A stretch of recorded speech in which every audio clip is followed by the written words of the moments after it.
on that recusal application, you would have received a written response from the evidence leaders that I hope that you would have gone through.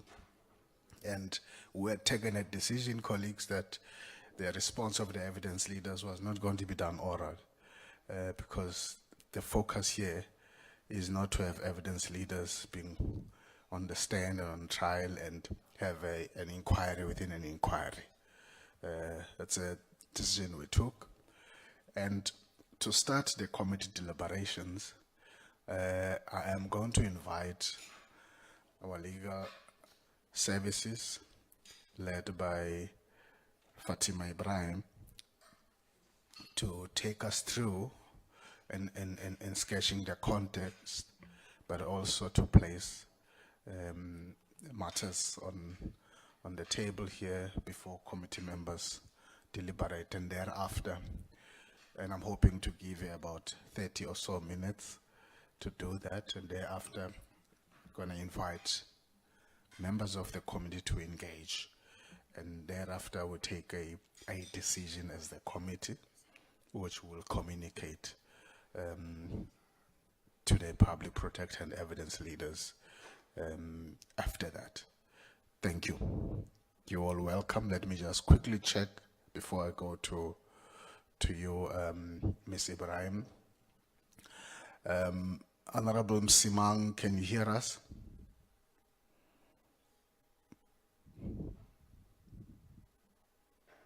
Honorable Temba Msimang, can you hear us?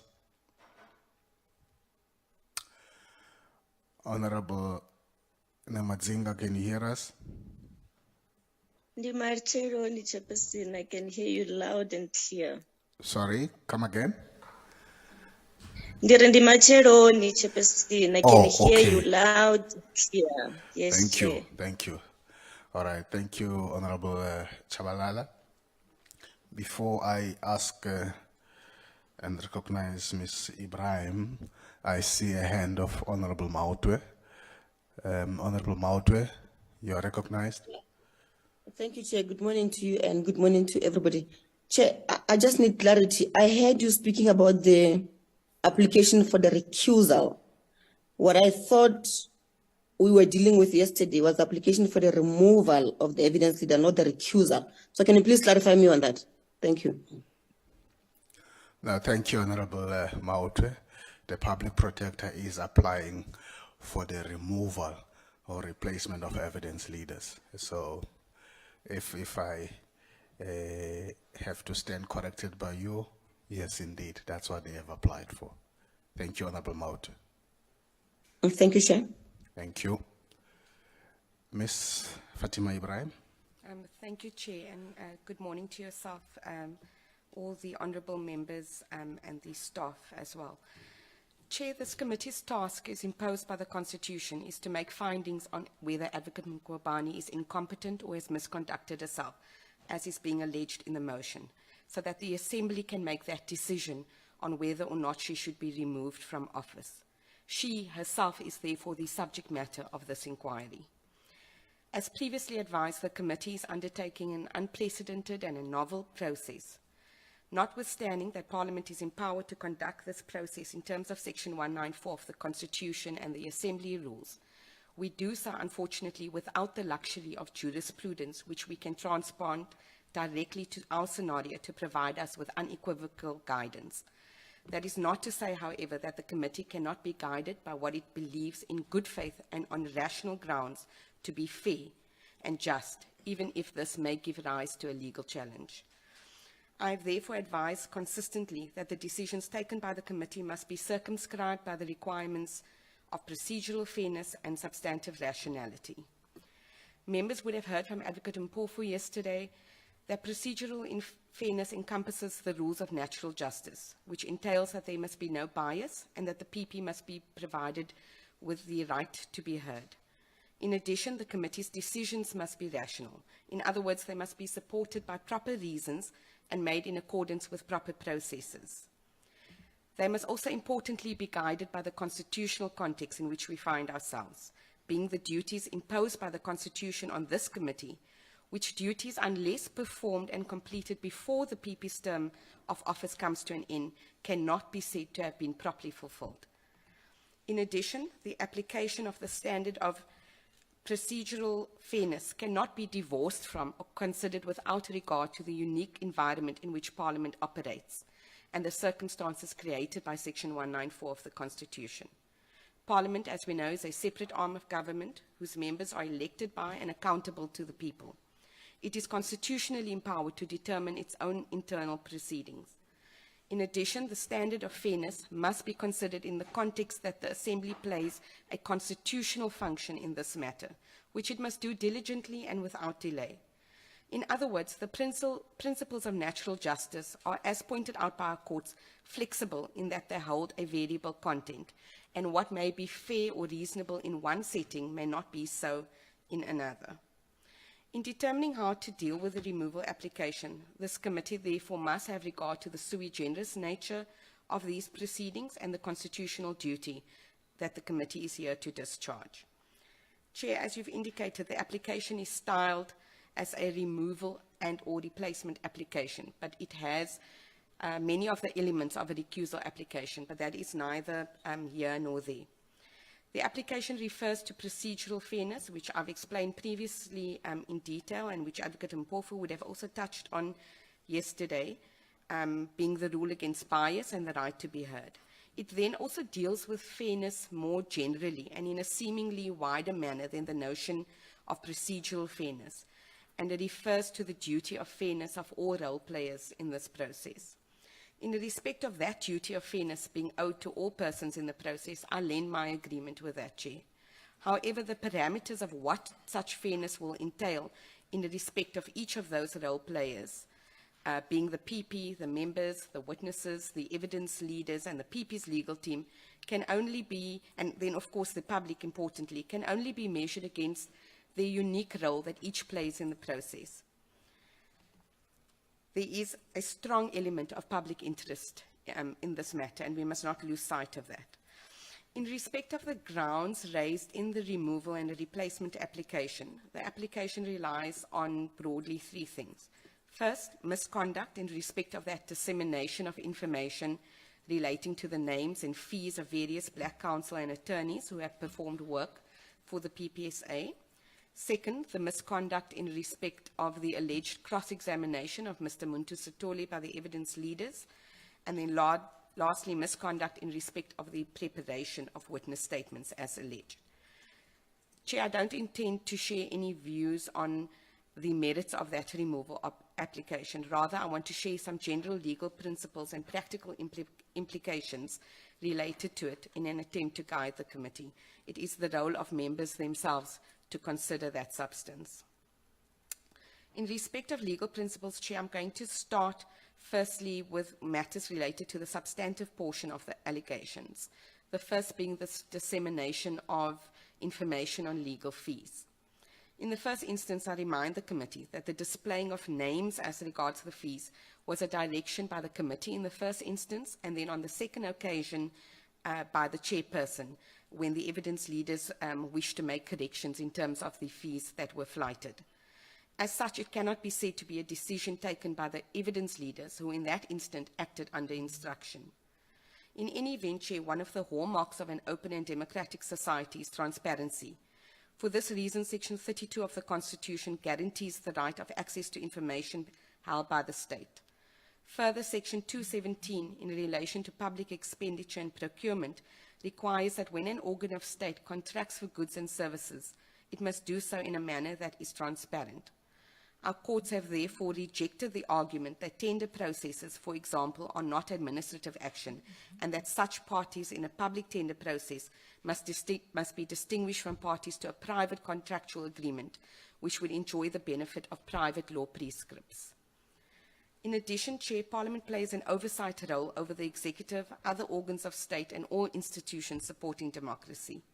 This oversight role extends to the expenditure of public funds by these entities and is, in fact, one of the issues that is mentioned in the motion. The PPSA is subject to the Public Finance Management Act, and it reports to Parliament in any event annually on its financial and performance information so as to allow Parliament to conduct its oversight and determine whether the entity has delivered on its objectives and in accordance with the applicable financial prescripts. The transparency provisions read with the prescripts that Section 59 of the Constitution imposes on Parliament the duty to facilitate public involvement in its legislative and other processes means that the PPSA expenditure is for public consumption. It is an issue on which there must be transparency and accountability. Whilst the constitutional right of access to information is not unfettered and certain information would be protected in terms of PIA or the Protection of Personal Information Act, it is my view that the information displayed was not protected. In any event, this has not been raised as the basis of the objection to the displaying of the fees. Rather, it appears that the two main issues are that the sharing of the information in the first instance contributes to racial insinuation, and secondly, that it's not relevant to the motion. On the issue of racism, Chair, I note that the evidence leaders are accused of being racist towards black attorneys and counsel, but not towards the PP herself. This is extended, however, if I understood Advocate Mpofu correctly yesterday, by the argument that this conduct is not fair and therefore the PP cannot reasonably be expected to believe that because of that, that the process itself is fair.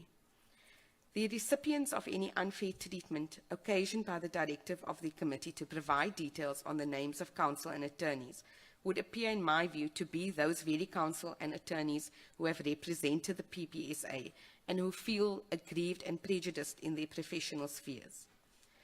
And in respect of fairness to them, the issues I've raised around transparency of this type of information is important.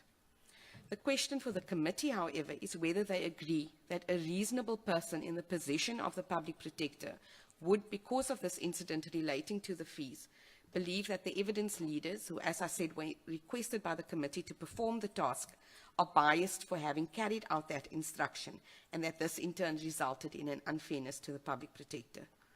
The committee must evaluate the PP's claims against the context in which that evidence was actually presented in this forum. If that evidence was distorted or represented by third parties, namely the media as it has been cited, or through social media, or used for any other nefarious purposes outside of this committee and outside of the motion, the question is whether that must be attributed to the evidence leaders or not. In other words, who is to blame for the stigma? Chair, as regards the issue of costs versus fees, of which much has been made, and whether this was relevant to the proceedings, members will recall that charge 4 of the motion includes allegations that the public protector failed intentionally or in a grossly negligent manner to manage the internal capacity and resources of management staff, investigators and outreach officers in the office of the PPSA effectively and efficiently, and that she further failed intentionally or in a grossly negligent manner to prevent fruitless and wasteful and or unauthorized public expenditure in legal costs. The debate seems to turn on what the meaning of legal costs is, and that legal costs does not include legal fees. The Law Insider Legal Dictionary defines legal costs of any person as all reasonable costs and expenses that such person incurs in any legal proceedings or other matter for which such person would be entitled to be reimbursed for its legal costs, including reasonable attorney's fees, court costs, and expenses. The Legal Practice Act also doesn't define fees or costs, but in the context of fees related to charges for services by practitioners, costs there includes fees. The question, however, is a matter that the committee will unpack further, but I'm satisfied myself that legal costs in the motion must logically include legal fees. Importantly as well, the PP's Audi rights are not affected in any way by this information. The PP had the opportunity to extensively cross-examine Mr. van der Merwe, the opportunity was taken to do that, and the PP is further going to have the opportunity to present any further evidence to refute any information as regards legal costs or fees, and to explain to this committee, as many other entities do here in Parliament on a daily basis, why that expenditure was reasonable and necessary. This may satisfy and address the concerns of the affected parties. In addition, she can deal again with this in closing. In fact, Chair, we've previously been told that it will be the PP's evidence that she has introduced austerity measures in relation to the issue of legal costs. And at that time, the committee can interact more closely with whether that expenditure complied with the relevant financial prescripts or not. In any event, Chair, I do find it somewhat concerning and difficult to accept the notion that the displaying of a name automatically associates the name with something corrupt or otherwise something sinister, even if it is raised in relation to allegations of fruitless and or wasteful expenditure. A department may, by way of example, irregularly spend money or incur expenses it shouldn't have, but for which a named service provider cannot automatically be attributed blame. This is in fact a common occurrence in Parliament, where we often hear the names of service providers. If this were the case, then Parliament would never be able to permit the names of those service providers being mentioned during our oversight processes. But as I said, we see it all the time. One only needs to attend a meeting of SCOPA to see how these issues are engaged on. In respect of the second issue, which was, I'm going to join the second and third issue, which was the cross-examination and the drafting of the affidavits. Here, Chair, I want to remind the committee of the role that the evidence leaders play. We are all in agreement that they are not prosecutors, and they therefore have no case to put before this committee as a prosecutor does. They are here simply to assist the committee to execute its function by collecting, organizing, and presenting evidence. They do this subject at all times to the committee's direction. The committee can at any time ask the evidence leaders to look for or to search for information different to what has been put forward.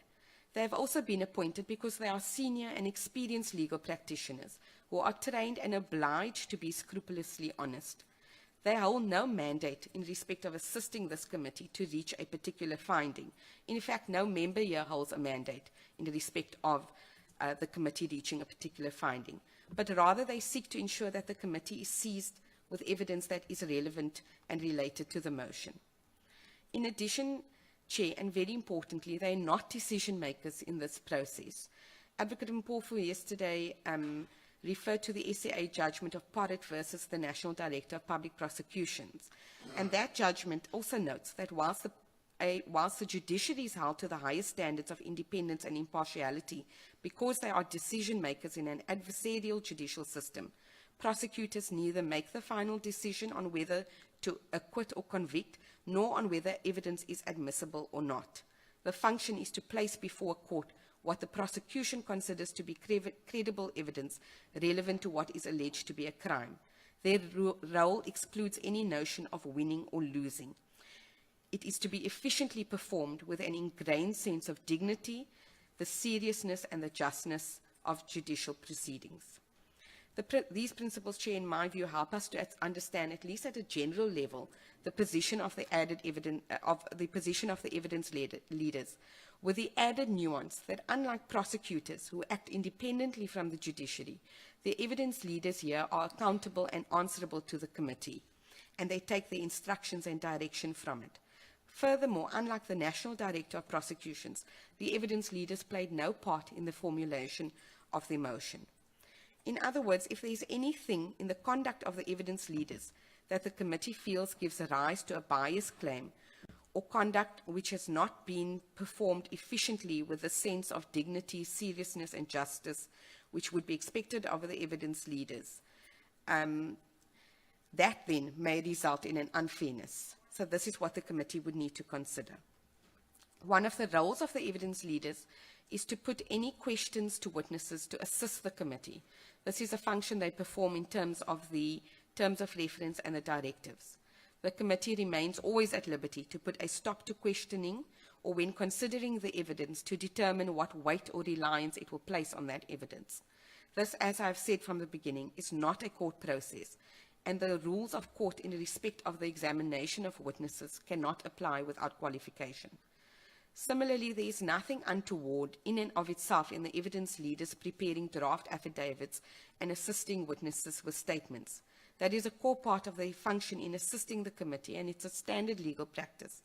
In fact, members may recall that our call for public participation indicated in the advertisement itself that such assistance would be offered, and it would be offered regardless of whether the evidence that somebody wished to tender was in support of or refutes the motion. Furthermore, the witnesses were required to provide their evidence on oath, precisely so that they could take ownership thereof. In the Nugent Commission, Chair, which the committee will recall was referred to during the testimony of Mr. van Lochenberg, issues there were raised by Mr. Tom Moyani about the role of evidence leaders and counsel in that process, and I thought it would be useful for me to quote this for the committee. I will also ensure that the Secretariat sends you a copy of this particular ruling.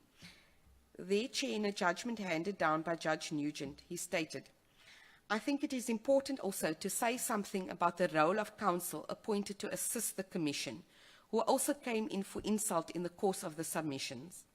While often called evidence leaders, this is a misnomer. The process of a commission of inquiry is inquisitorial, unlike that of a court. This means it must make its own inquiries, seek out evidence itself, and interrogate the veracity of that evidence where that is required. Counsel appointed by a commission facilitates the performance of all those functions under the direction of the commission. When oral evidence is to be heard, it will be presented to the commission by its counsel. Where counsel has no reason to suspect the veracity of the testimony, counsel play their part by guiding the witness through the testimony so as to ensure that the relevant testimony is extracted. Where there is reason to suspect testimony might not be true, they play their part by examining the witness vigorously, if that is required to test its veracity. Indeed, it might be that a witness is called solely for vigorous examination, so as to extract information that the Commission requires. And if a witness has given testimony when there has been no reason to suspect it might be false, and it turns out later that that might not be the case, then the witness is liable to be recalled and examined more thoroughly. In short, the approach counsel will take to oral evidence will be dictated by the exigencies of the case. Some cases will require the witness to be guided. Other cases will require the witness to be interrogated. And some cases may require a bit of both. So, Chair, there can be no confusion that the role of evidence leaders is to ensure the veracity of the information that is placed before the committee. They are not here to assert any particular version.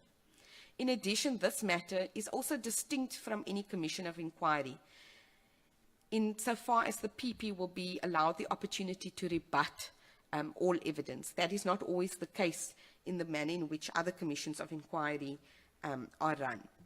Chair, I'm going to move on to some general legal questions and principles that may be helpful for the committee in determining this application. The first is the question of whether the application is premature. The application, as we know, is interlocutory in nature. Whilst there is no question that the PP is within her rights to bring any application or make any request to the committee, there is a question of the ripeness of such requests.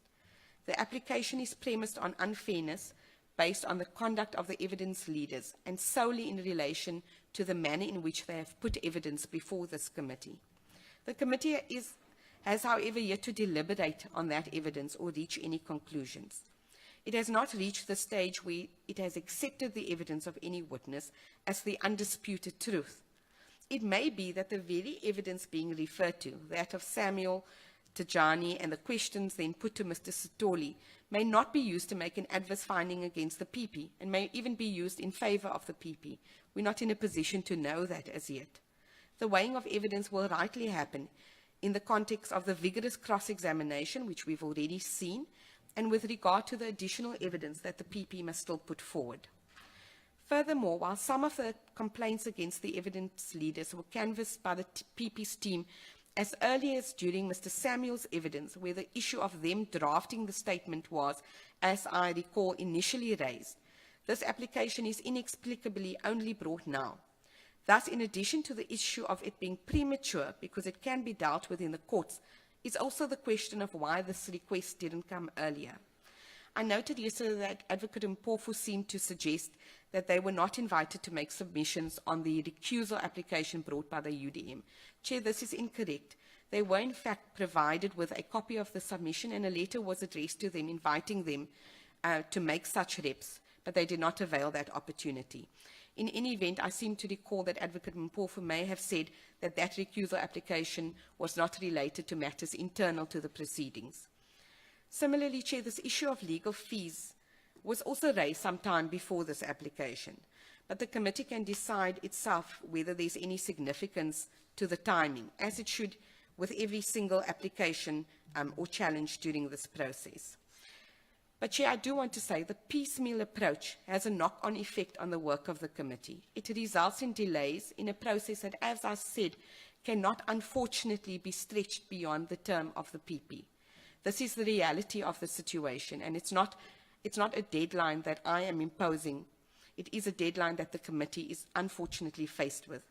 Again, I assert, whilst the PP has the right to raise her complaints, the committee has to take cognizance of the constitutional context in which it operates, and it must ask whether these smaller applications are appropriate vis-à-vis a review process that can be brought at the end.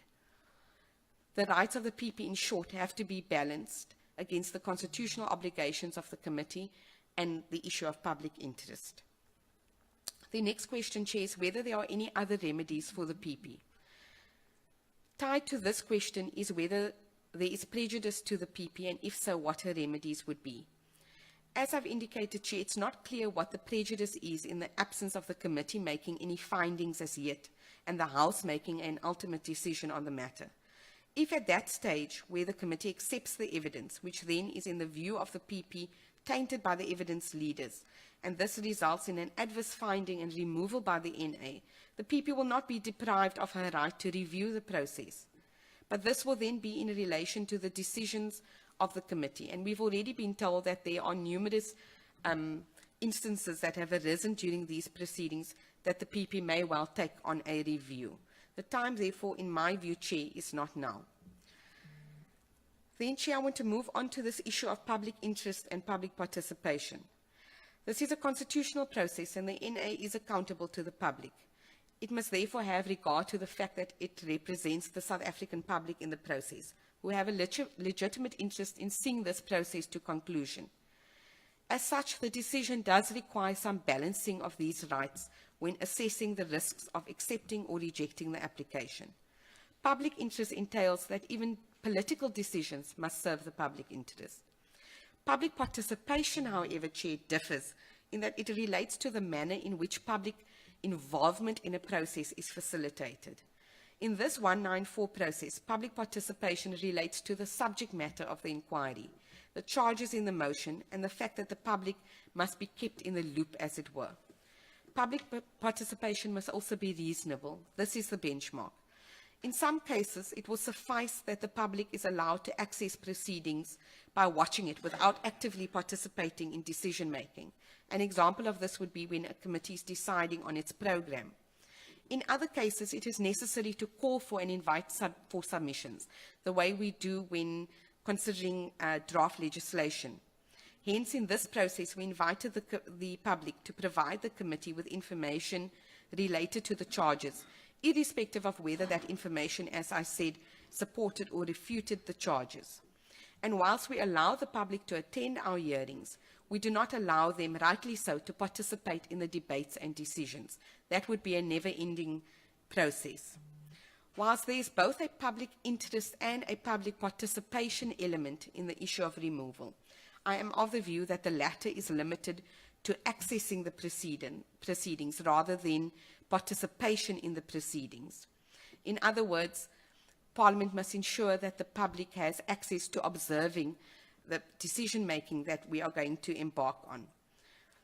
If it were the case that the public should be involved in submitting input on how the decision is to be taken, then we should call for public submissions on this interlocutory application and all that have happened so far.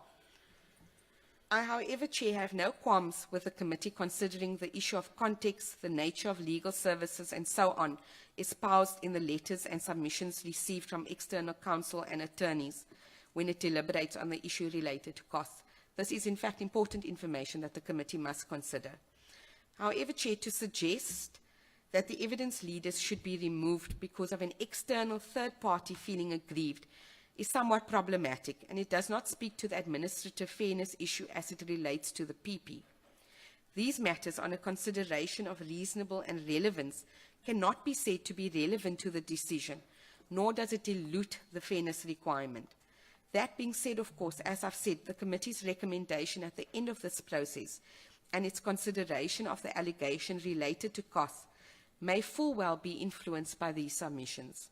The question for today, however, is if and how the information on legal fees is unfair to the PP and is an assault on her right to administrative fairness, and not what others may feel about it. Chair, I want to move on to the practical effect of the application. The evidence leaders were appointed by the committee to assist it in discharging its functions, and therefore any consideration on whether to remove them or must be a decision that's taken by the committee as a whole. And in taking that decision, the committee must consider the impact of the removal on the committee's proceedings and the justification, if any, for their removal, as the removal will, whether or not on a clear finding from the committee that the alleged conduct constitutes misconduct and warrants a removal, will affect the business of the committee going forward.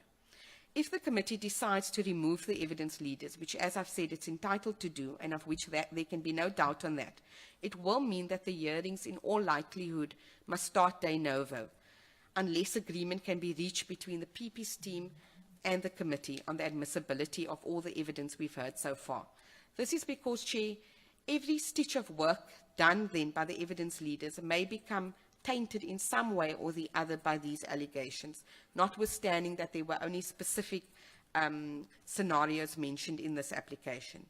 At the very least, all of the institutional knowledge then that the evidence leaders have built up over months of work will be lost to the committee. Chair, this application also comes at a critical time. The evidence leaders have presented the evidence of witnesses identified by them, and it is now for the PP to lead her evidence. In addition, the allegations itself in respect of the airing of the legal fees on which much of the application is based appears to be misplaced. But the committee can further consider the explanations in respect of the question of cross-examination and the preparation of witness statements. Removing the evidence leaders at this juncture will no doubt have a severe impact on the budget and the timeline of the committee, and it's almost certain that the committee won't be able then to complete its task before October 2023. This, as I've said many times before, is a constitutional function which must be performed diligently and without delay. The risk for the committee is that if it does not remove the evidence leaders and proceeds, these matters may form part of a later review, depending on how the matter unfolds, or may even be subjected to a review prior to concluding the hearings, as we've seen with the recusal application of the Chair, which is currently before the Western Cape High Court.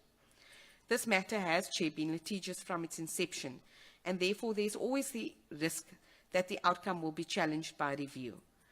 The committee, however, cannot be expected to act in fear, but rather it must ensure that any decisions it makes are rational decisions, and the committee must satisfy itself that the right to procedural fairness has not been impaired. The risk of not proceeding is that the committee will not finish the task, as I've said, and that it won't do what it's mandated by the Constitution to do. This, Chair, may give rise to a completely separate set of legal challenges from other interested parties. It thus appears, Chair, that both scenarios, accepting or rejecting the application, will have legal consequences. The committee is to weigh and consider these, and if, in its view, the conduct of the evidence leaders have affected the PP's right to natural justice, then it must be satisfied on those grounds that the process has been unfair, and it can then take that decision to remove. If that is the case, Chair, we will advise further on practical steps that the committee may wish to follow. But I leave it in your hands. Thank you, Chair. Thank you,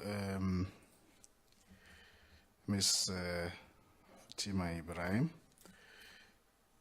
You've just taken just less than the 30 minutes I gave you.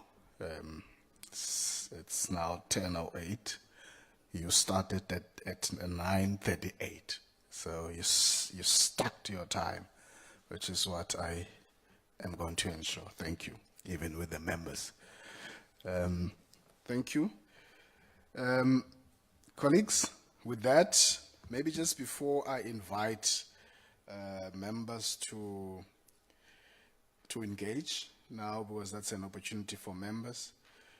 The committee secretary would have just sent me something, Tembinkosi, in relation to the submission that would have waited for. And he would have received a WhatsApp message well beyond the 9:30 start of the meeting from the Sianejo attorneys, and the message reads, Tempingosi, we're doing the best we can do not to have a secretary. We do not have a secretary, so we're typing the response, and we had to consult with Mr. Nyatela last night till late. Please accept our apologies. We will send it by hopefully 10:30.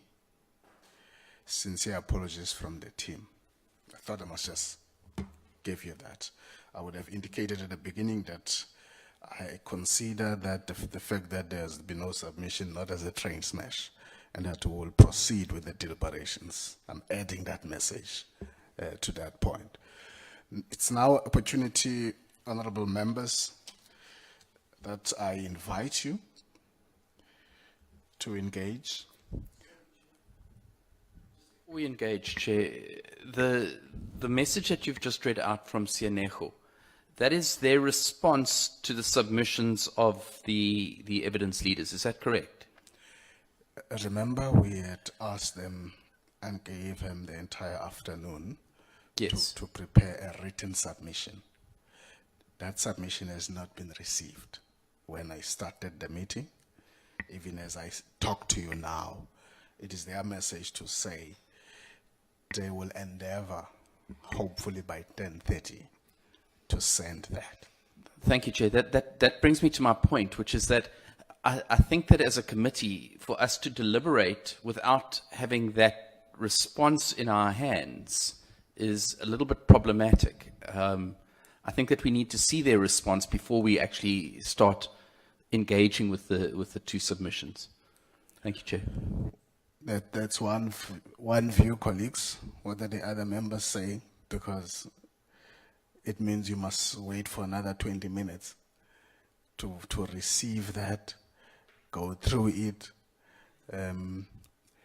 We're very clear yesterday. And the directive is clear, and there was enough time to prepare and deliberate on that. What we're not going to allow is to have the committee's work defocused and sidetracked for those kind of issues. And so I'm going to invite members to deliberate on the matters. If that's an issue that they want to raise, you raise that.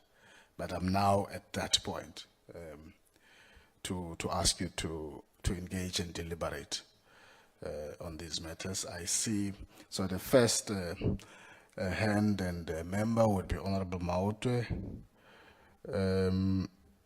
who, let me see who else. Honorable Heron,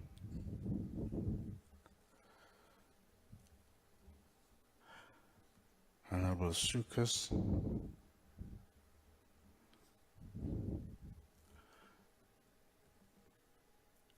Honorable Van Minen,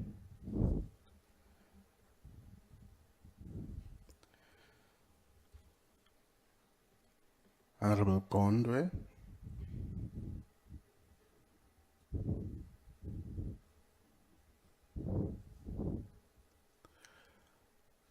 Honorable Mylan, in that order for now, followed by Honorable Ngosi,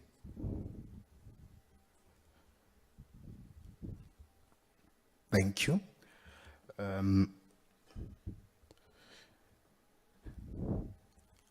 We start, Honorable Mautwe.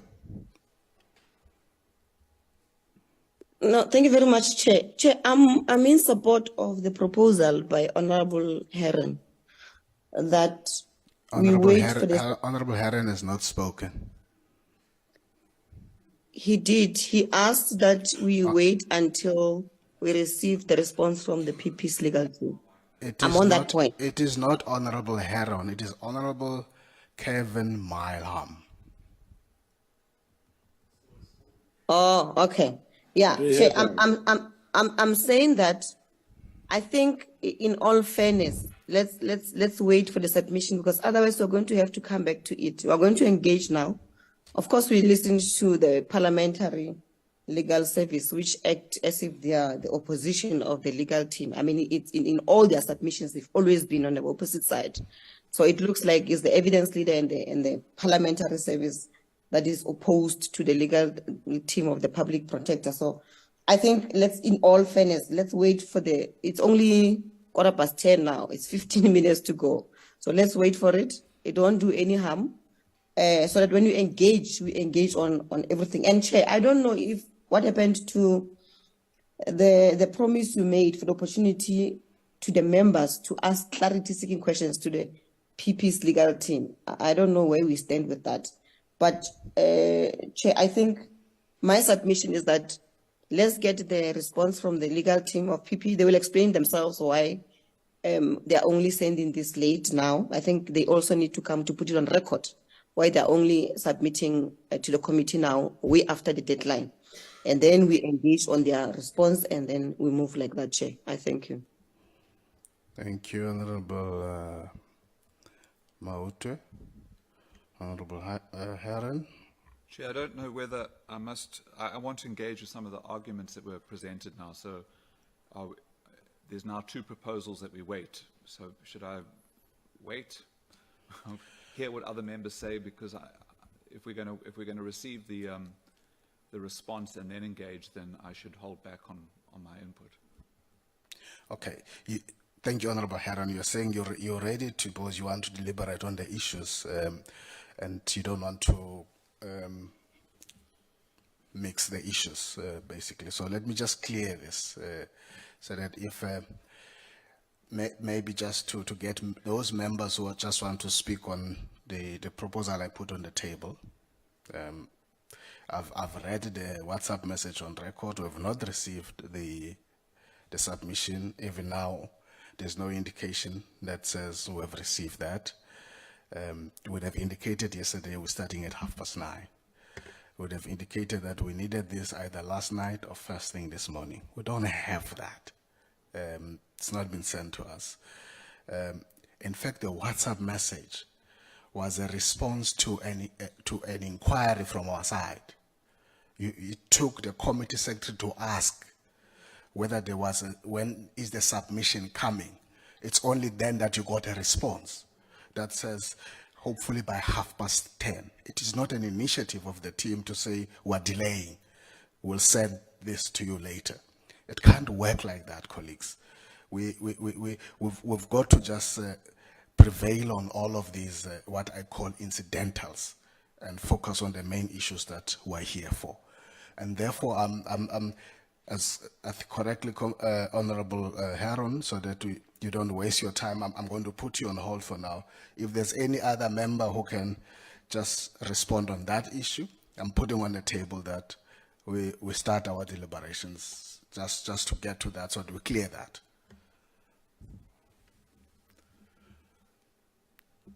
Honorable Sukas. I'm sorry, Chair. I just want to ask, are we to respond to the decision or to your comment on deliberations?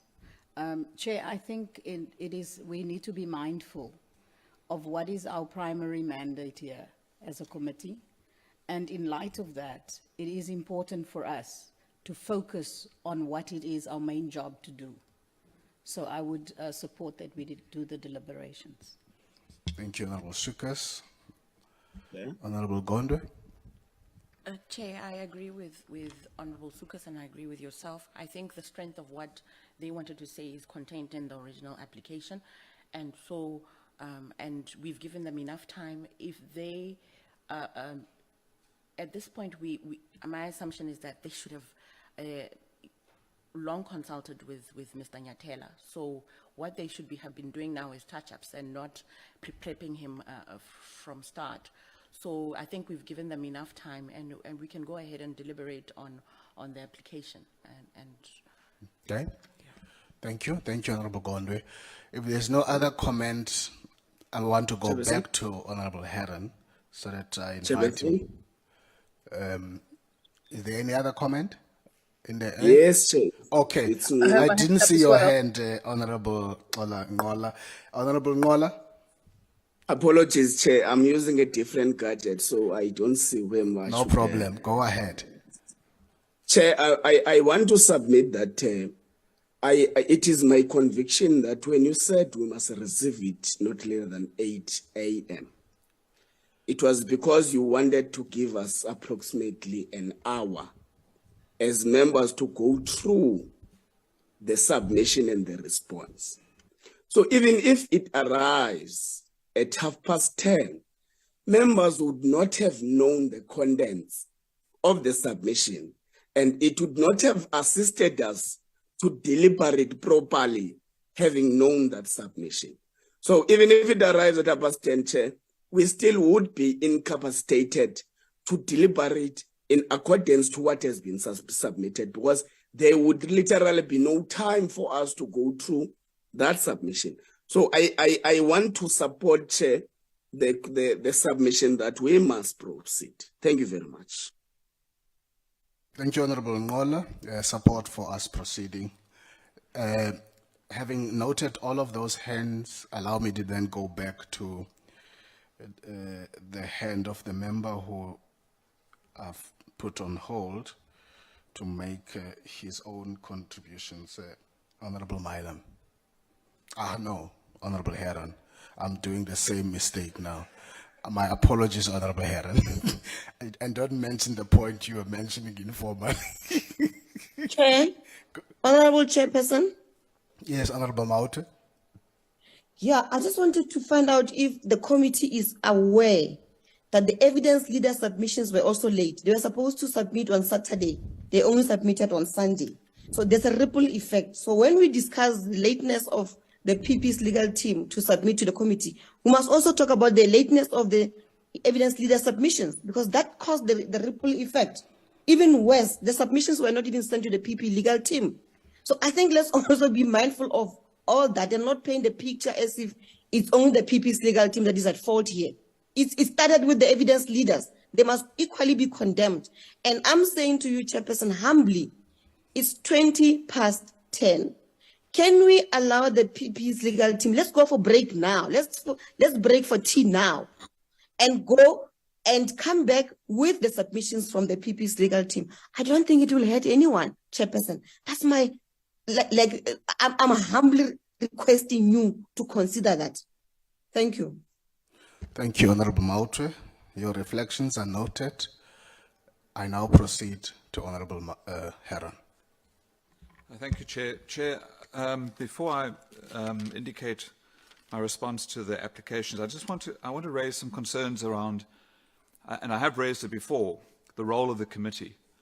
I've indicated before that we are conducting ourselves almost as passive receivers of information, whereas the terms of reference say that the committee shall call witnesses that it identifies.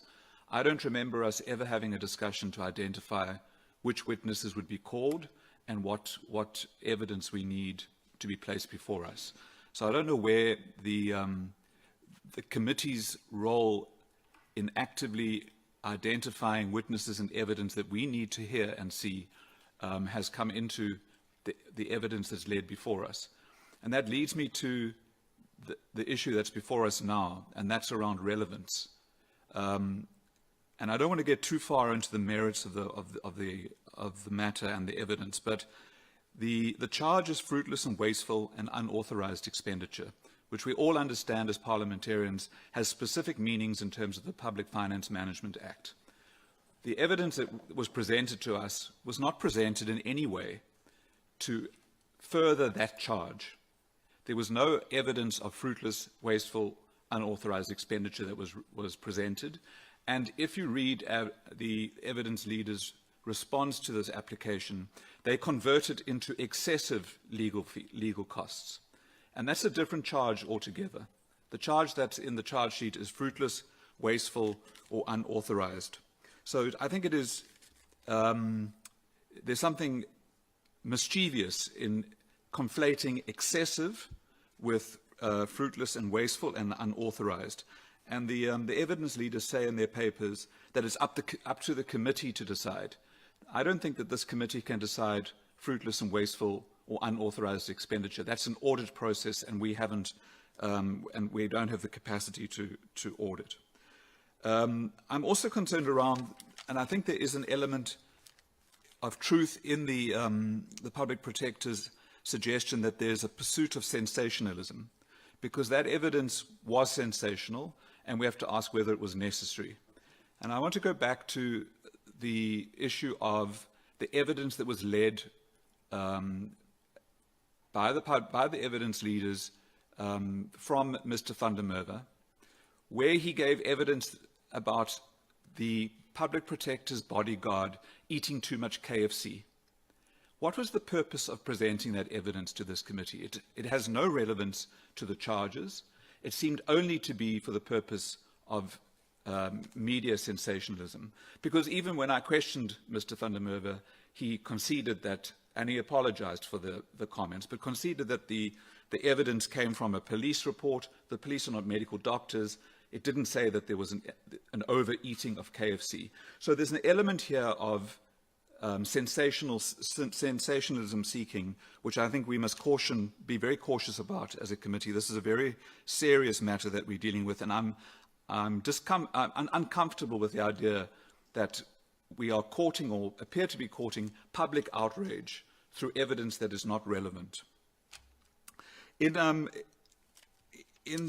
think I've made that point. Advocate Ibrahim also indicates that there's a debate around legal costs versus legal fees. And I think that may be splitting hairs. The charges are quite clear. There needs to be evidence of fruitless and wasteful or unauthorized expenditure. And so I'll go back to my first point. We need as a committee to be more active in managing the evidence that has been led, the relevance of the evidence, and what we want to get as a committee in order to make a decision.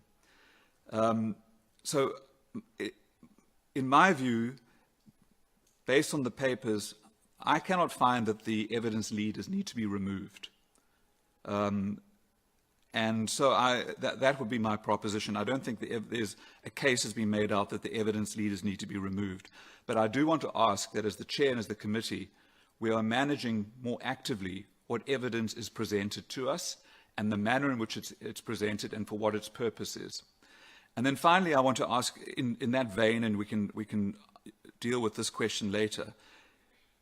In terms of the terms of reference, the committee will identify witnesses that it will call and it needs to hear.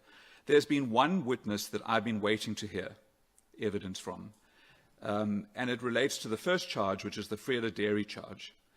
Advocate Cilliers' name has come up over and over and over again as the member of the Public Protector staff in the Free State who started the Vrede Dairy investigation. Why have we not had that evidence?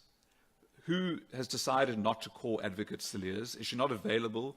I think we need some explanation, or the committee needs to resolve that evidence, her evidence, is necessary in order for us to make a finding on charge 1. Thank you, Chair. Thank you, Honorable Heron. Your points are well noted. Maybe just before I proceed to the next member, because there's quite a thin line between the two, that, remember, as a committee, we're still going to get into deliberations. So I would ask that we don't even slightly venture into that. And quite clearly, I'm excited about the fact that with this long process,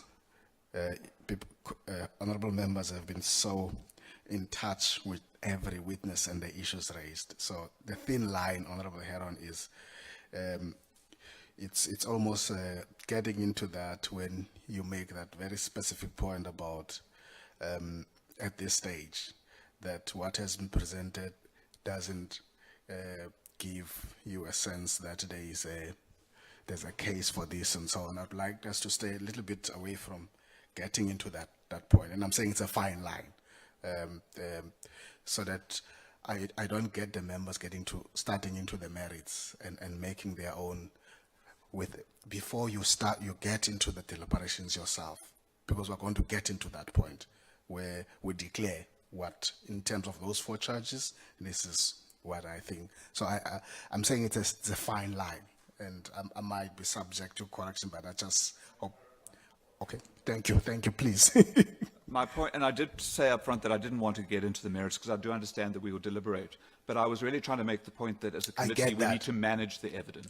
I completely get that. Thank you for that. Honorable Sukas. Thank you, Chair. Chair, my position on the application is, it is clear in all the committees that I serve on, especially health, that those providing services to the state must understand that details of payments they receive can be reviewed in committee and with the public through the work of the committee or the activities of the committee. An example of that would be that in social development, for instance, there has been now twice reports on expenditure relating to the ICT spend of the department. The committee has asked, who are those providers? And what was the amounts allocated in those cases? Employees of the Public Protector that came before the committee were under cross-examination questioned about their earnings, salaries of R1 million, and the value they offered for that reward.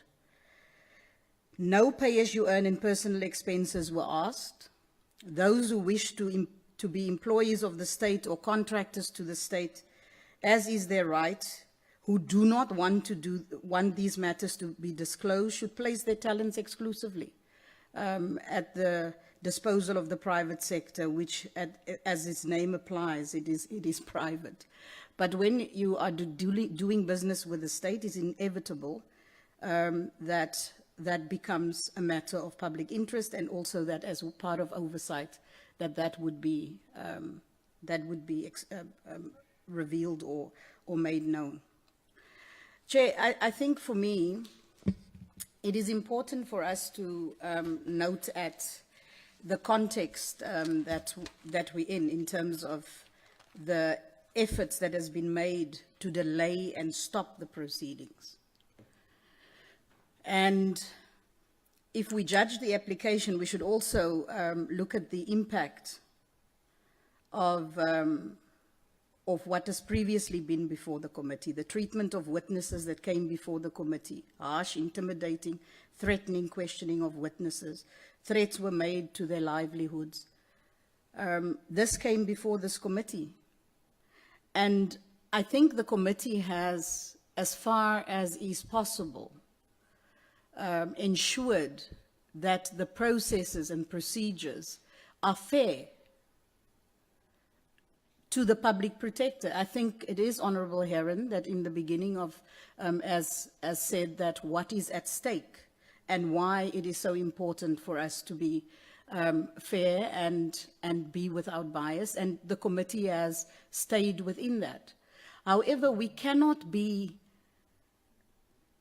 consistently delayed in what is our work. It is not the evidence leaders that are before us. It is the public of South Africa and this committee, and myself as a member, that needs to hear the Public Protector in a role as the Public Protector to answer to this committee, not the evidence leaders. And I strongly feel that we need to pursue our mandate, because we would fail if we do not complete this process. And it is our public duty to do so. And we cannot be hamstrung by this. It doesn't serve the ultimate goal of the committee for us to consistently be derailed in the manner that we do. We need to, as Honourable Heron has said, the issue of relevance, the issue of relevance as to the work that we do, certainly, must be our main consideration. And therefore, we need to proceed, Chair, and the evidence leaders, as has been said, they are here to serve and assist the committee. It is for the committee to deliberate and look at the evidence that was put before it. Thank you. Thank you, Honorable Sukas.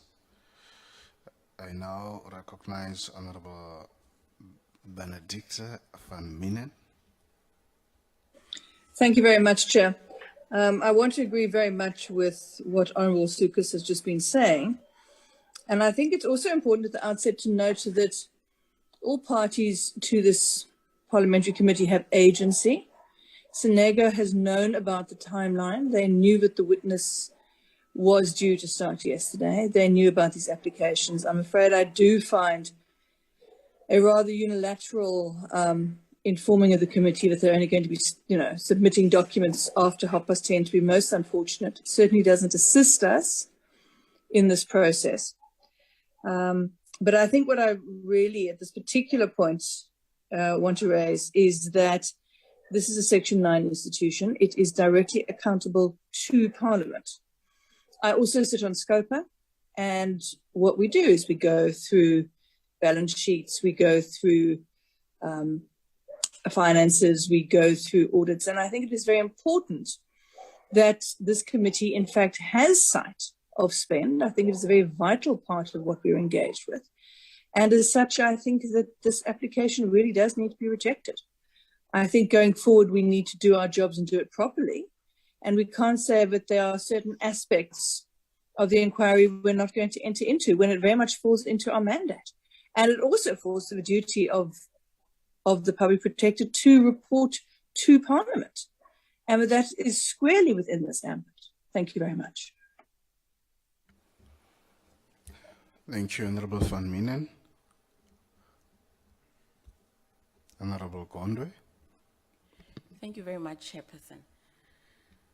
Chairperson, it concerns me that time and again, as a committee, we are being requested by Advocate Mkhwebane and her legal team to shift or divert our focus from the mandate of this committee and the business of this committee and focus on applications that really, in my opinion, have no bearing or relevance to the mandate of this committee.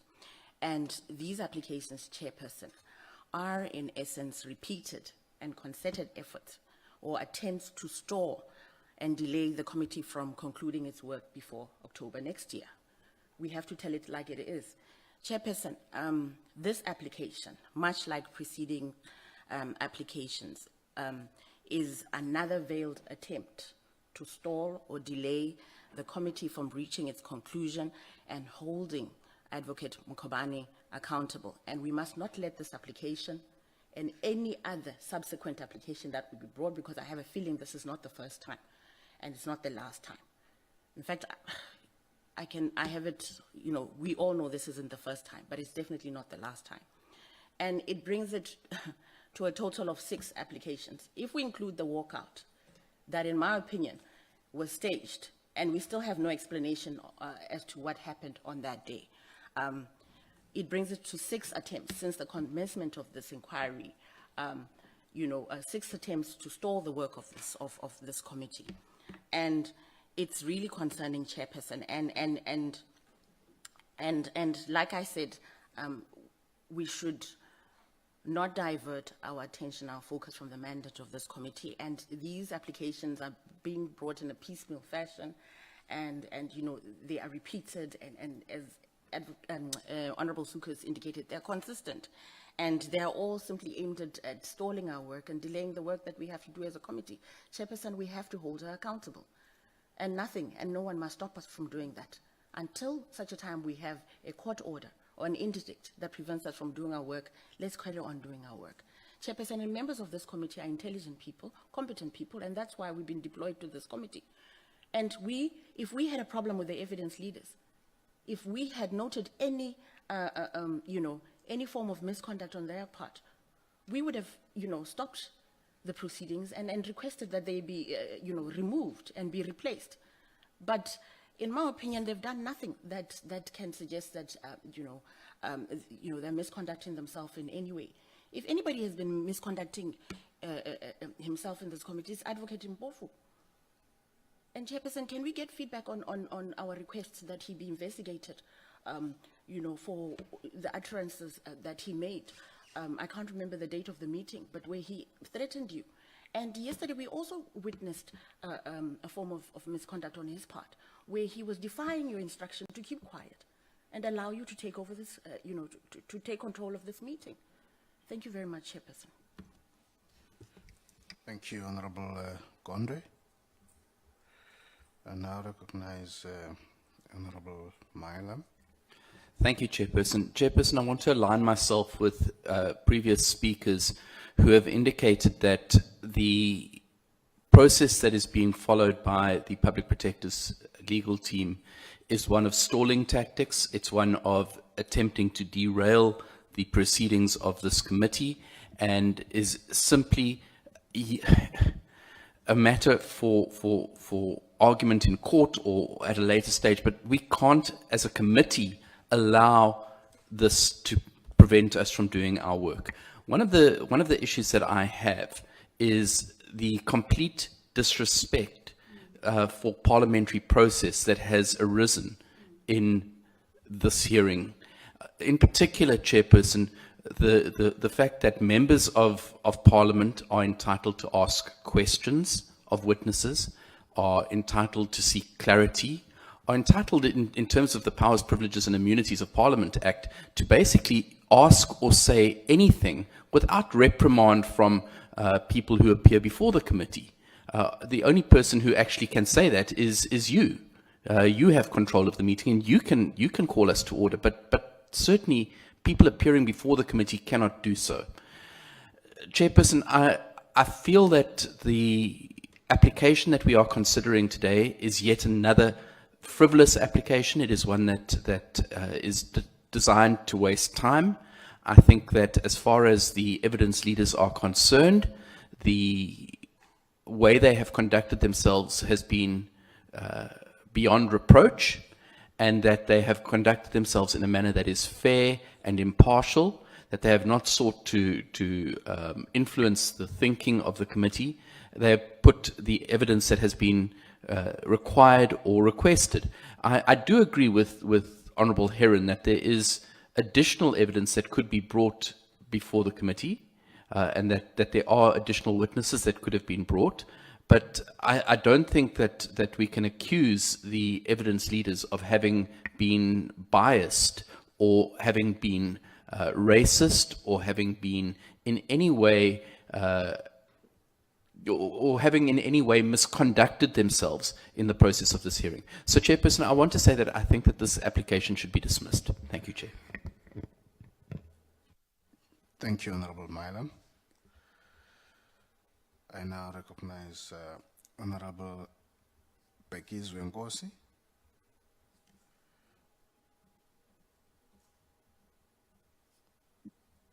Thank you, Chairperson. I do have some unstable connectivity issues, so if I break, my apologies. Okay, thank you. Thanks. Chair, I just want to start by saying that yesterday, the committee allowed the PP legal team ample time to consider the responses of the evidence leaders. And I don't think that ordinarily we would have done that had we not recognized the fact that the glitch or the mistake happened on our side, and therefore the need to provide the PP team with that space to deal with the issue. So I don't think it is unreasonable for us to proceed, and I agree that we should proceed, Chairperson. Now, I just want to raise, before I come to the application, 3 preliminary issues, Chairperson. Firstly, Chair, is that we must reassert the fact that the Section 194 process is an oversight committee of Parliament, determined in terms of the rules of Parliament and what the Constitution invites us to do. So to think of it otherwise will take it out of the remit of this being an oversight process. So in essence, what the committee is doing is to ensure that there is accountability on the side of the PPSA, in particular its incumbent. It is nothing other than that, and understood as such. Therefore, the rules of Parliament are applicable to this process, including the unique rules that apply to it per se. The second point that I want to raise preliminary is that throughout this process, we have adhered to due process and ensured procedural fairness, in particular towards the PP, because we recognize that appearing here, she is appearing before an institution that is well-resourced, an institution that has got the means to conduct a process such as this. But we have bent over backwards. At times, I consider to be unreasonable, but I think that in the interest of ensuring that there is fairness and justice done, this committee can demonstrate that it has provided procedural fairness to the PP. The third issue is that I want Chairperson and through you to reassert that this is not a Mazoni motion. Frequently, we are being referred to this as a Mazoni motion, and now it's even reduced to writing.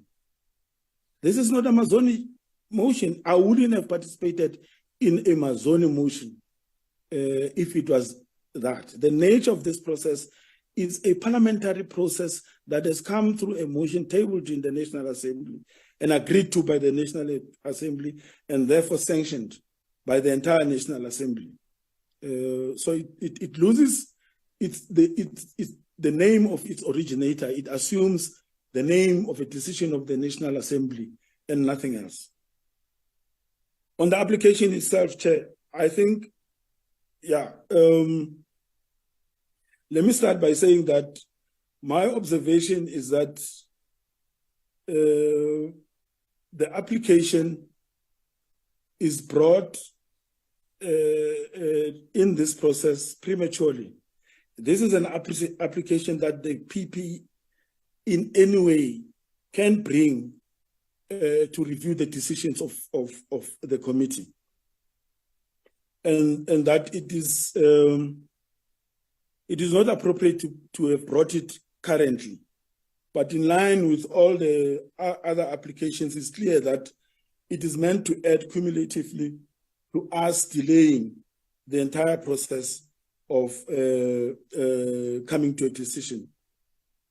My other observation, Chair, is that listening carefully to what was presented at the time it was by the evidence leaders, there was no intention to defame anybody or to label anybody as being racist. If there was that intention or interpretation that there was such an intention, it was not clear to me at the time this was made. And if it was, the chairperson would have immediately attentioned us to the fact that this is now going beyond what is reasonable and therefore that it is irrelevant. I did not hear you, Chair, at the time rule on the irrelevance of what was presented on the fees or whatever on the expenditure of the public protector on legal fees, because that is the focus of what we wanted to check. And I do say, Chair, that I think that I respect the evidence leaders. I think they've got impeccable credentials, particularly as Black female advocates in the profession. I don't think that they would have done this. They would have attacked their peers and fellow professional people deliberately. And I think it is the duty of this committee to protect them. First, in their legal profession as outstanding advocates, but secondly, for the fact that they themselves come from the ranks of the disadvantaged. Chair, I think that it is in the public interest to ensure accountability, and that the process should be completed within reasonable time with due regard to procedural fairness. And therefore, Chair, that I think that this request or motion from the Public Protector should not be acceded to. And as I usually say, Chairperson, and I think I will accuse you of bias in not listening to me on this one. I say to you, we are not without legal recourse ourselves as a committee. We can go to court to compel the Public Protector to participate directly in this process and have it finished. If we go to the Concord directly and raise this as a matter of public interest, the Concord will give us at least the space to raise the issue that we are sitting in a process which is being handled unnecessarily by the Public Protector. So, Chair, my view is that we should proceed and reject the motion. Thank you, Honorable Nkosi, for your contribution. Points noted. I now recognize Honorable Nodada.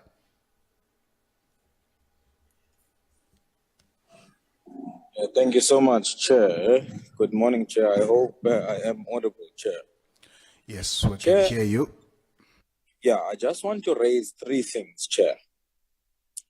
The first one is that we must never assume that procedural fairness is one-sided. Procedural fairness applies to all the stakeholders involved in this particular process of the inquiry. And therefore, when we are subjected to motions of this nature, which have an element of toxic masculinity written all over them, by people that are doing a service for the state in the interest of the public, which, by the way, will interrogate anybody who takes money from taxpayers from the state if we need to do so, for the purposes of ascertaining on whether or not this will be helpful in the process of our inquiry in determining the allegations or the alleged charges that are posed to the PP. And it becomes abusive, Chair, when we constantly, as legislators, responsible for public interest and ensuring that fairness is not just only to the PP, but to the people of South Africa in which we represent, that we get applications of this nature which seek to delay this particular process for whatever agenda without us even making any form of determination on what has been presented to us. So I think we must condemn completely this toxic masculinity that has been posed in this committee in the past couple of days, with people making frivolous and ridiculous allegations. We now have become a committee of, discussing racism or purported racism from whatever of you people have seen it from, which seemingly they live in their own bubble. This is a public process. We are a people's parliament. We are legislators representing the public, including any entities and stakeholders that participate in our process. We must ensure that we are being fair. So for us to be dealing with things like this, that as if we're incompetent to determine whether the evidence leaders or the assistance that we get as a committee is either assistive to us or is prejudicial to the stakeholders that are involved here, is actually undermining, ridiculous and abusive.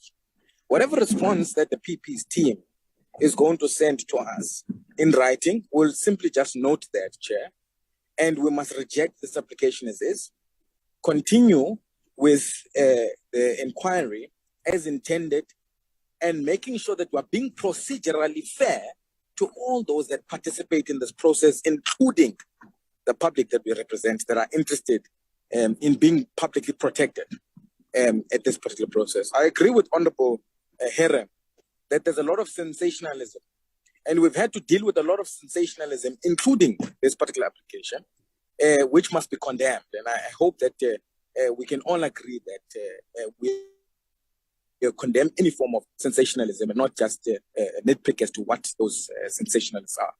Now, Chair, we've got a particular reasonable time frame that we need to participate and be involved in this process. And that reasonable time frame cannot be continuously derailed by things, honestly and genuinely speaking, that are irrelevant to this committee, more so than anything that find no reasonable facts. And we are now subjected to things that we've read, to listen here for hours on something that we could have read in an email and make a determination, like we always do when it comes to the long reports that we get in Parliament in any case. And then we come here in this committee and we make a determination and we move on. If we decide that we are considering those things that are being presented to us, we'll then do so. But I think being subjected to long hours of oral presentation on things that some of them would have read sometimes is really ridiculous. But Chair, I want us to be able to reject this particular application and continue as a committee and make sure that the PP accounts to the public of South Africa through this procedural fairness, not just only to her, but to the people that have elected all of us to be here as legislators. Thank you so much, Chair. Thank you, Honorable Madada, for your contributions. The last hand will be that of Honorable Siwela. Thank you, Chairperson. Sorry, Chair, my hand is also up. So You will be noted. Thank you, Honorable okay. Maute. Thank you, Chair. Thank you. Oh, hands are now coming up. Okay, it will be Honorable Maute. Just hold Honorable Siwela, Honorable Maute, Honorable Holomisa. Thank you. Honorable Mulder, in that order. Proceed, Honorable Siwela. Thank you, Chairperson. Thanks for the opportunity. Chair, I just want to align myself with my colleague that this committee or the motion is not Mazondo's motion. I think we need to emphasize I this, didn't Chair, get because that. You spoke about Mazondo. Who's Mazondo? I'm referring to the motion that it is not Mazoni. Honorable Mazoni's okay. motion. All Yes, right. Thank you. not Mazondo, Mazoni. Okay. Because, Chair, if we leave it like that, it is really misleading, and I feel we are being undermined. We have been deployed or mandated by the Speaker according to the rules of the House to come and participate here, and the motion has been adopted by the House. So I believe we need to emphasize this point because it is continuing and we are not happy about that. We feel being undermined.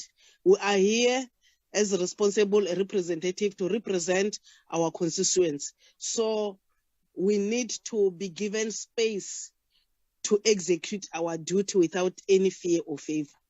Chair, I want to agree with the speakers who indicated that we haven't observed any misbehavior from our evidence leaders. So hence we are really seriously rejecting that application.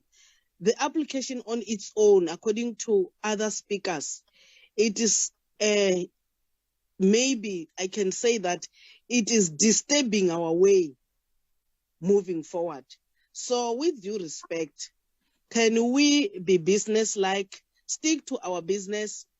This is not a court. I think I have indicated this several times that we're not judging anyone, but let us allow this process to proceed and allow the PP to come and account because she's accountable to Parliament. So those other issues, Chair, is just a way of derailing this process. So hence, I support those who are saying we need to continue without any fear or favor, and I'm rejecting that particular application, joining other honorable members.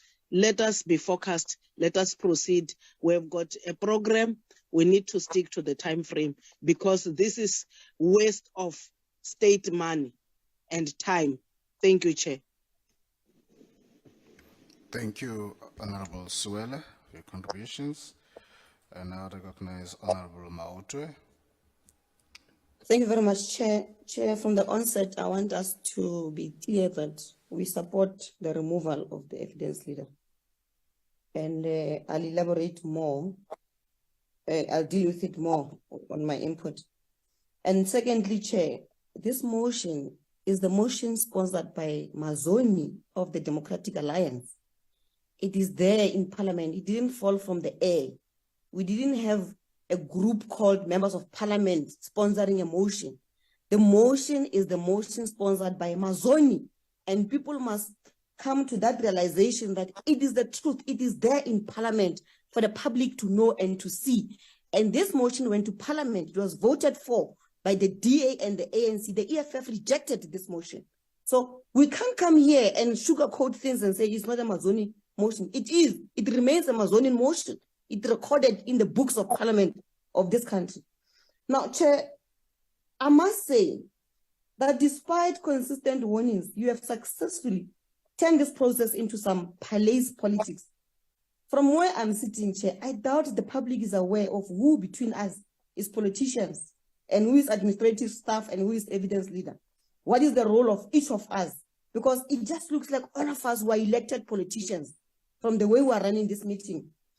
Whether Advocate Bauer or Fatima or my colleagues, because it seems people came here with preconceived conclusions, and this was meant to be some rubber stamping process as long as the ANC and the DA are in agreement to crucify a black woman. Well, the less said about Fatima's conduct and remarks, the better. We have come to accept that the administration of Parliament at times struggle to separate its role between being members of structures of the ANC and the legislative mandate to serve Parliament made up of members of National Assembly and NCOP. Chair, we have warned against this and we are doing it once again. And it is the Parliamentary Legal Office that appear to struggle the most. And we saw this even with the Agro Committee to amend Section 25 to allow for land expropriation without compensation. If it's not incompetent legal advice, it is entering the political arena through the back door. If they want to be elected as politicians, they must say so. They must not come here masquerading as Parliament Legal Office when they are actually politicians.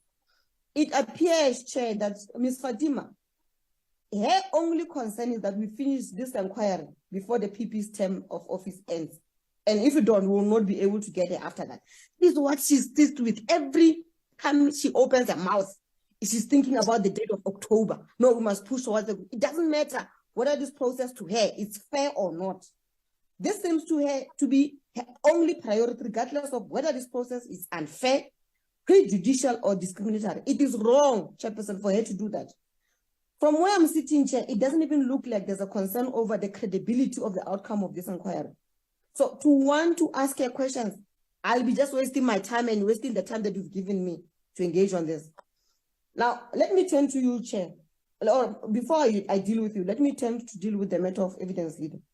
If you remember, Chair, earlier on at the beginning of the process, you kept reminding us that the evidence leader is here to help the committee to hear all sides and hear all evidence. But thus far, she has done the complete opposite, not only in a shocking way, but with a lot of racist insinuations and display of disregard of the dignity of her own colleagues. We don't know how much Parliament has paid Advocate Bauer to date, despite endless commitments by yourself, when I check, that you will display that information. Now, it looks like it's a dirty secret of how much she's been paid. We're asking again, Chair, how much is Advocate Bauer being paid per day by Parliament, and how much has she earned so far since the beginning of this process? I'm asking this possibly for the fourth time. We've also written a letter that has not been responded to. Can the public be taken into confidence on how much is Advocate Bauer getting, so that we're all clear what we're dealing with? Chair, let's deal with the merit of the submission of by the PP. It started with you, Chairperson. Your conduct from day one has been biased and at times bordering on being unparliamentary because you think as long as the DA agrees with you, you have the majority and you are correct. And in the process, you undermine basic tenets of fairness. Doesn't matter whether I'm alone, Chair, but the truth remains the truth and you must listen to it and rule on the truth, not on the numbers. We've been saying that every time we take this platform. Even what you're doing now is plainly wrong, Chairperson. You want to paint a picture that the PP lawyers are failing to submit documents in time, but you don't tell the public that the evidence leader herself was late to submit the document. And that's a consequences of her lateness of submission. The evidence leader is trying to spin a despicable conduct here. The application for her removal is on the display of legal fees, and we will deal with that in a moment. But the reality is that her conduct has always been problematic, Chair. You can hide it, you can sugarcoat it, you can try to run away from it, but it is the truth. We wrote twice to the Speaker of Parliament to demand the removal of Advocate Bauer. She started with colluding with Ms. Fatima, and together they were busy writing affidavits that witnesses themselves, they came here and told us that they did not understand. We complained about this and submitted ample evidence to this effect. But the argument that the figures were displayed to deal with the subject of irregular expenditure were all conveniently forgetting that this is the very PP who got clean audit. She didn't do her own audit. It was the Auditor General that did her audit. Why did we call Mr. van der Merwe, who didn't hesitate to further the stereotype of corrupt black lawyers instead of the Auditor General? The idea that we simply put names of people with amounts next to them because this is indigenous. We submit questions all the time to Parliament, Chair. You know that yourself. We submit written questions for written reply. And when it comes to names, because of this sensitivity, the question appear with wording like name submitted, meaning the name was submitted directly to the minister. We don't easily put names of people with figures because we know what this can do to the public. There was no reason, and we are convinced that Advocate Bauer played to a racist stereotype, and we don't believe she was naive to that reality. You can all collude to keep her here as evidence leader, but you will have to deal with the outcome of a discredited process. This is not the first time we're warning you, Chair. We have dealt with this even with Nkandla. It's shocking, actually, that Advocate Bauer, she's not voluntarily stepping down, but we should remove her and proceed with our work. She has entangled herself in a mess. There is no need for us to keep her here. Let's remove her and continue with this process. We therefore submit to Chair as the EFF that Advocate Bauer must be removed as the evidence leader from this process. I thank you. Thank you. Thank you, Honorable Maute, for your contribution. Just to assure you that you are not alone. You are with 23 other members, both in the M46 and on the platform. So you're not alone in the meeting. Thank you. I now proceed to Honorable Holomisa. Sihlalo nekomiti ebekekileyo ndizabe ndiyibeke ngelwimi lam lento kuba lento ithethwa ngabanye bethu apha sebeyibekile ngesilungu kuba ndibacacisela abahlali kuncedisana nale ngxelo ifikayo ikhona ingxaki esinayo nge-evidence leaders phaya ngaphambili amangqina ebebeze nawo bewancedisile ukubhala i-evidence yabo.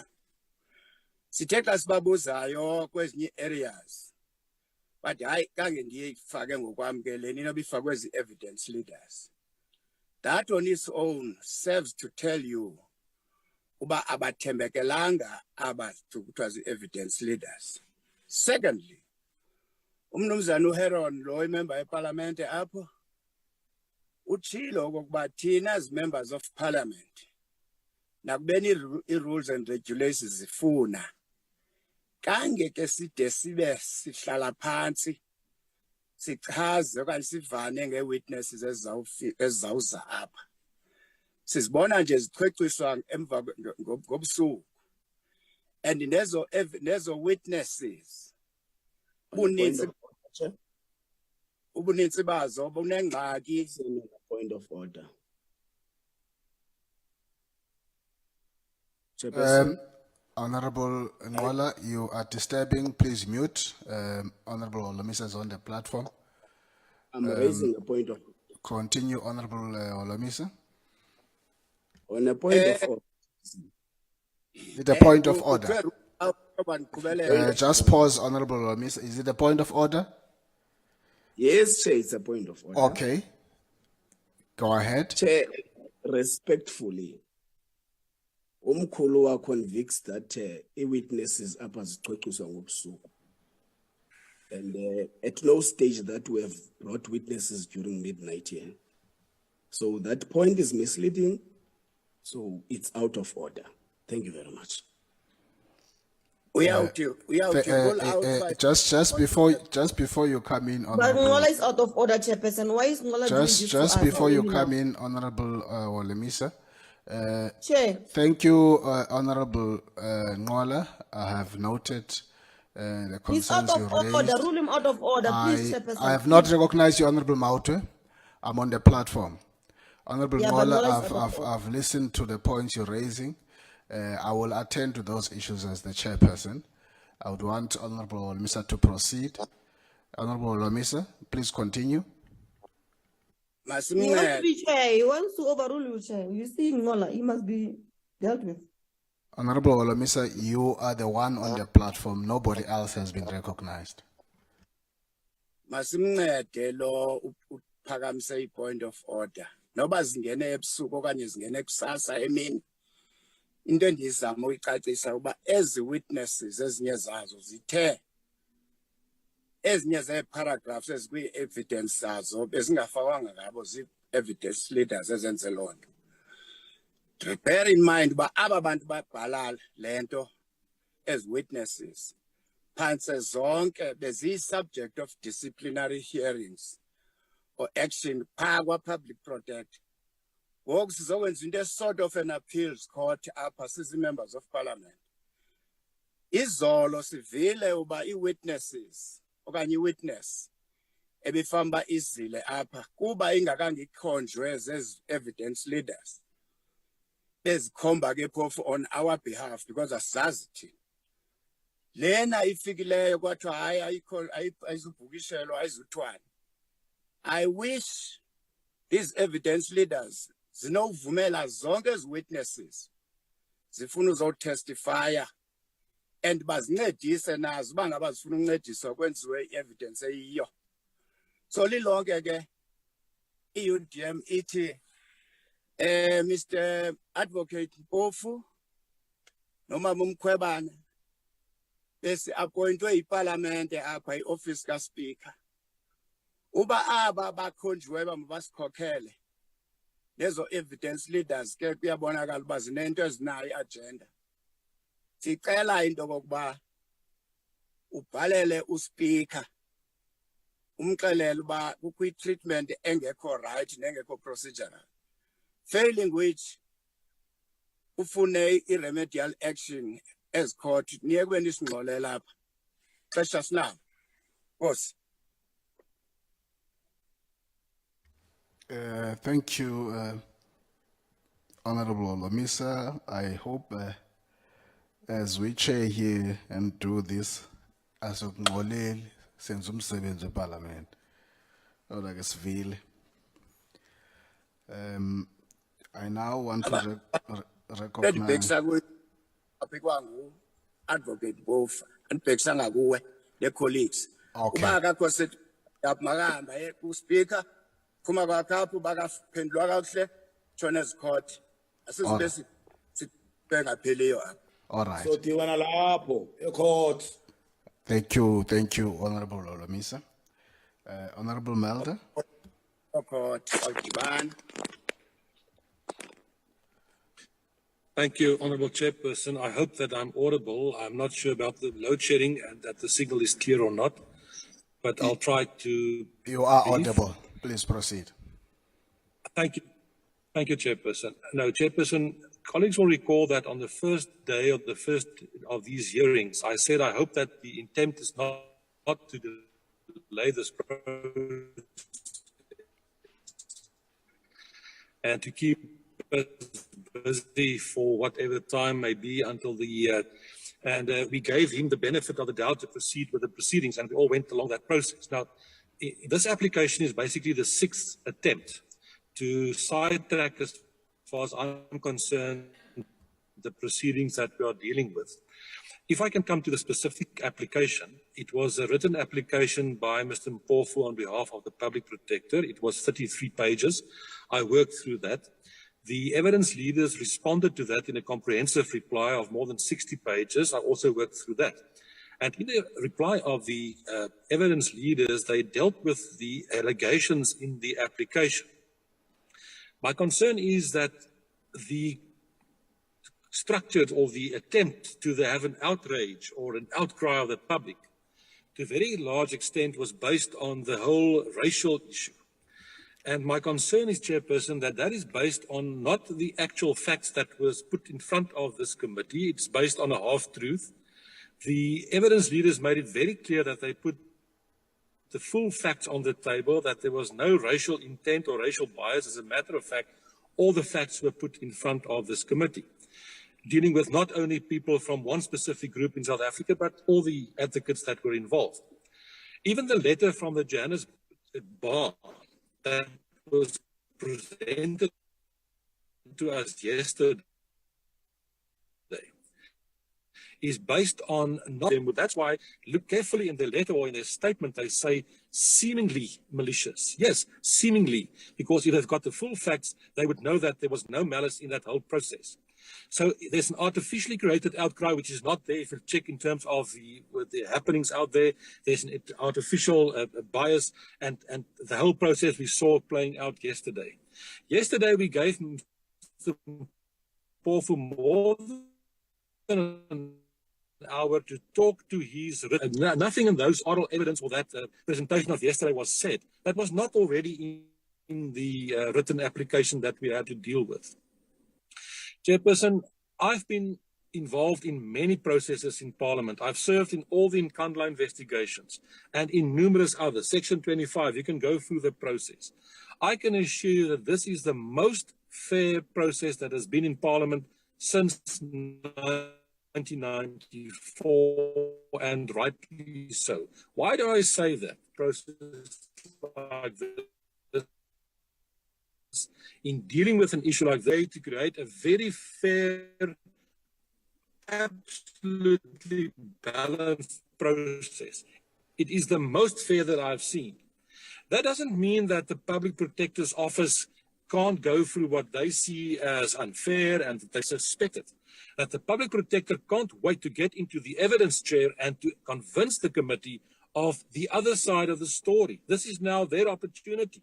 We've been waiting for this for quite some time, and I find it rather strange that they are not grasping that opportunity immediately. For example, the witness that we are trying to get in front of the committee on her behalf, the first witness. I was astounded yesterday. It was amazing to hear that that witness has not been prepared. Surely that's number one witness they've had enough ample time, months, to identify this committee. And I hope that that can still be done today. Surely they have now prepared that witness. Chairperson, in conclusion, I think the next application for a removal will be against either the caterers or the sound division, because we've seen this playing out one after the other. I guess the caterers will be next in line. I really want us to move on. I think the Public Protectors team, Mr. Mpofu and friends, have had sufficient time to bring what they want to do. They did not supply us this morning with a response. I don't think we've received it yet. I also support the dismissal of this application, that we proceed immediately and continue the work. And when the next application against the caterers come, we will deal with that as well. Thank you, Chairperson. Thank you, Honorable Mulder. You have just raised caterers, and then I think it takes me to tea once you you raise that issue. Just want to indicate, colleagues, we have received the application as I'm getting it from the committee secretary, and I indicated it will be sent to you immediately. And I want to read this from the committee secretary that, dear Chairperson, find attached PP's reply to the evidence leaders. Please indicate if I can share it with the rest of the committee, which I did. Quite clearly, the submission was received 11:08, 38 minutes later than what was committed in the WhatsApp this morning, meaning 10:30. Let alone the fact that we would have expected that last night or first thing this morning. And so it's been sent to you. I am now going to ask that we take a 20-minute break. We'll come back and then I will summarize our decisions and the ruling. If in the 20 minutes you've picked up anything in the 13 pages of the supplementary, because this is supplementary, the main application was made yesterday. This is supplementary. If there's anything you would have picked up before I summarize, you will be able to do so. It is now on record. And now it's being 11:20. We adjourn for tea for 20 minutes. Back at 11:30 or 11:40. Thank you. We adjourn for tea. Recording stopped.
there is no case, as I said, that the evidence leaders put forward or that they've closed. So at any time, if members feel that they wish to hear from a particular witness, that can certainly be raised, and we can go back and look at that.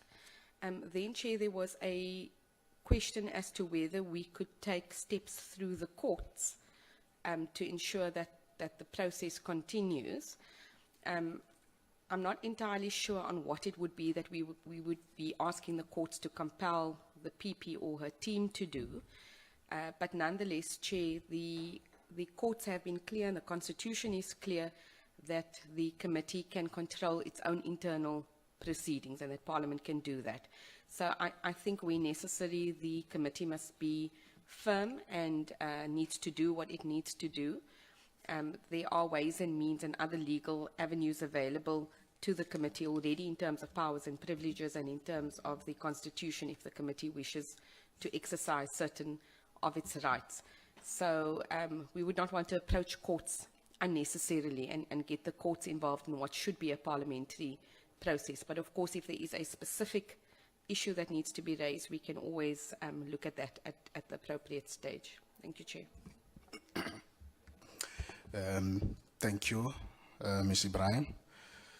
Honourable members, just from my side as a chair, hopefully I would have listened to you all very carefully in the way of making the summary, which is the decision of this committee.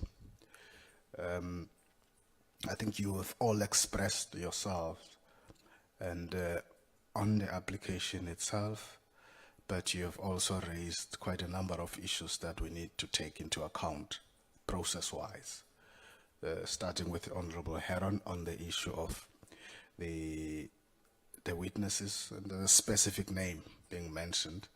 And I think that on the issue of Mr. Cilliers, there is nothing wrong if myself and the team would look into that matter, because that's a witness that has been mentioned and would have been central on a particular issue of whether to do this or not to do that. So I am comfortable that we can take up that issue.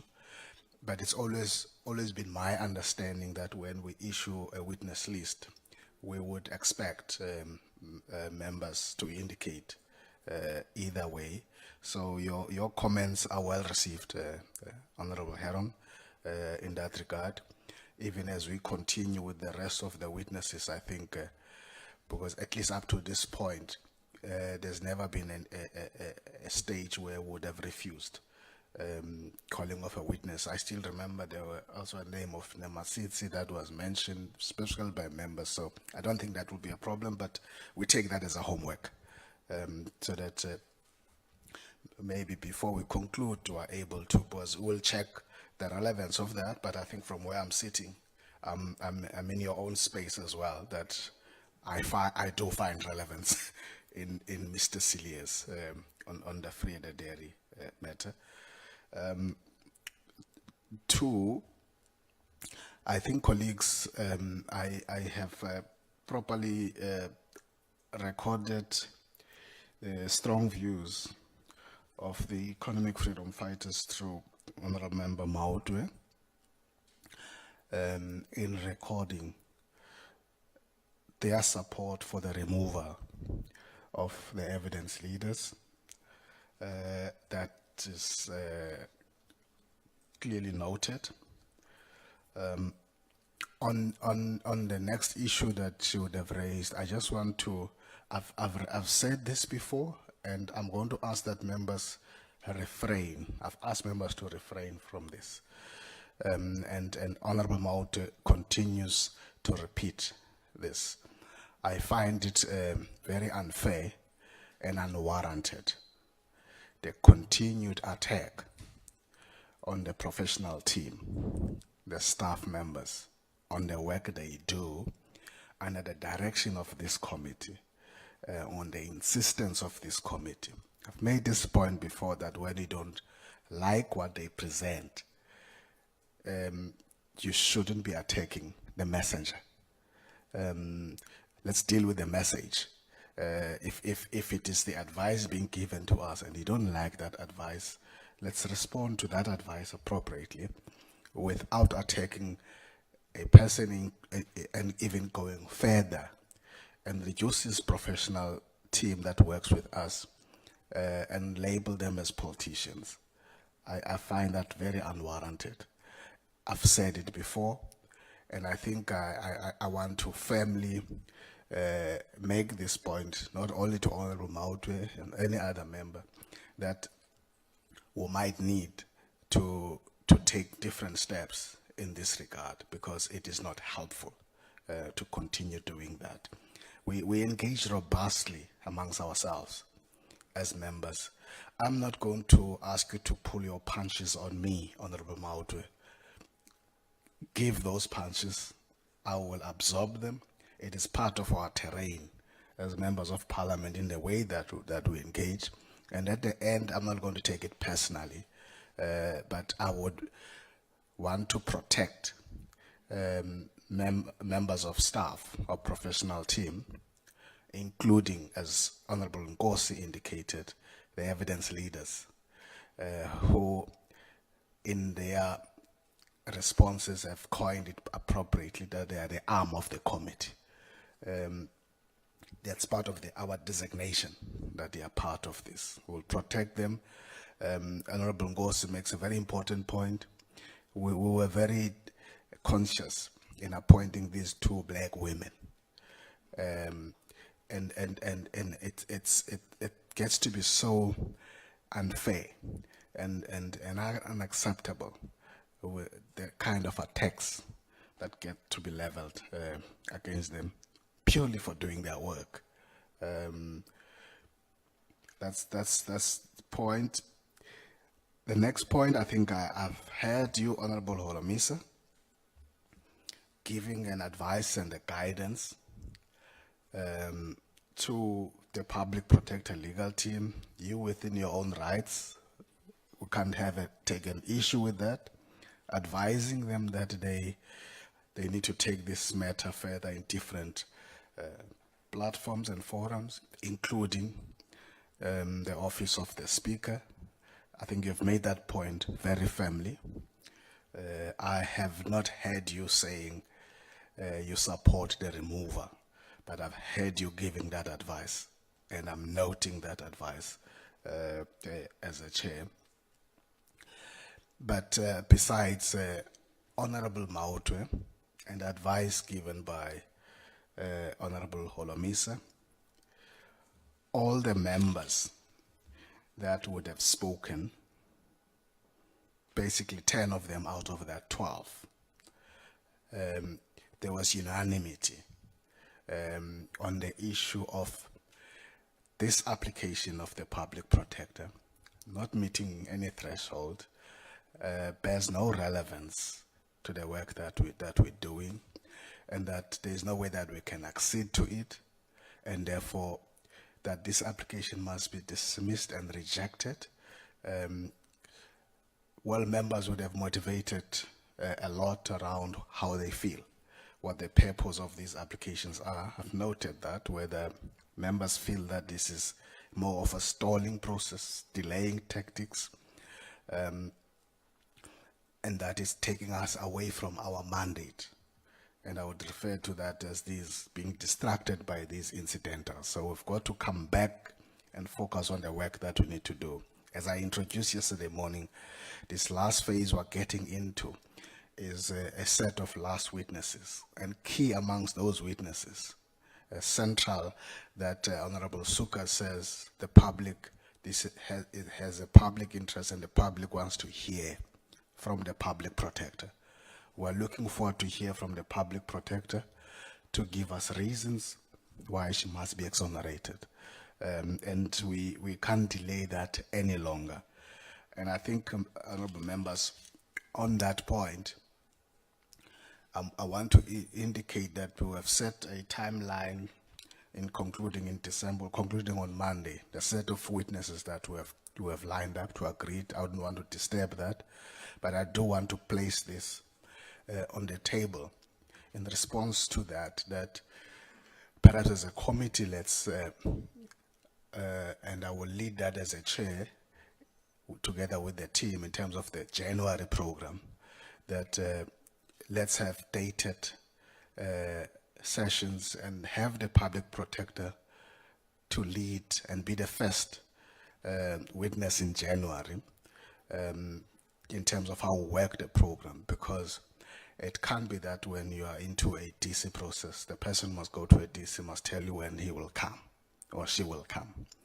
And then if anybody else amongst members who has got a grief with that kind of homework, please say so, because we'd want to ensure that we don't delay any longer hearing from the public protector. There might be witnesses even after she would have come forward that we can listen to, but we do need to get to that point. And so I want to make that. And so effectively there's no case for evidence of the evidence leaders to be removed. I think on matters of misconduct, perhaps that's an advice that we can give. If there's a misconduct alleged on the part of the evidence leaders, the Legal Practice Council is an address that we can give them. You go to the Legal Practice Council and complain about misconduct, not in the inquiry. We can share that address for the Legal Practice Council on issues of misconduct. It doesn't belong to us. We are not that professional body to attend to those matters. And I think it's going to be important that we do that. Otherwise, honorable members, we have also then asked that the evidence leaders and the team of the public protector joined us around 12, because we'll take a few minutes break as we're waiting for them, and then relay the decision immediately, but also allow Advocate Mbofu to start leading arguments as would have planned. And so that in the afternoon, as we indicated yesterday, we are able to swear in the witness. Thank you very much. Anybody with having a grief on that summary? You speak now. None. Thank you, colleagues. No, Chair, I have a grief. Yes. Yeah, so it doesn't matter what you say. It really doesn't move us an inch. If the parliamentary legal office comes here and behave like politicians, we're going to say that. We're not going to sit here and be told on what direction we must take as politicians when it's blatantly clear that these people have got an agenda.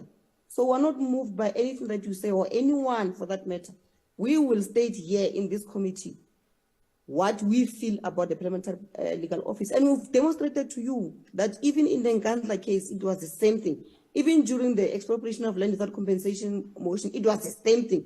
They are continuously repeating the same thing that they've been doing. So we're going to call it out. We're not scared of anything or anyone for that matter. Thank you, Honorable Mautwe. Your grief is noted. Thank you. We'll take a few minutes break. Colleagues, thank you. Recording stopped.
but we noted that that document was firstly a day late in its production and a day later in being furnished to us.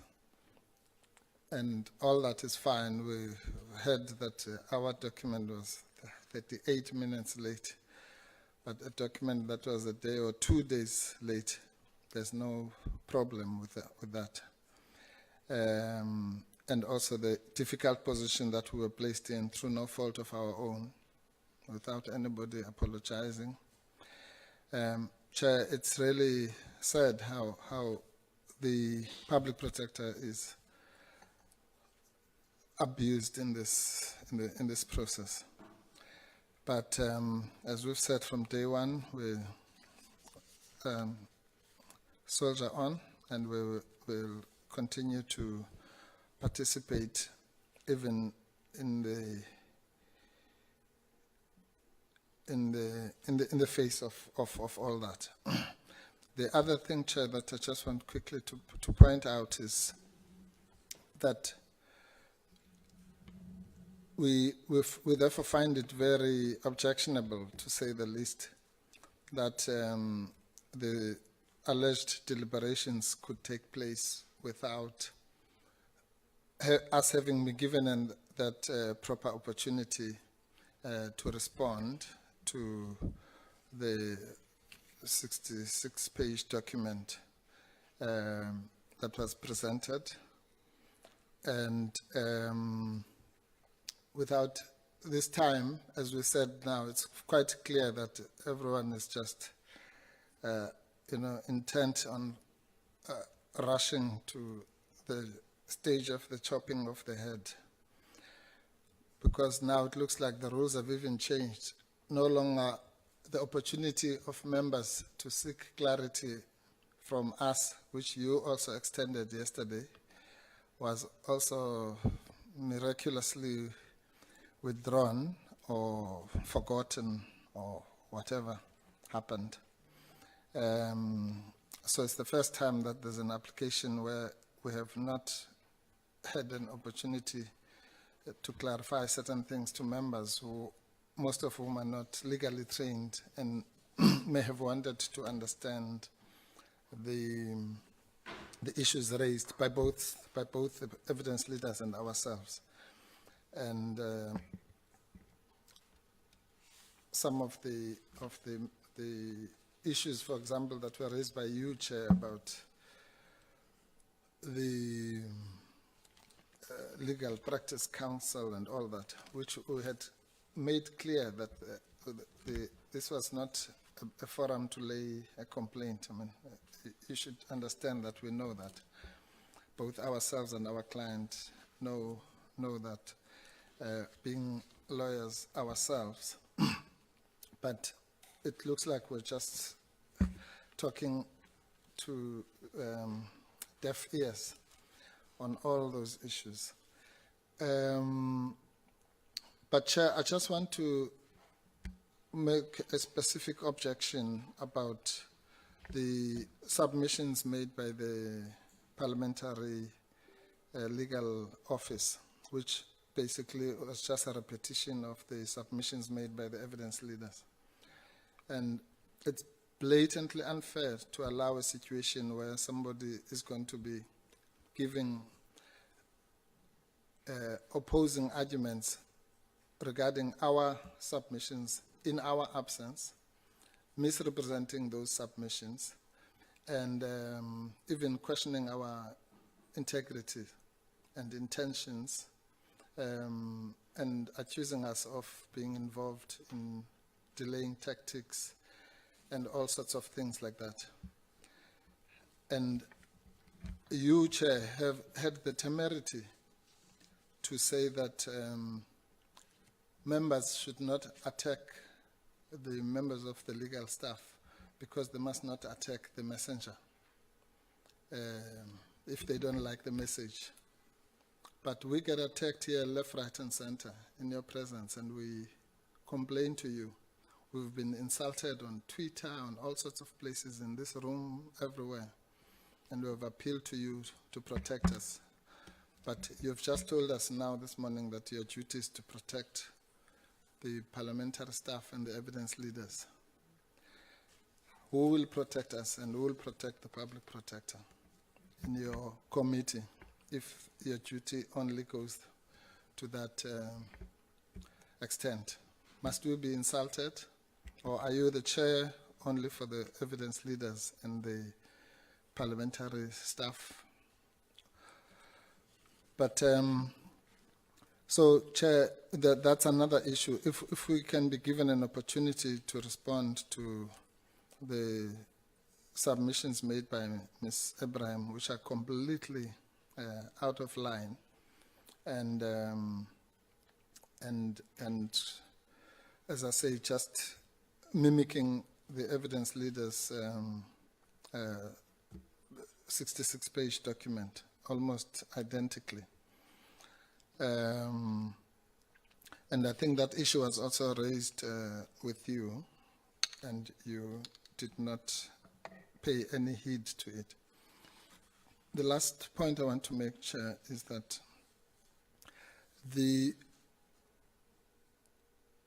also something you said that, sorry.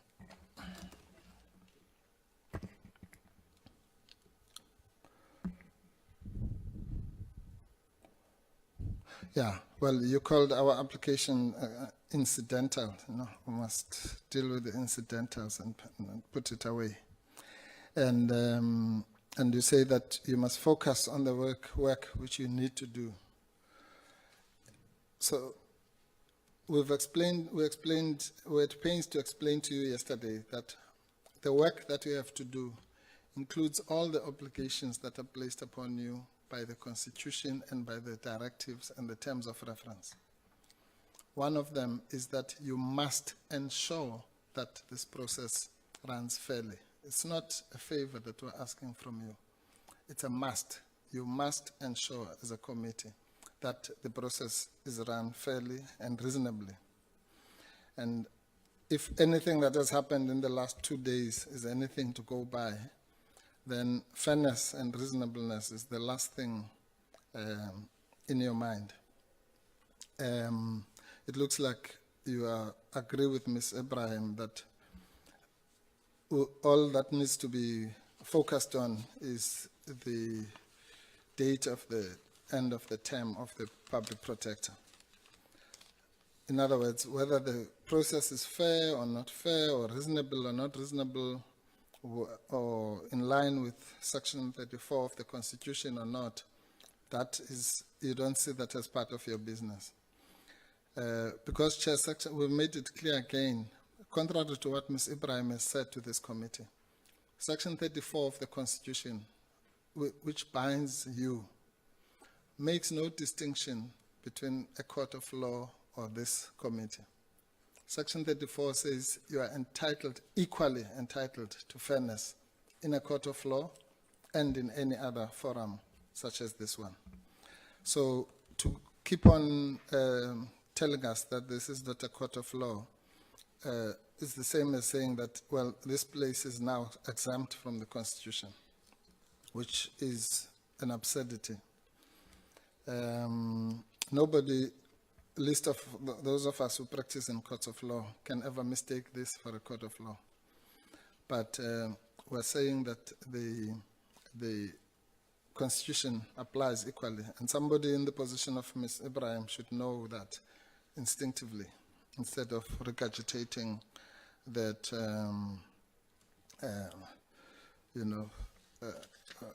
senseless suggestion that simply because this is not a court of law, then the rules of fairness must be suspended and not applied.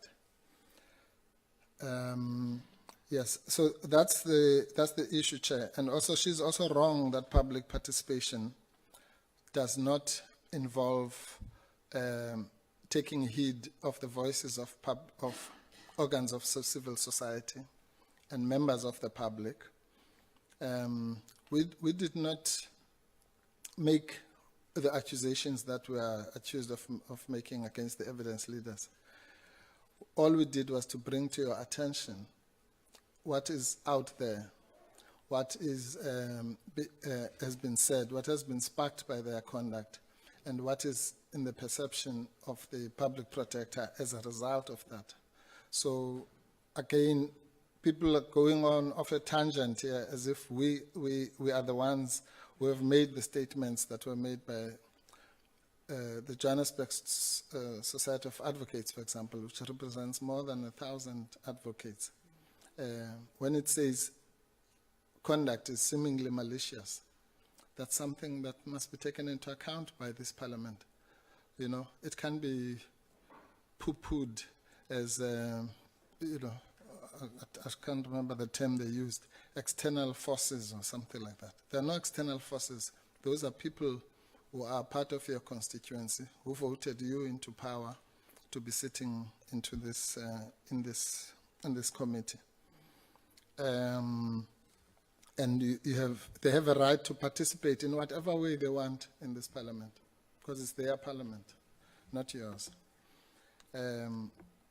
So that's, those are just some of the issues, Chair, that should be disturbing to any right-thinking South African, if this parliament can degenerate to levels even below those of a kangaroo court, of actually not giving us a chance, firstly, to finish our submissions.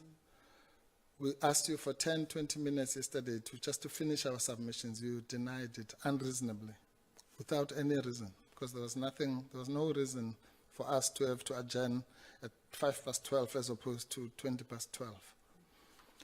You've practically denied us an opportunity to, or rather made us to work overnight, the whole night and the morning, compiling documents which you were just going to ignore so easily and not wait for, even when we pleaded with you.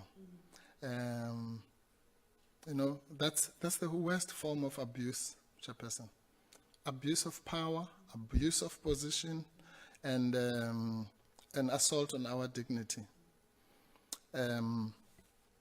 But as we have said before, you have the power now, but it should not be abused in this fashion, Chair.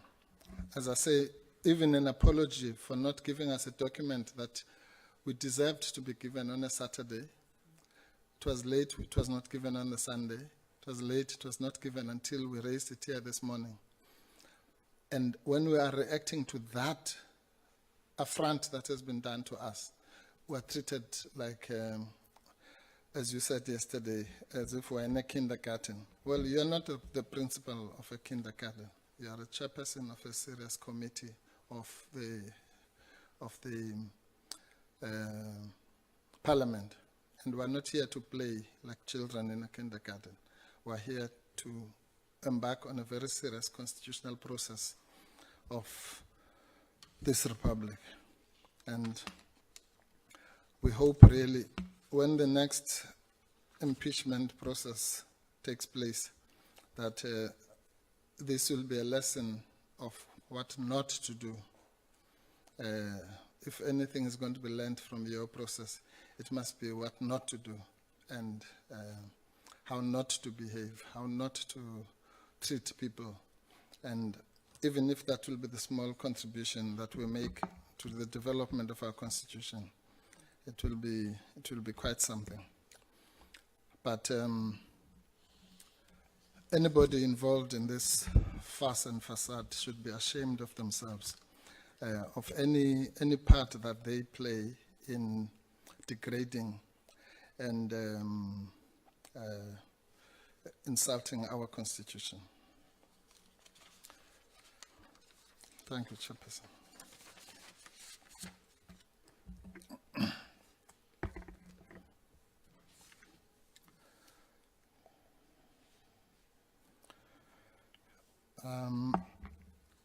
All right, we now want to refer you, Chairperson, to clause 4 of the directive, which gives us the right to make a second opening address. As I'll try, Chairperson, you remember I made a promise. I'll try to keep the promise I made to you on the first day, namely that we won't retraverse the other opening address because this one is supposed to serve a different purpose. Where there's some overlap, I will indicate, Chair, there's one or two areas where there's an inevitable overlap with the issues that were raised earlier. But as I say, I won't belabor them, I promise, just so that we make progress rather than, there's no point in repeating what's already on the record from the previous address. Chair, the purpose, maybe I should start right there to distinguish the two. The reason that we, at that stage, in our engagements with the evidence leaders in fashioning the directive, that we made this proposal and were grateful that it was adopted for having a second opening address, really talks to what you and I have said and other people have said here repeatedly, namely that this is a novel process, and uncharted waters, virgin territory, all sorts of metaphors have been used. And therefore, we then took the opportunity in the first opening address really to try and situate this whole process in the larger scheme of things. So it was a more broad-based kind of opening address.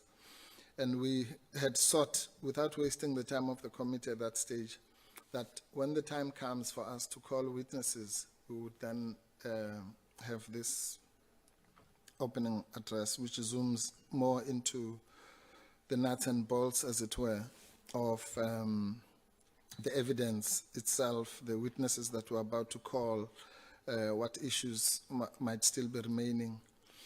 And the purpose, Chair, is really to assist. It's not to waste your time.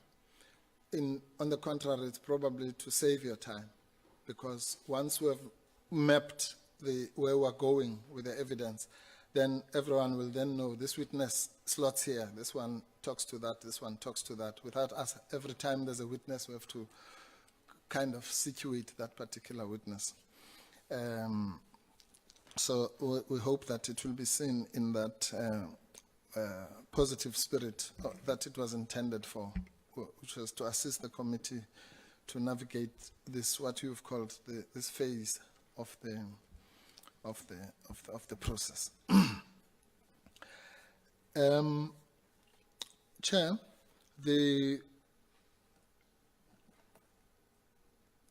we focused in the first address. You'll remember we started by, and again I'm going to be long on this because I'm not going to be long on this, so that I don't repeat, I don't have to re-argue it, but I'm just reminding us. So maybe that's what's going to happen.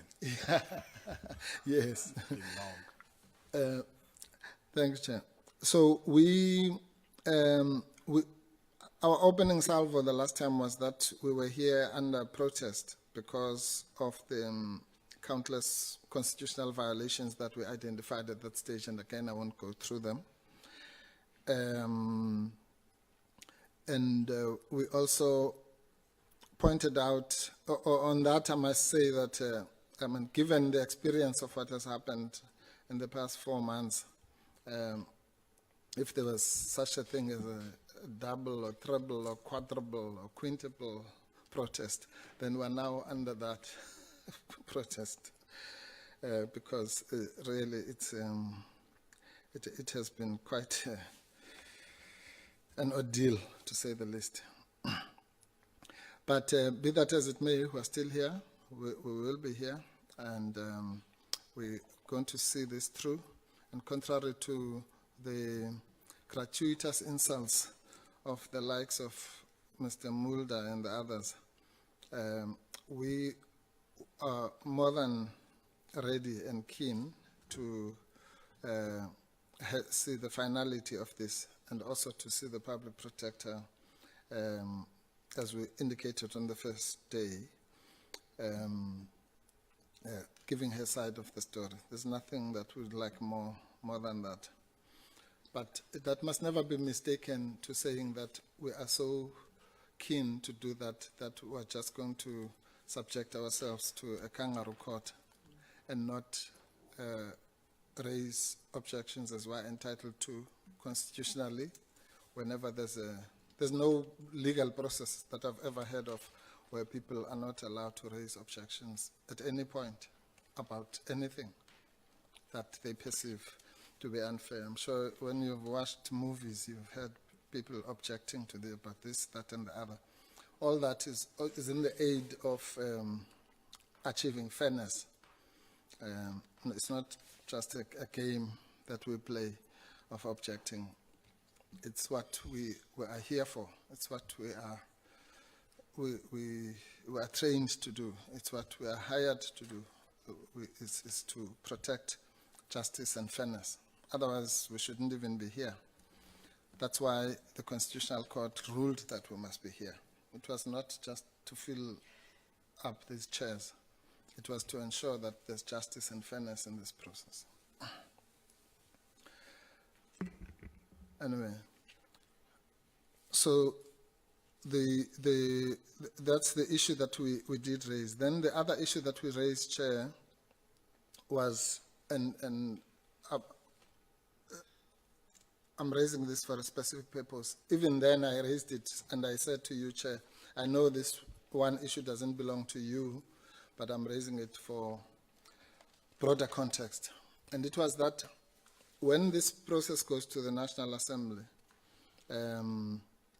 we will ask at that stage for a secret ballot to be the method by which the matter is going to be determined. And as I say, Chair, I don't need you to make any decision on that. I know that's not in your province for now. But I'm raising it in the context of this particular committee, the experience we've now had. When I said that on the 11th of July, little did I know that 4 months later, we will be in a situation where it is clear that we will need that protection from the voting kettle syndrome of just instinctive or don't even know what to call it, crowd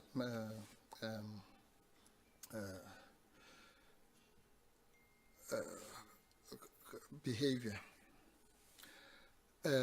So it's going to be a very crucial aspect of making sure that people indeed vote with their consciences and not necessarily, well, if I don't have to motivate that, you can just read the case of the UDM versus the Speaker, where we won the right for a secret ballot vote in respect of, I think it was a motion of no confidence as opposed to an impeachment in that particular case. We won that right in the Constitutional Court to avoid exactly this idea of people just, as I said to you, if we say today is Sunday, we can all vote that it is Sunday, but that doesn't mean it's really Sunday. Then the third issue that we did raise, Chair, was that, well, I've already touched on it, the value of the legal representation that was afforded to the Public Protector by the Constitutional Court must be looked at in its true perspective. And I won't repeat what I just said earlier, but one of the perspectives from which it must be looked is the fact that this Parliament literally, and it has now been demonstrated why, fought tooth and nail, to put it mildly, until the highest court in the land to ensure that the Public Protector should come here without legal representation, or without legal representation of anybody who's really participating in the process. Tooth and nail. Now we can see why. By now, I think she would have been bent at stake in the first 5 minutes had she not had the protection afforded to her by our Constitutional Court, and we must really appreciate that. Because even with legal representation, you know, the guards of the guillotine are boiling already. But I can assure you, Chairperson, that we'll do everything, but everything in our power to protect the rights of the public protector and to protect our Constitution, if nothing else. Doesn't matter who says what, it doesn't matter what insults are hurled at us on a daily basis in this place. We are equal to the task, and if we have to bring an application now in the next 5 minutes, we will bring it. If we feel that there is an injustice that is meted out against the public protector, we will voice it. If we have to go to court, we will go to court. Make no mistake about that. We will not shirk from those responsibilities. So nobody must think that we can be easily intimidated, you know, by repetitive statements about this is the 4th or the 5th or the 6th or the 100th application. Yeah, and lectures, you know, about how we should prepare witnesses from people who've never prepared witnesses in their entire life. They wouldn't see no witness preparation from their elbow. But so we must make it very clear that I just wanted to underline that. Otherwise, we shouldn't even be here. Then we will really be wasting your money.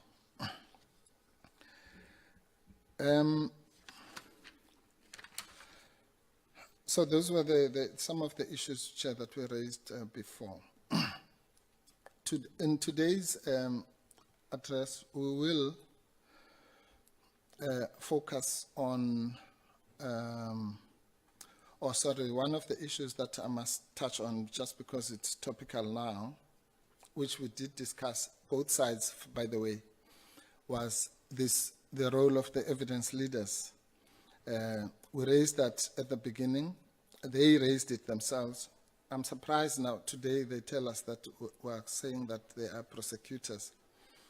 But they themselves, in their opening address, said that they are not prosecutors. And we said the same thing. They are not prosecutors. They are not supposed to be prosecutors. The reference to prosecutors is exactly a contrasting one. It is a standard that is set by you in your terms of reference, not by us. At paragraph 4 of the terms of reference, or 5, which says that the inquiry is inquisitorial in nature, is 5 in nature, and the evidence leader does not act as a prosecutor.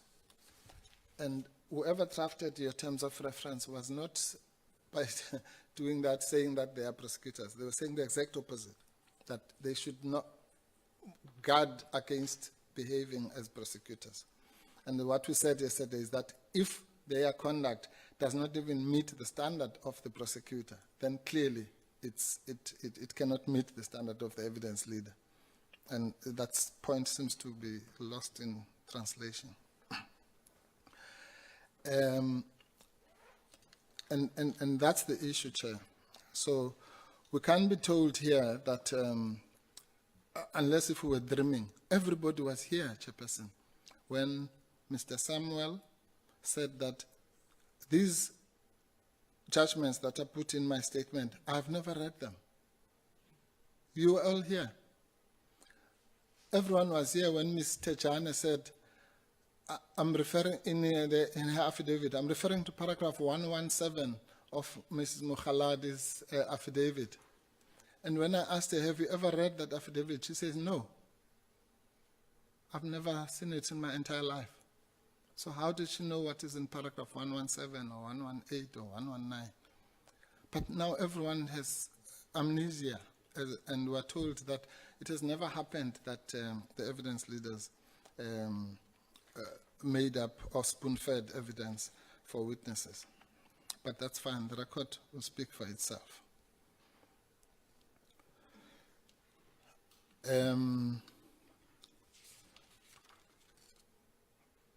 That's as far as looking back is concerned. Well, Chairperson, let me just say one thing. Sorry, I apologize. I should have said it in my earlier remarks before I started with this address. You said something which I don't know whether well, if it was serious or whether it's actually going to happen or not, but I'm sure we'll get some communication. But you said something about that when we come back in January, the first witness we must call is the Public Protector. Well, Chairperson, I have news for you. We are going to, unless otherwise ordered by somebody else, we're going to call the witnesses in the sequence that we choose to call them, as we are entitled to. Not even in a kangaroo court. By the way, I was once part of a kangaroo court. It's just that we used to call them the people's courts in the 80s. But not even there can you I used to represent people, by the way, so they used to slash them before I come so that I don't represent them. But not even there, Chairperson, do they ever do what you are now purporting to do, which is to prescribe to a party or to a person who is facing the jeopardy of such a serious matter as an impeachment. What's next? Are you going to tell us what questions to ask or what we must wear when we come here? No. That's, I hope that idea will end where it started, Chairperson.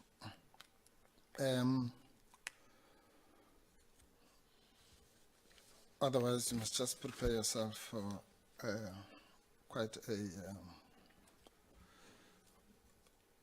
serious resistance on that front. Because, as I say, I don't know where it will end. Right. Now, Chair, for the record, we want to say, just to situate the next discussion, the evidence leaders, as you might know, Chair, by now, have called 18 witnesses up to where we are now. The inquiry has now set, I think this is probably day 40.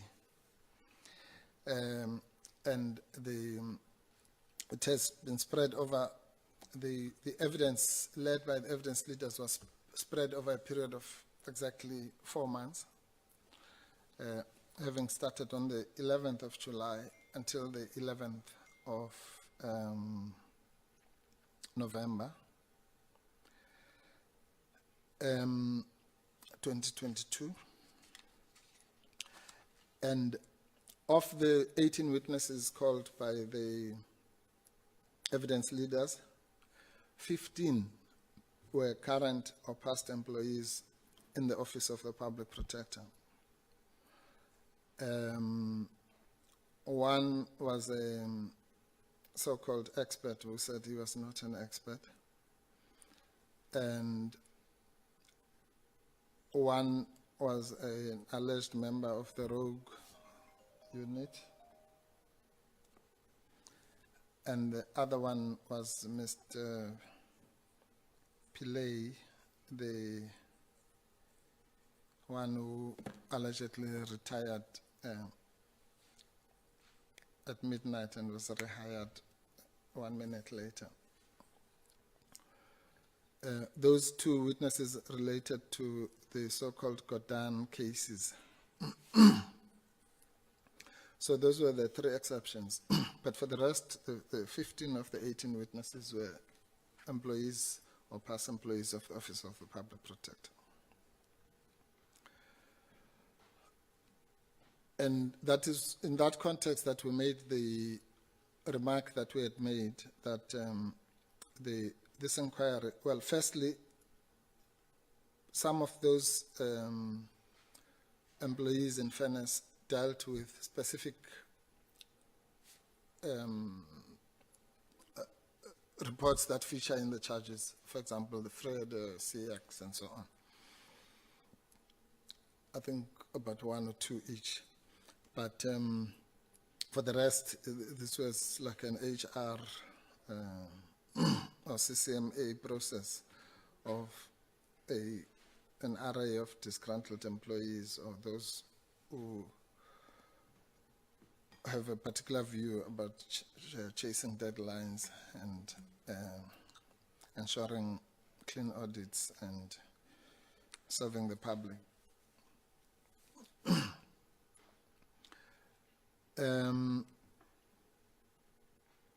As we sit here now, Chair, the witnesses, we have given you a list of witnesses, and some of them will, and I'll come to that, will then talk to some of that evidence almost directly. But others will cover a new terrain that was not covered. And of course, the public protector, whenever we call her, whether it's as the first witness when we come back in January, or the second one, or the sixth one, or whatever, will then deal with the relevant evidence that was directed at her. And Chair, this is where I was apologizing to you about covering, when I said there would be some overlapping issues. One of those, and it's an issue which I want to raise sharply, Chair, but without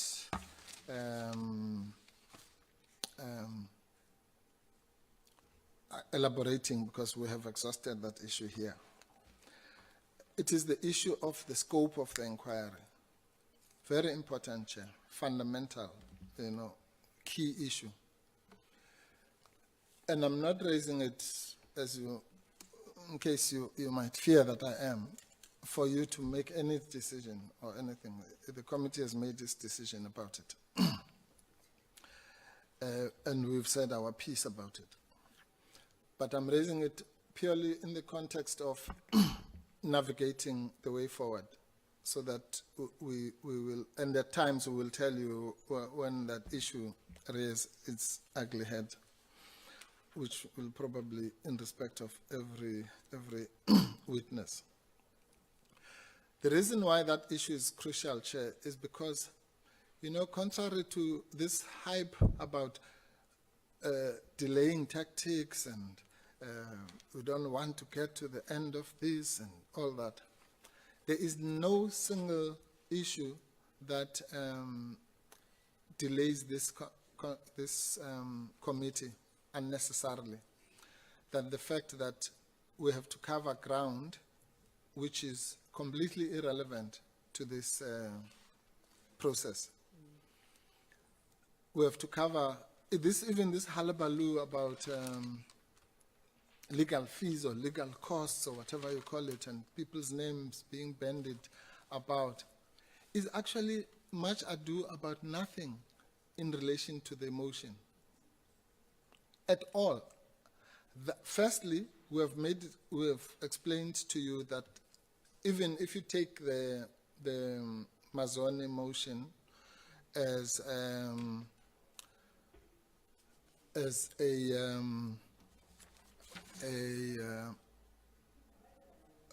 at face value, let me put it that way, it refers to legal fees, which any first-year student will tell you is a completely different thing. It refers to legal costs, which will tell you that it's different from legal fees. That's the first thing. Let's assume, for the purpose of that the motion is looked at face value. But what is worse, Chair, is that if you look at the report of the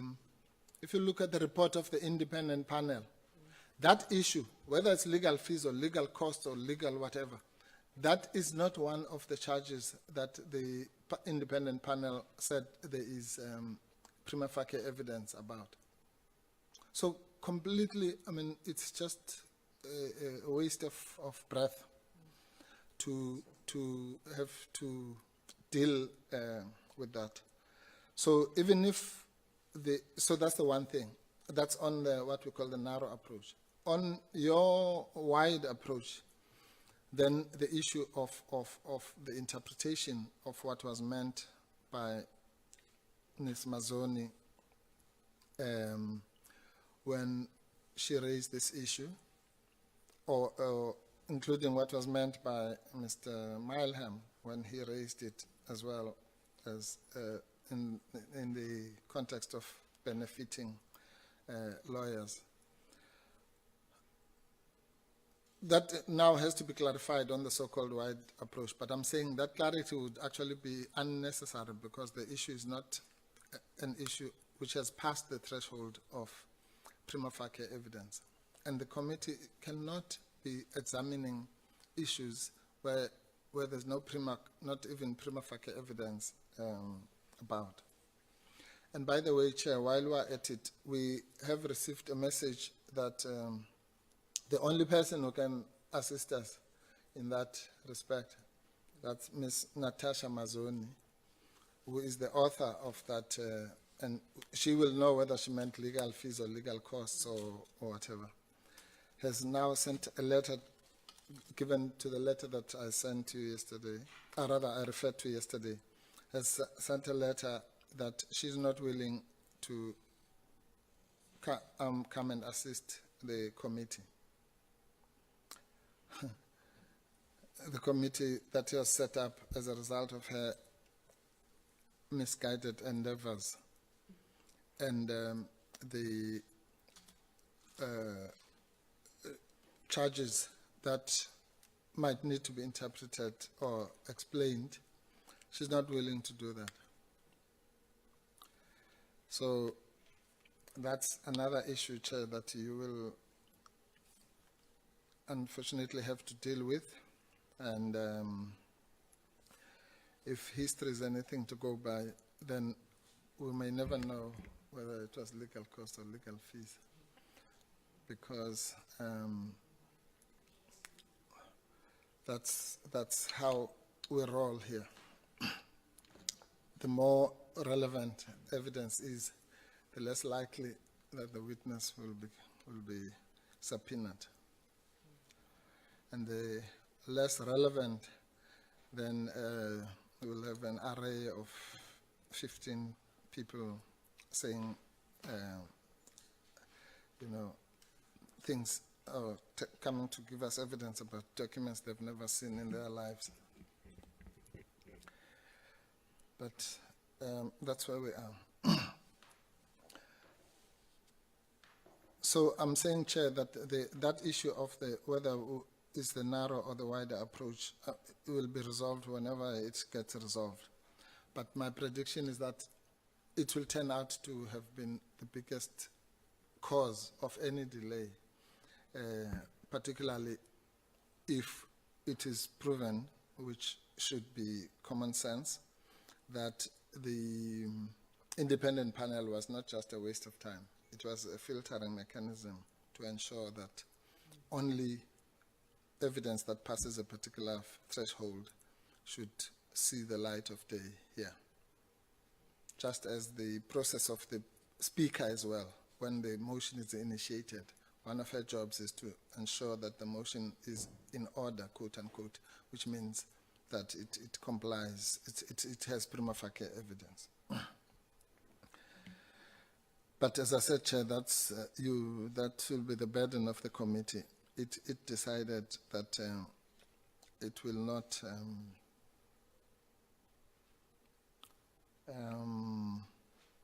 I'm sorry, Chair, just 1 second.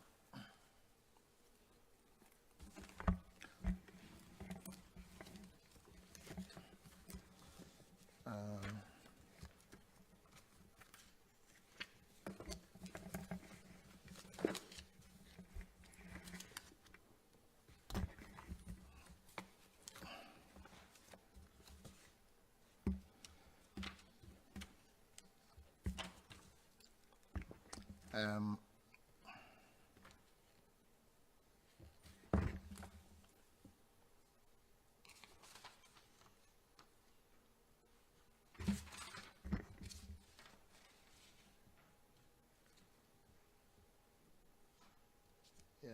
So, sorry, Chairperson. I wanted just to round off that point by referring you to the minutes of the proceedings of the National Assembly on the 16th of March 2021, where the motion, as you know, was when the motion was adopted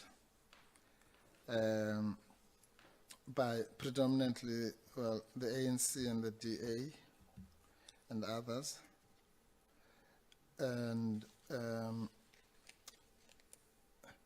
it said, consideration of recommendations of the independent panel established in terms of Rule 129U to conduct a preliminary assessment. And then it said that the question put was that the report of the independent panel, which recommends that the Assembly proceeds to conduct an inquiry into the Public Protector on the specified grounds, be agreed to. In other words, on the grounds that, if you read the independent panel report, it's called Annexure A. They tried to make it easy for the National Assembly by putting an Annexure A where they summarize which grounds have passed the test. And that's what happened. That motion was then agreed to, and the report accordingly adopted. In other words, the report with all its qualifications adopted. But I suppose that will be a debate for another day and another place. All I'm saying is that we might be at least wasting half of everybody's time by calling witnesses on issues that did not pass the test. Then, Chairperson, I want to, if you allow me, okay, I've spoken about the witnesses already called. I'm going to now speak about our witness list. And I'm going to say, Chair, I've indicated, I think, I'm not sure if it was formally here or it was in writing. We've indicated that we might have one or two witnesses who are not on the witness list. But we undertake, Chair, that whenever there are those amendments, whether it's taking someone out or putting someone in, we will make sure that there's proper communication and timeous communication and submission of statements on time. No, we as I said, contrary to popular belief, nobody wants this thing to move as quickly as possible than the Public Protector. So you'll get our full cooperation in that regard, Chair. Then the next topic that I'm going to talk to I'm just going to round up something. It will then be to zoom onto the real purpose of this address, which is to talk about the specific charges and how we're going to approach them.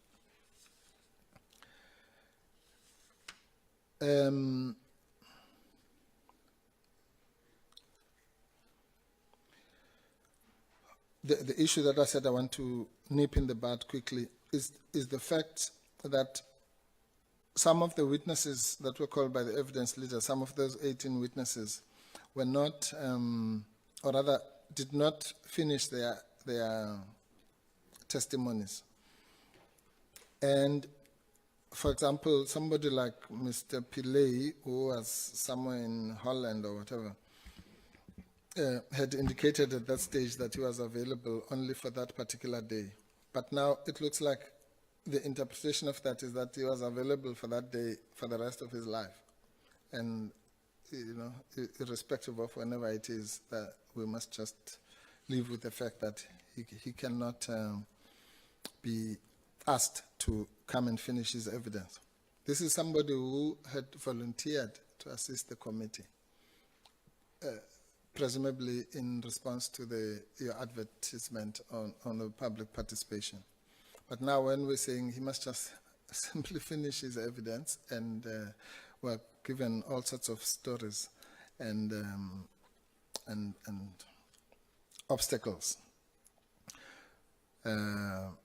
Because if he's here to assist the committee, then it must be that he's going to assist everyone in the committee, including ourselves, who might need his assistance. It can be that he gets blocked at the point at which we want his assistance in the form of cross-examination. But again, that's where we are. Ms. Baloyi, the same thing. She came. So the record speaks for itself. She was not even answering questions, going off some unnecessary tangents, and making up stories about people calling other people madam and all that, which was quickly proven to be false. And when we want to finish the hair cross-examination, again, nowhere to be found, and no assistance from the chair or anyone to ensure that she just does the honorable thing of finishing her evidence.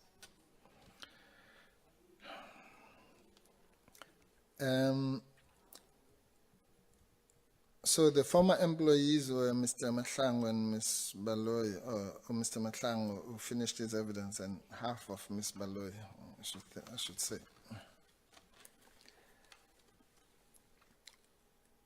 For the sake of completion, if anybody is interested, the witnesses that were called were Mr. Hassan Abraham, Johan van Lochenberg, Tebucho Kekana, Spelo Samuel, Vusi Mahlangu, Futana Tebele, Baldwin Neshunji, Ivan Pillay, Dibuani Chaulule, Dicheni Retani, Kumbi Chalela, Reginald Ndo, Basani Baloyi, Ponasa Homokhaladi, Temgosi Stole, Ntoriseng Mutsisi, Nelisiwe Tejane, Niels van der Merwe.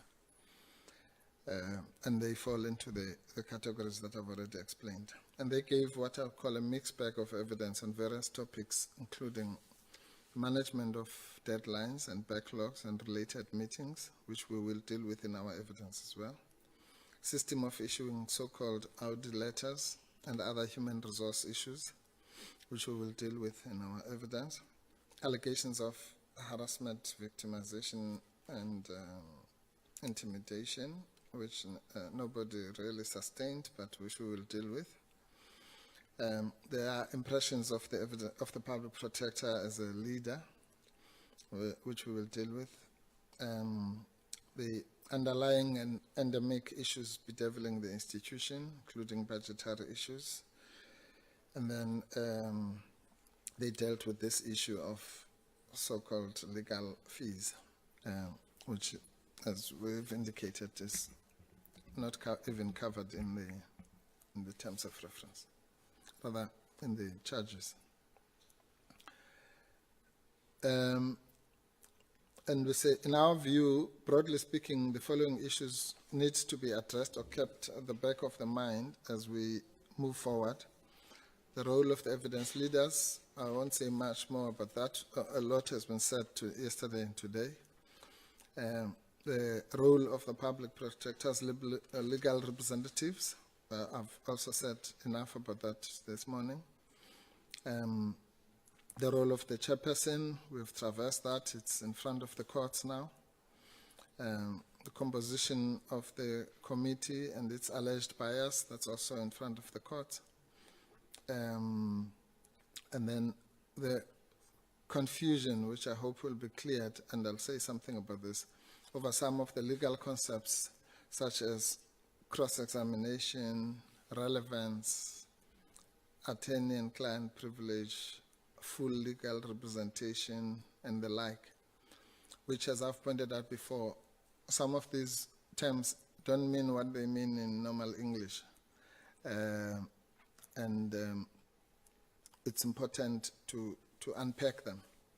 Maybe I should interpose, Chair, by saying that one of the witnesses that we will be advising you about, maybe when we get back, will deal with some of those aspects as an expert, just to explain some of the things that seems to be dodging the attention of the committee, even this morning, as I say, as to what the duty to fairness, what does it really mean? And particularly your role, Chair, to ensure that there's fairness in the process. Is it one that should be skewed for one set of people, or should it encompass all of us? And what does it really mean? And then there's the bedeviling issue of the status of the court judgments, Chairperson. That also falls under that category. Hopefully, whoever has to deal with that will also unpack it. Whether they are binding, as Mr. Mulder seems to believe, or whether the public protector is entitled to bring evidence to refute whatever prima facie evidence might be contained in them. Issues of generally just the law of evidence and maybe some separation of powers.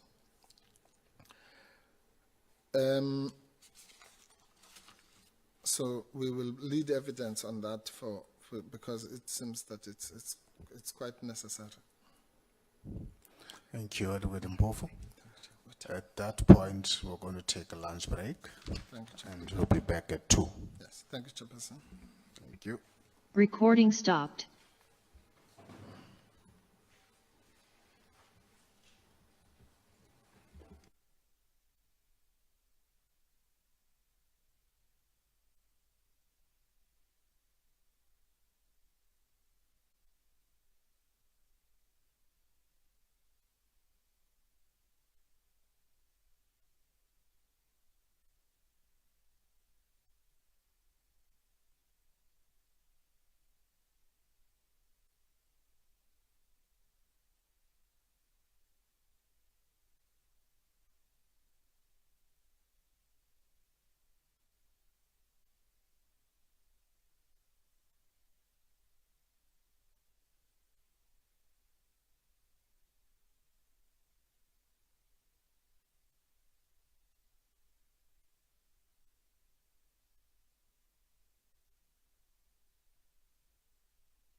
there are complainants and there are complainants.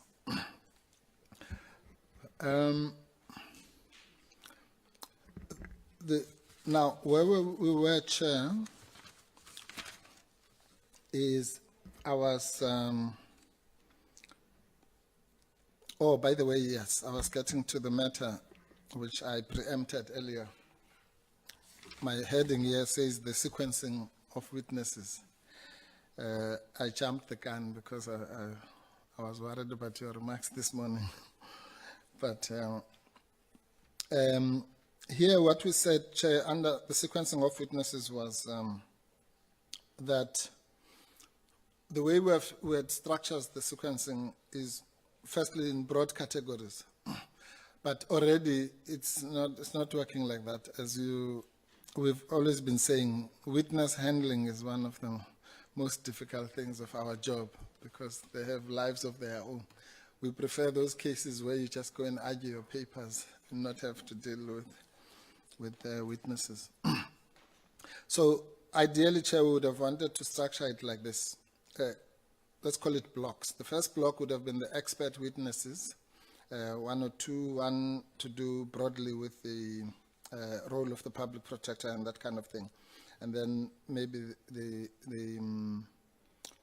expert that I was talking about on evidential issues. We also have a slight possible problem, Chair, which I will raise with you maybe tomorrow morning. One of our witnesses who is based in another country may no longer be able, I think is the word that is correct, to testify because she may have been appointed to some office, high office that might make it difficult, but we were still talking. In fact, what we asked her was whether she would not, in any event, even if she can't testify, hand in a statement, in which case we will then hand it at that time. But I'm just giving an early warning about that, Chair.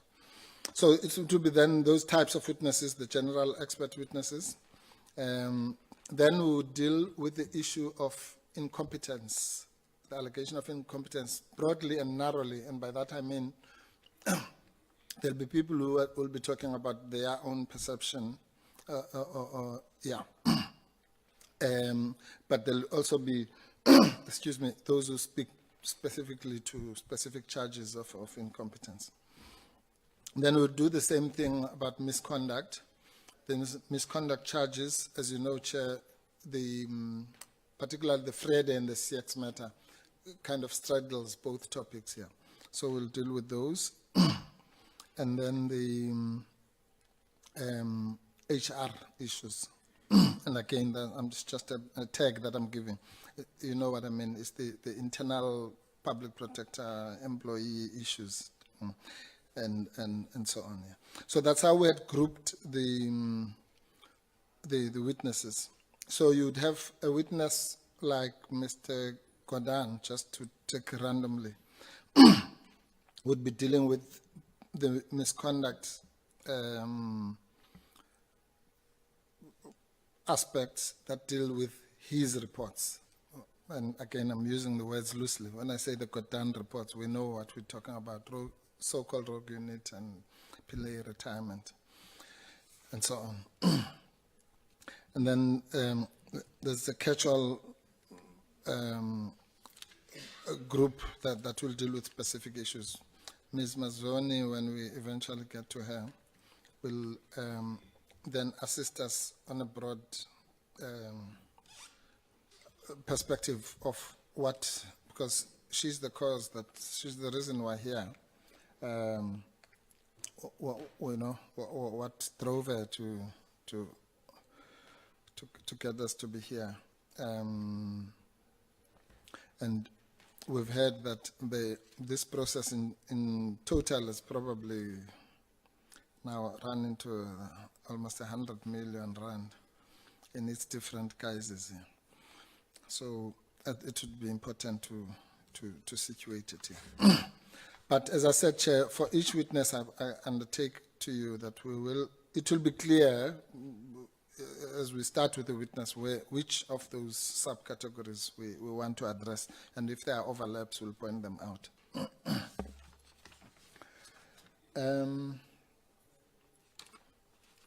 Now,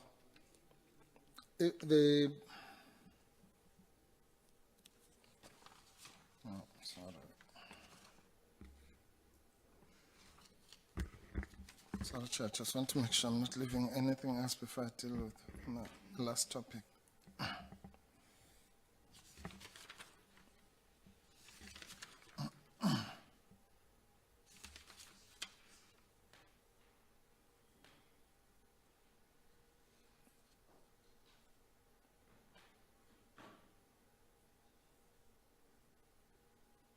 Oh, yes. In terms of the broad approach, Chair, we understand, as we should, that the process is inquisitorial, but ultimately the committee is still expected to make findings of fact. And this can only be done in our respectful submission on a balance of probabilities after weighing up the evidence in relation to each charge. But I don't need to dwell on that, because when we do the closing address, obviously we will define what we think is the test and so on. And I think there's an idea that just came to my head now. We might even be able to, between ourselves and the evidence leaders at that stage, to agree on some of the basics of how the evidence should be approached.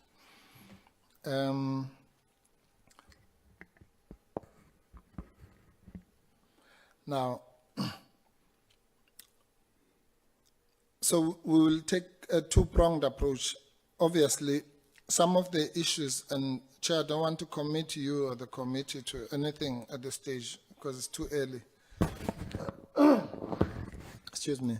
But we will take the position that if no evidence was led on any issue, it's either, well, if we deal with it, we'll deal with it just for the sake of completion, but we're not going to waste your time on those kinds of issues. But again, we'll be in touch with the evidence leaders so that we're not leaving out something because we think it is not being pursued. Meanwhile, it turns out that it is being pursued.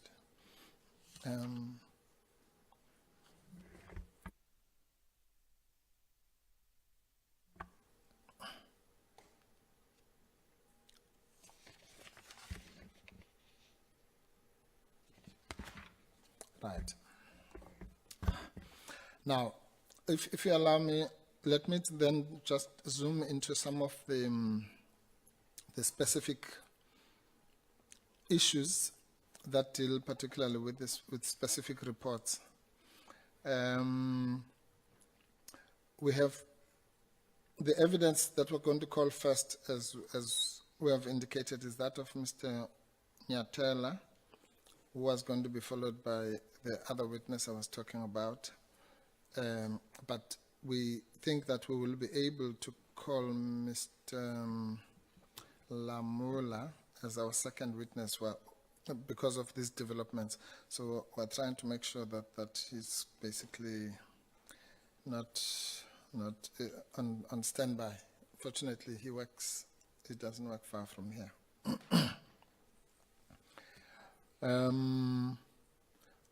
When we come back, Chair, we will kind of finalize those types of general or expert witnesses by calling one outstanding witness in that category, and then we'll go according to the blocks that I defined. Now, if I may then, I'll pick out some of the important aspects of the charges or of the motion.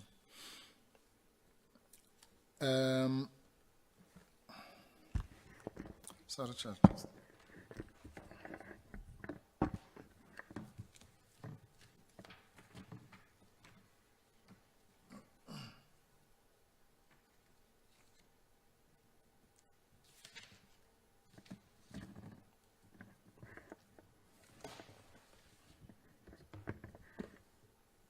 Sorry, just wanted to round off. Sorry, Chair, I'm jumping back to some thought that just came to my head, which I'll lose if I continue. So I'm tying this up to the point I was making earlier about Ms. Mazoni. And I would refer you, Chair, to 1.5 of the directive, which is the motion. It defines what we mean by motion, and we did this deliberately, I think, because there was already contention between us and the evidence leaders around this issue of the so-called broad or narrow approach. And what your directive then defines, it says the motion means the motion of Mrs. N.W.A. Mazoni, MP, dated 21 February 2020, to initiate an inquiry in terms of Section 194 of the Constitution for the removal of Advocate Busisiwe Mkhwebane of the office of the from the Office of the Public Protector, South Africa, on grounds of misconduct and/or incompetence. So that's the official legal definition of the word motion. It means, and that's why when we call it the Mazoni motion, we're using the reliance on this. We're placing reliance on this clause. But this will be, I'm sure this is going to be debated if and when she continues with the attitude of not wanting to assist the committee. All right, back to where I was saying, I'm just going to talk about CX, and again, I'm not going to dwell on it, but just to give you a kind of guidance of where we will go when we deal with that particular report, which straddles both the misconduct and incompetence charges. Our position will be, which we will argue at the end, and hopefully the witnesses will assist us in sustaining that argument, will be that it should be clear by now, after the witnesses that have been called, that the CX-related charges have been totally misconstrued, both in their formulation and how they have been presented, and maybe even how they have been characterized by some of the court judgments. Because the gist of those charges were that the public protector came up with some outlandish idea about the Reserve Bank and its place in the South African economy and so on. And kind of, just woke up one day and put those in a report, and in some effort to put the markets in a tailspin or whatever. So, but we now know that, oh yes, and then there's this other, the SSA bogey, yeah, because the originators of this motion are of the idea that she's a spy, quote unquote. So everything that has to do with SSA then must be viewed with suspicion. So we have in this category the fact that she had asked Mr. Moodley, who used to work at the Reserve Bank, to when she was formulating the wording of what turns out to have been clearly her own idea for a long time, and one discussed with economists and all sorts of people, and research by Mr. van der Merwe. But we'll need that all up from the point of view of the public protector to show that there's no substance in the charges, and that she was acting totally within her remit, which allows her to,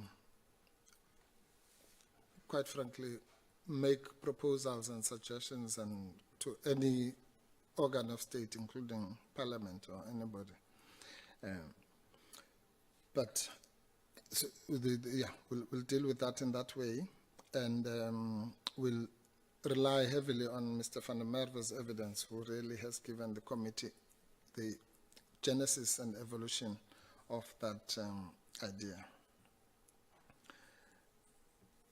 Then we will also deal with whether the recommendations for a constitutional amendment, which forms part of the remedial action, falls outside the mandate of the PP. Sorry, I've already said that.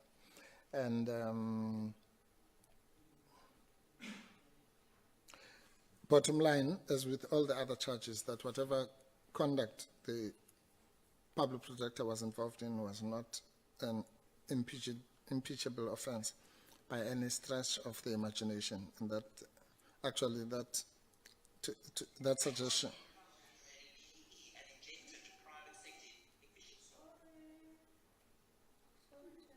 No. Okay, thank you. Proceed to get them both. Thank you, Chair. No, the PE efficiency is important. But so I was saying the bottom line, Chair, will be that there's not even a semblance of anything approximating an impeachable offense, at least not as defined in the rules of this committee. And here I can indicate the evidence of the public protector herself will be key in dealing with all these aspects. For obvious reasons, she was the one who was interacting with all these people, whether it was the Mr. van der Merwe or the SSA people or the presidency. In the charge, there's even a suggestion that the amendment was done on the advice of the presidency, which is quite something. Then, if we go to Freya, the Chair, in similar vein, and I'm doing a broad brush. I mean, there's going to be a lot of detailed evidence on these things.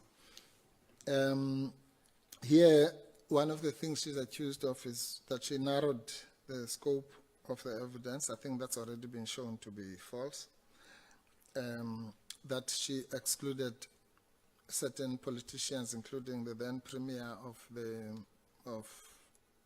the Free State, which has also already been shown to be groundless, I think, by the witnesses called by the evidence leaders. That she avoided dealing with the so-called Gupta leaks. That's also been shown to be false. In fact, the opposite was shown, that she was insisting on using the Gupta leaks. That takes us, Chair, if I can digress a little bit, to the question raised by Honorable Heron this morning about the evidence of Advocate Silias, which I agree with him and you, Chair, that it's something that would have that would at least ostensibly be relevant to the proceedings of this committee. I just want, maybe in support of Mr. Heron's proposal, in general, that this whole idea of witnesses that the committee might want to call needs, and I obviously don't need to prescribe to you, Chair, needs to be dealt with as soon as possible so that we know where and how it fits within this. But specifically to do with Advocate Silias, I can warn you that you're going to need a lot of persuasion. Or she's definitely, we've tried to get her to come here. And I know that the evidence leaders have also tried. Maybe if you're on the subject, Advocate Mpofu, yes, it wasn't just a question of trying. It was a question, and maybe in context, Advocate Silias is retired from the Office of the Public Protector. She's living in a rural area on the outskirts of Free State. I've forgotten the name of the place. And she's busy with carrier pigeons or racing pigeons. But the fundamental difficulty with the evidence is that after a long period of time, she has no memory recollection of events in a way that after several attempts to talk to her have not. We've sent batches of documents down. We've tried numerous ways to ascertain, and we hit the brick wall. And so we couldn't actually work out whether, actually we came to the conclusion that we didn't think that we were going to get anything meaningful for the committee, and in conversation with Advocate Mpofu, he, in having those difficulties, reached the same conclusion. Thank you, Chair. No, that's true, and it's, I mean, she made it very clear. She's a farmer now; she's not interested, and all that. But I think the point I was making is that the general idea of identifying those kinds of witnesses is something that we support. It might be that with this particular one, we might... Sorry, Advocate Mpofu. Sorry. If there are witnesses... I did not recognize you. Sorry. My Please apologies. switch off your mic. Thank you. You are baiting this point of digression. And where the matter has been put here, we hear what you're saying. It won't stop us pursuing. So I want you not to go any further. Fair enough, Chair. On the matter. Thank you. No, you're quite right. In any event, it was a digression. Yeah. But for me, the big point is that the committee should respectfully apply its mind to what witnesses it might want to call, particularly once it has had, obviously you know which witnesses were called by the evidence leaders. Once you have had sight of our witness list, that's when you might be able to do that exercise. Right. So I was still talking about Friede. Then I say that it's also alleged that she failed to investigate certain aspects for ulterior or improper reasons. In other words, for example, where if she says something was not done because of financial constraints, that is found to be false, and so she'll, again, Chair, the main witness around those Friede issues will be the Public Protector and one or two of the other employees who might have been involved in it. And maybe I should say this, Chair. Our approach again is going to be, but also that's probably for legal argument at the end, it's going to be that we rely obviously on what our witnesses have to say, but obviously we'll also rely on what concessions were made by the witnesses called by the evidence leaders on the key issues. I don't mean all the concessions that might have been made when we were testing credibility and so on, but on the concrete issues that form part of the charge. Right. Then there's the FSB case. There's not much really that turns around that case. I think it was only mentioned in passing by Ms. Mkhwebane. So we're assuming that it will just be an issue of analyzing the report itself and looking at the objective facts and determining whether or not they match the charge. So an example is there's something in that charge about the Rule 53 compilation. I think all the witnesses made it clear the Public Protector has got nothing to do with compiling Rule 53 rules, notices. So we won't spend half a day on that. We will deal with it just for the sake of completion. But we're not going to waste your time on issues like that. Just 1 second, please, Chair.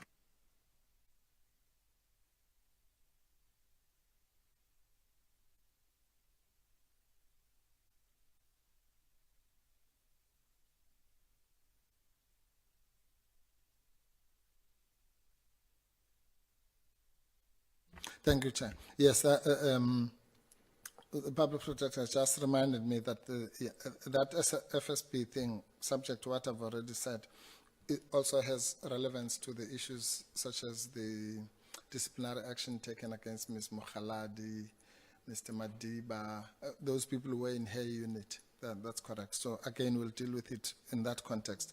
You'll remember that's the one where we were, when I was cross-examining her, about the so-called self-imposed deadlines and so on. Yeah, so we'll deal with it in that context as well. Right. Then the next one is the CR17 report. Now, on the CR17 report, which is mentioned in the chart sheet, you'll remember this is the then hotly contested issue of whether the public protector was acted beyond her jurisdiction in investigating what she felt under the Executive Ethics Code, being the, let's call it, fundraising activities of the then Deputy President of the country in order to achieve political office, which was done. The court, we know, they found that this was what do we call it? A private activity. Yeah. And unlike the current one of Phala Phala, which is supposed to be a public activity, but is a private activity. But that's just, I digress again here. We will also deal with that issue, test that conclusion on jurisdiction, whether the public protector, and again, Chair, let me say, when we do that, this must be clear, because it goes back to this thing about the binding nature of legal judgments. We don't want to address the thing at that level. What we will be convincing you, Chair, and your committee is that the public protector, at least, did not act in the manner specified in the rules of intentionally or grossly negligently or recklessly or whatever making these decisions. So even if let's assume it's true that the CR17 fundraising is a private matter. I mean, I don't believe it myself, but I'm not the one who's being impeached. So the point is not whether I believe it or you believe it, Chair. The point is whether the public protector subjectively at the time that she acted believed it genuinely or not, and so on and so on. So, as I say, I don't want to dwell on that. When we do the legal argument at the end, we'll go to town about what the test really requires. Yeah. So I don't want to traverse that. So the issue will be whether the finding that the President benefited personally and also in a public sense of the word, whether the committee and the public will believe after hearing the public protector that she was doing that out of some personal vendetta or she was just doing her job. And whether she was, which is even worse, what Mr. Ramaphosa actually has said is that she was driven by political motives, which would be a serious charge if it was true, but it's false. So we'll also demonstrate the falsity of that charge. And I use the word charge in a more general sense. And whether in doubting the bona fides of the President in respect to his version that this money was raised without his knowledge or at arm's length, and without his involvement, holds any water, that anybody can have R1 billion or whatever the true amount is raised on their behalf, and when they go around addressing those fundraising dinners, but not knowing that the money is going to benefit them. We'll deal with that in the backdrop of whatever the outcome is of the effort to get Mr. Ramaphosa to justify his utterances which have led to these charges. So if we succeed in getting him here, he'll say it himself. If not, then the public protector will give her version, which will probably be uncontested as to what the issues around the CR17 stroke Busasa issues. And that will involve the public protector having to share with the committee and the public what it is that made her to come to those conclusions. And as I say, I'm hoping Mr. Ramaphosa, if he knows what's good for him, will then contest those if he wants to. We've tried to give him the opportunity. But if he doesn't, then the evidence of the public protector must then be accepted as uncontested. Then there are what I call the Godan cases, Chair. I've already touched on this. It's the so-called rogue unit and the Pillay retirement case. An issue that is central to that, of course, Chair, is an issue that you might remember at the early stages we grappled with, and that's the issue of the IGI report and its place in this whole saga. Again, it's the so-called SSA bogeyman. The minute anything to do with intelligence, then, oh, there we go. We told you she's a spy. So we'll deal with that. And this is one of the areas, if I may say so, that is one of our key grievances about our recent application that the public protector has mounted against the evidence leaders, in that we will demonstrate that the aspects of that particular judgment, relevant judgment, that make it clear that the charges around the IGI report are completely unfounded, which we would have expected evidence leaders to highlight, even, or at least to concede once they were pointed out, and just so that we save the time and not have to lead evidence around that. But that's a debate for another day. Then there's an issue, Chair, where this issue rings through almost all the reports. And let me just articulate it like this, because it's also going to be an issue of argument. There's almost in every court report where the public protector has been criticized, ironically, it has been around the issues of procedural fairness, which we think this committee has no respect for. But that issue almost invariably manifests itself like this, Chair.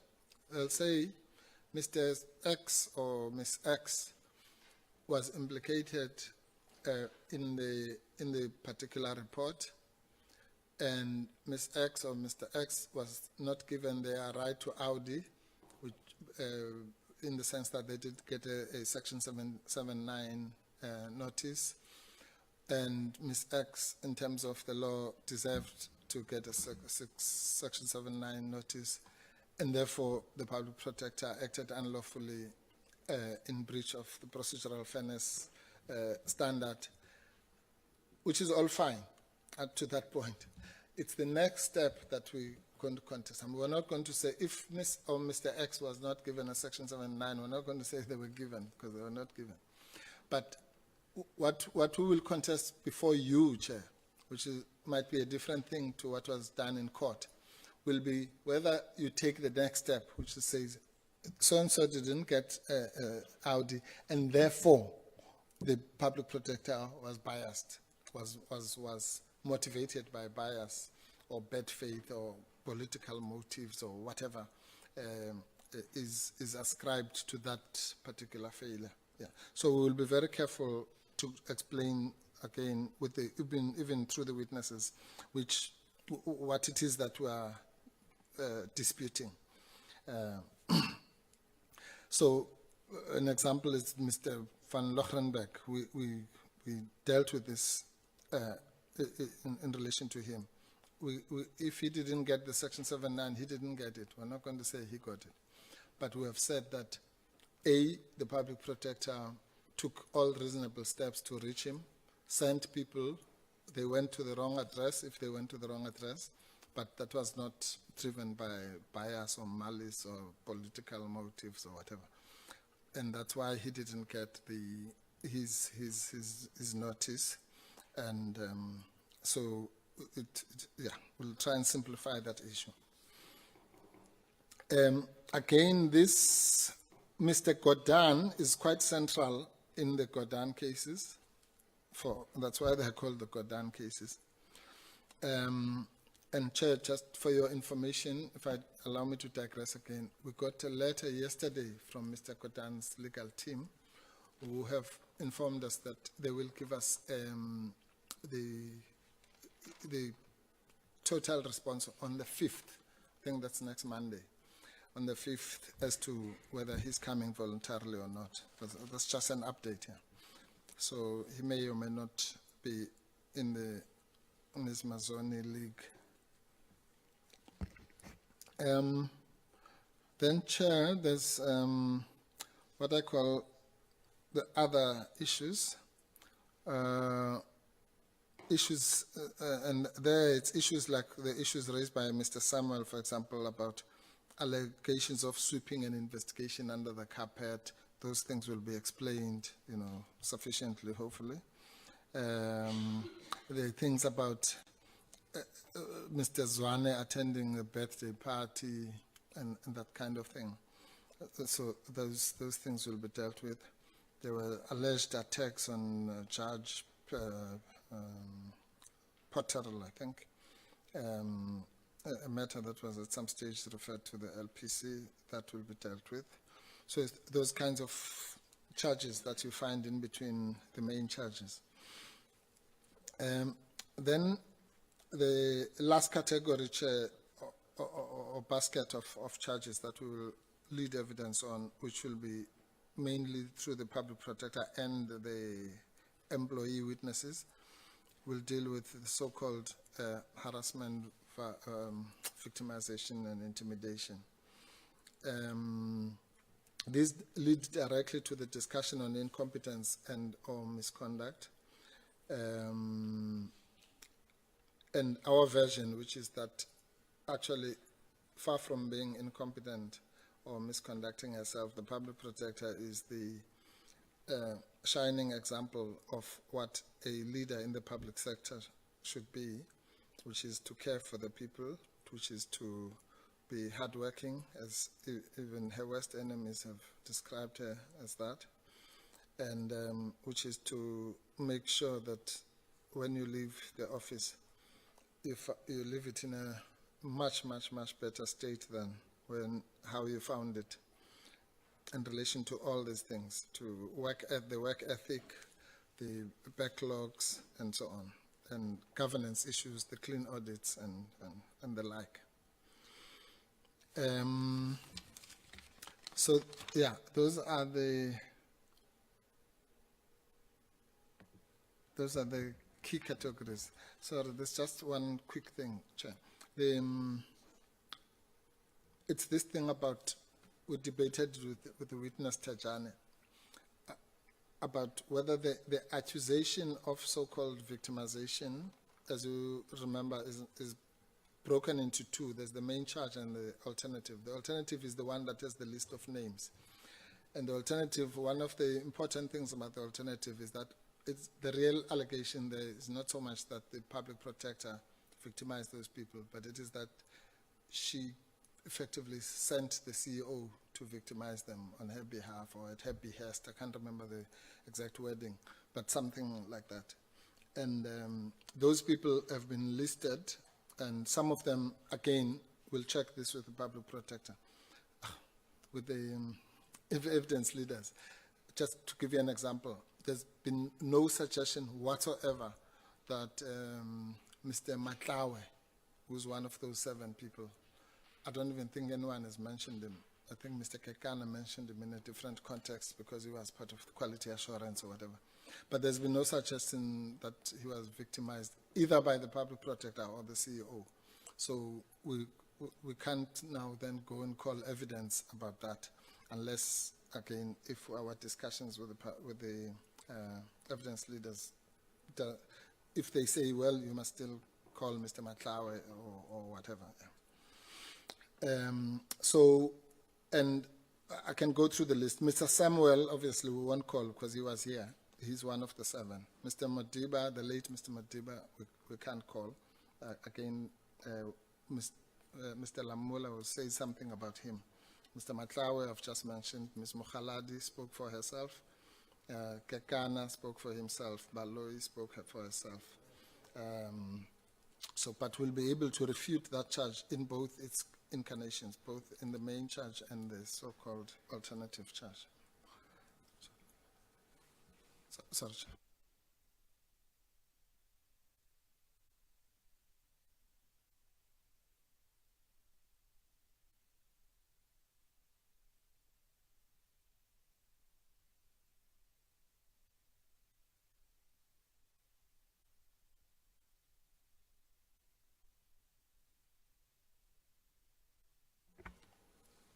Yes. Okay, I'll just make a note. Thank you, Chair. Okay, let me just. Okay, so I'm done with the issue of the alternative charges. I think I've already addressed the thing about costs versus fees when I was talking about something else. I've also discussed the issue about the SSA. Okay. The one issue that we just wanted to round off is that in terms of the main cases, one of the common themes as well is the issue of personal costs, and we will address this both for evidence as well as which in our view is maybe what Ms. Mazzoni had in mind, but we might be wrong, but we'll address it anyway because it's also relevant insofar as some of the allegations of, or rather, let me put it the other way around. Insofar as some of those costs would have been awarded because of the allegations of bias, political motives, whatever. And so the personal costs and the punitive costs would have been tied to those aspects. So let me put it simplistically, Chair. If we succeed to convince the committee that in a particular case, the non-furnishment of Audi was not improper in the sense, then logically then it would mean that for that reason, if the public protector convinces the committee that she had genuine reasons or valid reasons not to do so, it would follow that the personal costs that were attached to that were undeserved. And that doesn't mean the committee must now go and overrule the judgment. It simply means that the committee will itself be satisfied that it's not an impeachable offense. Okay. Yeah, I think, Chair, I've covered. I'll just check with my team. Now, let me just tell you what we've done, just so that to go back to this thing about, you'll forgive me, this is my big bugbear, the one about the narrow approach and the wide approach. So how we've approached it, Chair, is we have literally, just for our own purposes, and I'm sharing this just so that you know where we are with this. Obviously, because of the finding of the committee, we have to work on the basis of that. But we have divided the charges literally into Annexure A, which is the non-controversial part, because that was the recommendation of the panel anyway. So everyone is agreed that those charges are before you. But we have created our own what we call Annexure B, which is the charges that did not meet the test and should not be before you, but they are before you, so we're going to address them. But we'll always be addressing them from the point of view that they should never have been before the committee. Sorry.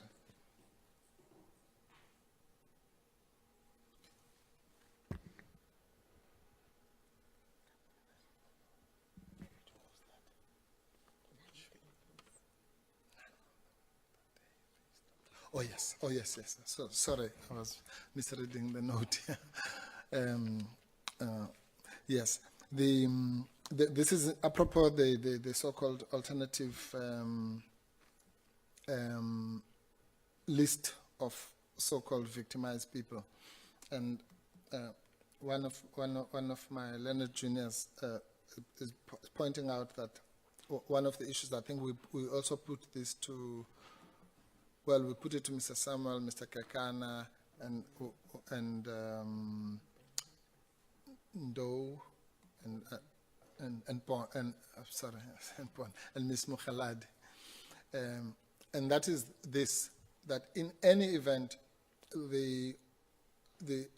those, at least we know that not all those 7 people testified or were available. But those who did, none of them have ever suggested to this committee that they were faced or charged with so-called trumped-up charges, which is what that sub-charge says. All of them, without fail, including Mr. Kekana. I mean, I think the master or the king of that category is Mr. Samuel, because he was charged for actually assaulting a member of the public. So that can hardly be a trumped-up charge. In fact, I think he's still facing that. Would you share that work that you have done in terms of how you split the charges? Yes, we'll do that, Chair. Okay. Chair, yes, we certainly will do that. Yeah, and even maybe with a one-page write-up, because yes, we will, Chair. It's an exercise that we do. We simply read the report and the Annexure A, and then isolated the difference. We'll definitely share it with the committee. Yes. Sorry, Chair.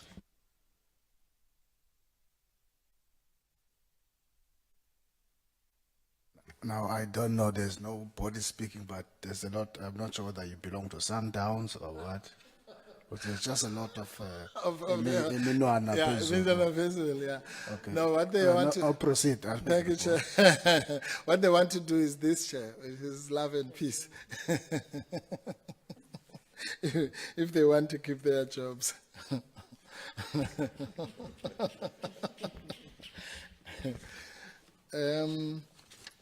Yes, Chair, I think I'm done. Let me just make sure that, just go through my notes. Thank you for the indulgence, Chair. I know this is beyond what we had discussed as the duration of this address.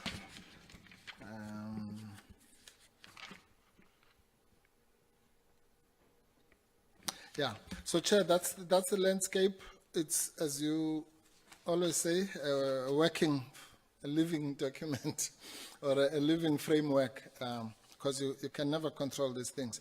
But when there are any major changes to this framework, we will certainly share that with the members and our colleagues. The idea is really to try and do this as efficiently as possible, so that we'll address some of these issues in great detail when we do the closing argument. By the way, Chairperson, while I'm thinking about it, this is something you might want to address with the Secretariat. The what do you call it? The program, the latest program that you have sent us, and I think this was just an oversight here, does not cater for the oral arguments, unlike all the previous programs. Just someone must just attend to that here. And I don't think there was any intention to muzzle us not to do our closing addresses. I think it was just an oversight. Yes, thank you, Chair. Those are our opening remarks. Thank you very much. Thank you, Advocate Mpofu. We are at the point that we agreed on. Thank you. I now want to turn to Ms. Fatima Ibrahim, because we're going to proceed to the witness. I've asked Kaya to check if tea is available, because you will continue talking, so you might want to take a break. Thanks. But if not, we'll proceed until that point. We're going to be introducing the witness, the next witness, the first of this phase. And I'm going to recognize Ms. Fatima Ibrahim to do the preliminaries. Thank you, Chair. Sorry, Mr. Brown. Chair, do I understand you that you just want to swear the witness in and then take a break? Kaya, are you ready? Before I respond to Advocate Mpofu? Okay, they're not there yet. Okay. We'll proceed. Thank you. Thank you, Chair. Ms. Fatima Ibrahim?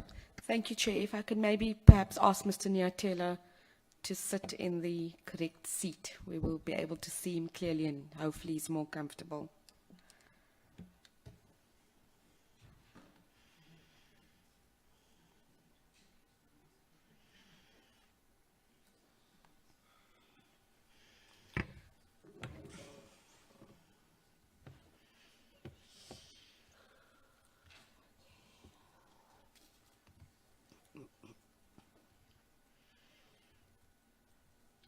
Good afternoon, Mr. Nyatela. Can we just see if your mic is working? Good afternoon. Good afternoon. Thank you. Thank you. Just try and make sure it's closer to you, or sit closer to it, so that at the end, when you go to sleep, your neck is not sore. Yeah. Thanks. Thank you. Thanks. Thank you. Mr. Nyatela, I'm now going to administer your oath. Sir, you have been invited, subject to the provisions of Section 16 of the Powers, Privileges and Immunities of Parliament and Provincial Legislatures Act of 2004, to appear before this committee as a witness and to answer questions in respect of the committee's inquiry into the removal of the Public Protector, Advocate Mkhwebane. Please be informed that by law you are required to answer fully and satisfactorily all the questions lawfully put to you, or to produce any document that you are required to produce in connection with the subject matter of this inquiry, notwithstanding the fact that the answer or the document could incriminate you or expose you to criminal or civil proceedings or damages. You are, however, protected in that evidence given under oath or affirmation before a House or committee may not be used against you in any court or place outside of Parliament, except in criminal proceedings concerning a charge of perjury or a charge relating to the evidence or documents required in these proceedings. Please be aware further that in terms of Section 17(2) of the Powers Act, a person who willfully furnishes a House or committee with information or makes a statement before it which is false or misleading commits an offence and is liable to a fine or to imprisonment for a period not exceeding 2 years. Mr. Nyatela, I'm now going to require you to take an oath or to affirm that the evidence you are about to give is truthful. You can choose either the oath or affirmation. Which do you prefer? Oath. Okay, if I may please ask that you raise your right hand and repeat after me. I swear that the evidence I shall give I swear that the evidence that I shall give shall be the truth, shall be the truth, the whole truth, and nothing but the truth. but nothing but the truth. So help me God. So help me God. Thank you, Mr. Nyatela. Chair, the chairperson, I was going to say the chairperson is now duly sworn in. Mr. Nyatela is now duly sworn in. Thank you, Chair. Thank you, Miss Ibrahim. Welcome, Mr. Nyatela. I'm excited about your energy. We've always struggled with witnesses sitting there, even when they're inside and not hearing them. We can clearly hear you. So welcome, and please relax and participate on behalf of the committee. We appreciate Thank you, that Chair. you availed yourself to be the witness.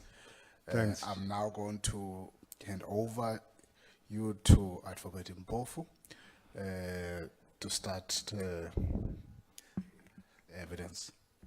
Thank you very much, Chair. Yeah. Now that you are sworn in, Chair, we can start the inquiry. All right. Now, good afternoon, Mr. Nyatela. Good afternoon, SC. Chairperson, if I may just indicate before we proceed that despite your compliment about energy, Mr. Nyatela almost did not sleep because we were preparing him as we indicated. But he kindly indicated at lunchtime that he'll be able to proceed. So if that situation changes, I'll indicate. Thank you, Chair. That's in order. Thank you. Thank you, Chairperson. Mr. Nyatela, I want to start, I'm sorry, before I come to you, I just want to address the Chair. Chair, we've also just a few minutes ago received indication from the evidence leaders of which paragraphs they're not going to take much issue with. So that's the practice we've had, just so that we don't dwell too much on those issues, but we'll cover them nevertheless. Yeah. Thank you. How are you, Mr. Nyatela? Fine on yourself, SC. No, well, on top of the world, in spite of the difficulties. So I'm going to take you through your statement, but I'm going to start almost at the end because I want you to situate your evidence and put it in perspective in relation to this issue that I don't know if you've been following. We've been talking a lot about public participation and that kind of thing. And if I may say so, the category on which you are called really broadly falls into that.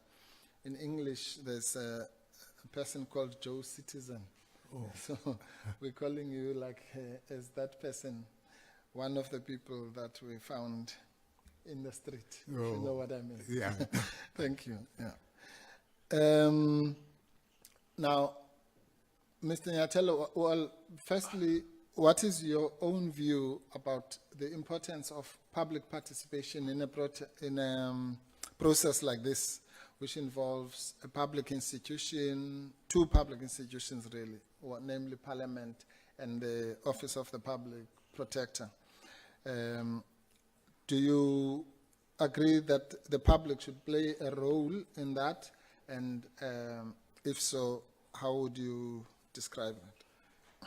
Yes, I do believe that the public should play a role in that, because also what is being addressed here and dealt with, it also affects us as the public.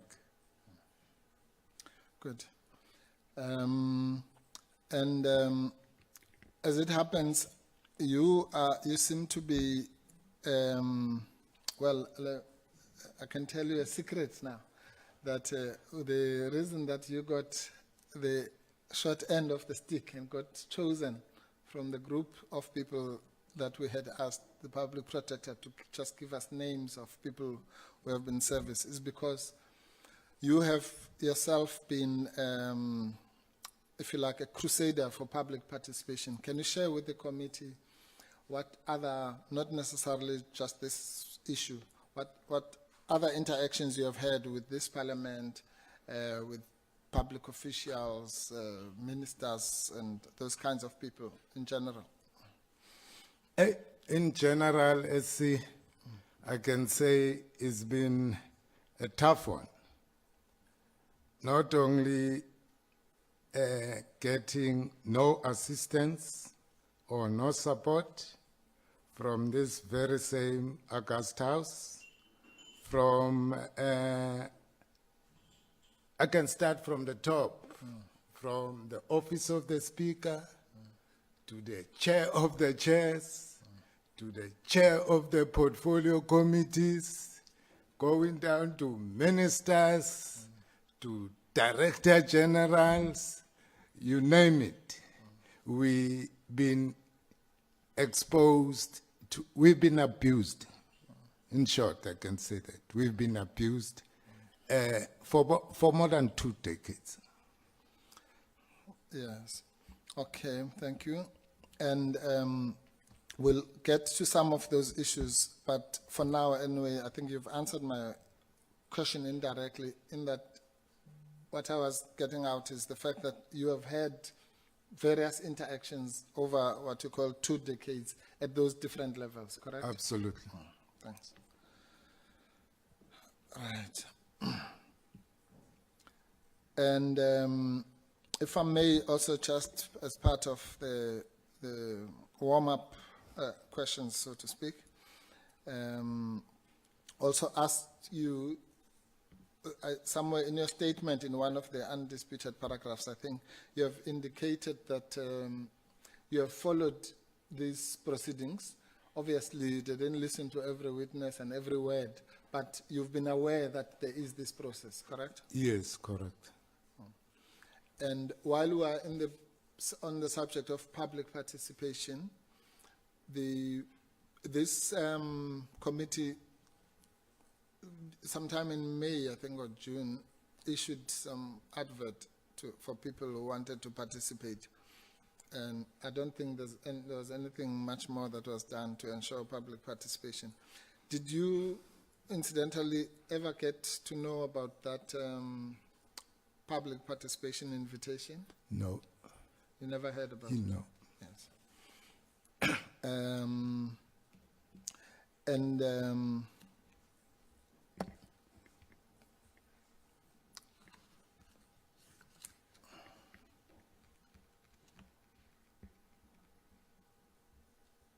Yes, and you say that in your statement, sorry, just want to see if it's contested or not, so that I know whether I can lead you. Oh.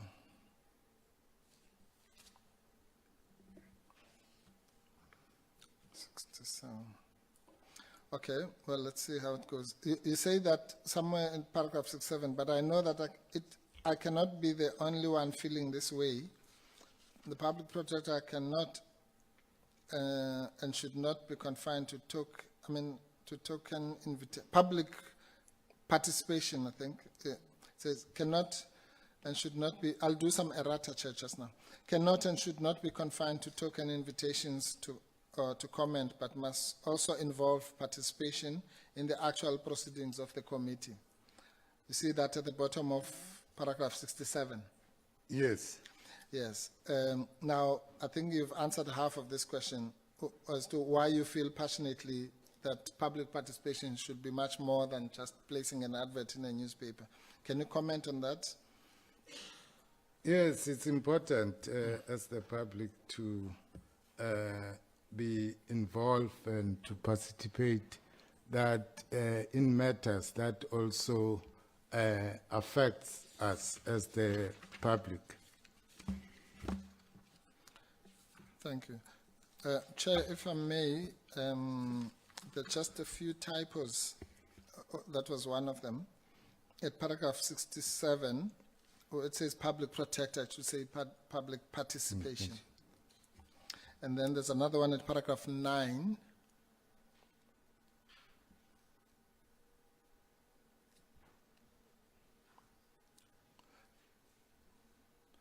If I pick any other ones, I'll indicate them. Yeah. Paragraph 9 at the end of 9.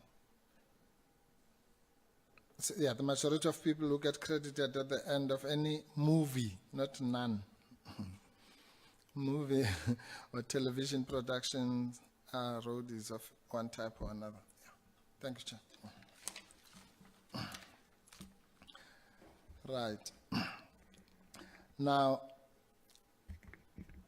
tell us then, we've already heard that you are a person of energy and a person who has been up and down these houses. So who is Mr. Nyatela? What do you do? Mr. I'm a roadie by profession. A roadies are people who work behind the scenes. The term roadie comes from an industry jargon that denotes people who are always on the road with musicians, setting up stages, lights, sound, etc. So I started as a roadie in the early 80s with a top South African band called Harare, and also working with Sipho Hot Sticks Mabuse, his solo career. So I was fortunate to be working with Harare. Harare was the first black group to own their technical equipment. So I had access to the technical equipment, and then I had the privilege to travel around the country, including the SADC regions, doing our own tours and concerts with Harare and Sipho Hot Sticks Mabuse. Thank you. And now I'm going to talk about roadies as an industry. You are, and this is not disputed, the president of the South African Roadies Association. Yes, I'm the president and founder, of the South African Roadies Association, a non-profit making organization dedicated to the training of young people to acquire technical and production skills and opportunities. Thank you. And it's not disputed that the South African Roadies Association was an idea conceived by you in 1992 for giving young people career prospects in the entertainment and business, and equipping them, entertainment, technology, and business, and equipping them with the necessary qualifications. And you say at paragraph 6, this arose from your observation of the skills gap and racially skewed nature of the availability of relevant skills, as well as training and development opportunities in the sector. Can you just expand on that? In other words, what was the fire that drove you to form this organization? Yes, thanks, Essie. Essie, the whole idea came about before 1990. It started coming to me around 1984, 85. And then what really struck me, it was the imbalances in the sector that we, as black people, we were deprived of acquiring technical and production skills. We were only relegated to be equipment porters. That's why I said before that I was fortunate. I was one of the few fortunate people to have worked with Harare and Harare having its own technical equipment. And then only, again, the imbalances, they didn't stop only there, but they also went as far as the venues. You go to formerly white venues, you walk into a hall, you look at the stage. It's got a backdrop, it's got 2 or 3 lighting bars, it's got a permanent PA system, to extend also that it also have some mixing desk, like a mixing console for lighting, for stage. But you go to our communities, in our halls, you look at the stage, it's empty. Not even a backdrop, not even one light.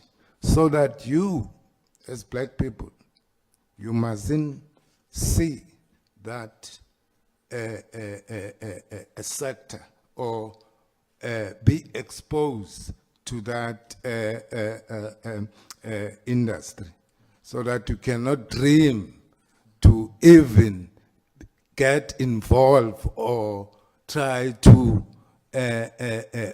participate. So that really struck me. And then the other thing that I won't forget, it was in early 1985, was setting up a Durban City Hall.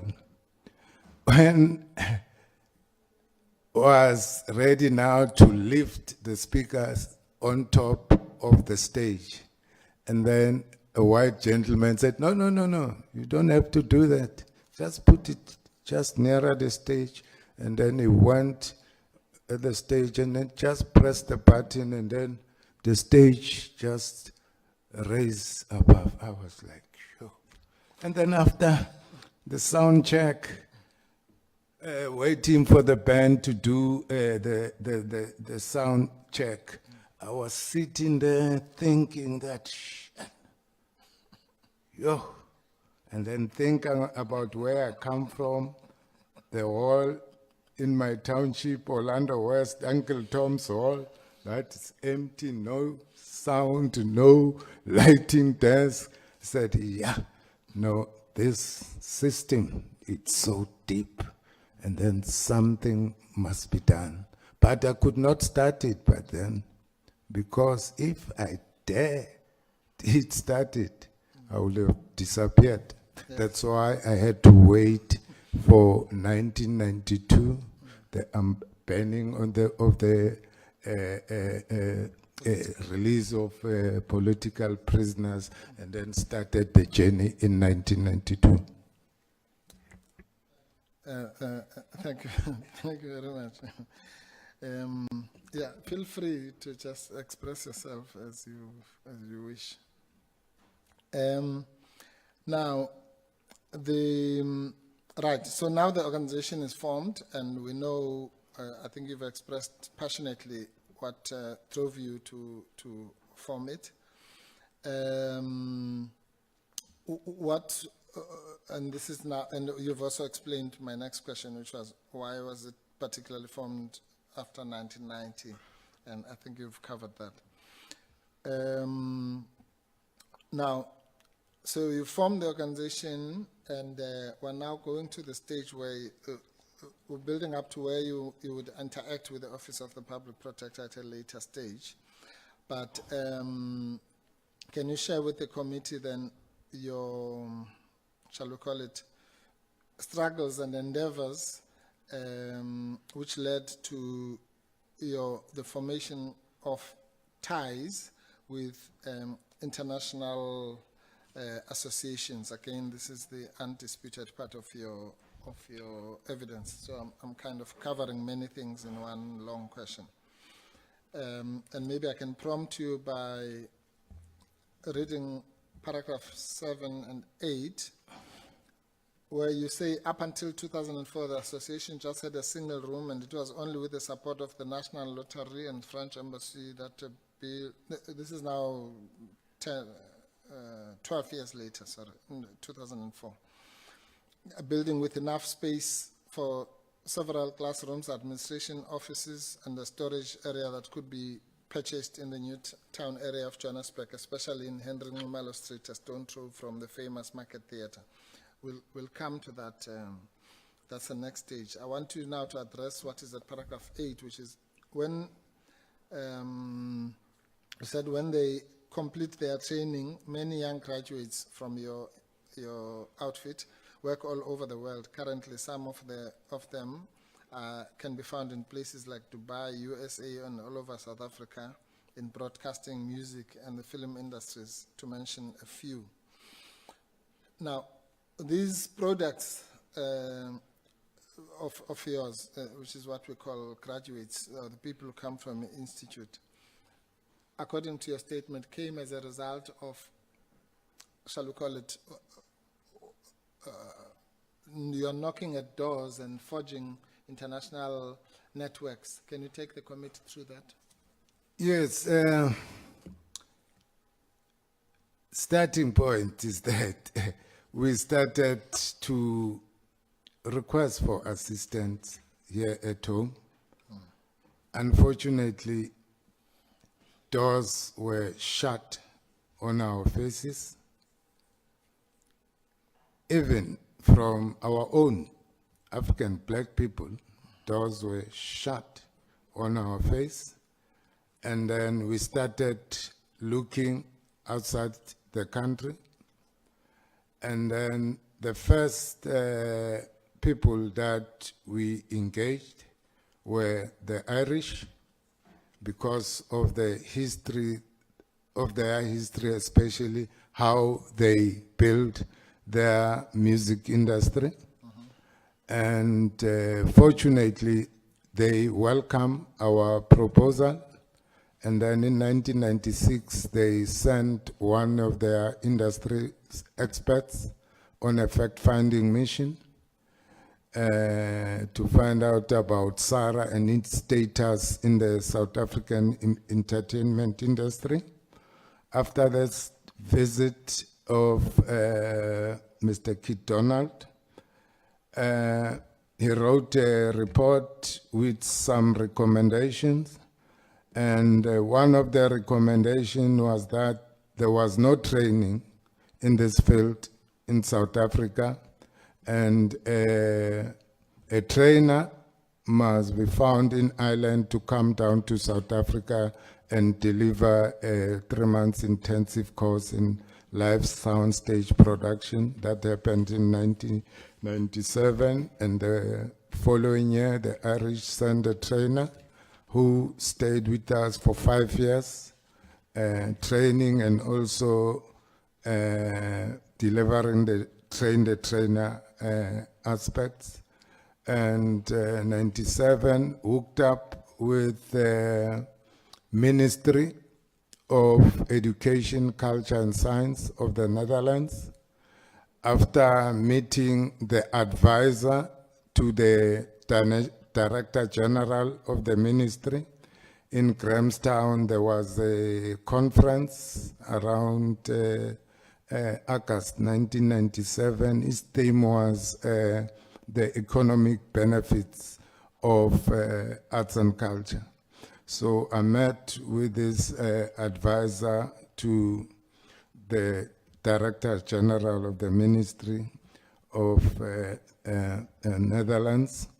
And then I asked him if he could hook us up with one of their biggest promotion company called Mojo Concert. So he was surprised that I knew about Mojo Concert. And then he said, no, when I go back, I'll try something.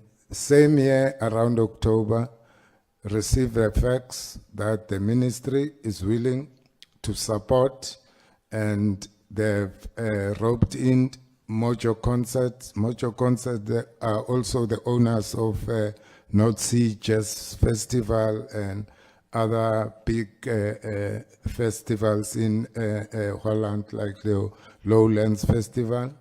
And then we got this fax around October saying, So now tell us in which areas would you like us to assist? And then we said production, because we knew that the Dutch were good in production and the Irish were already assisting us with sound. And that's how it started.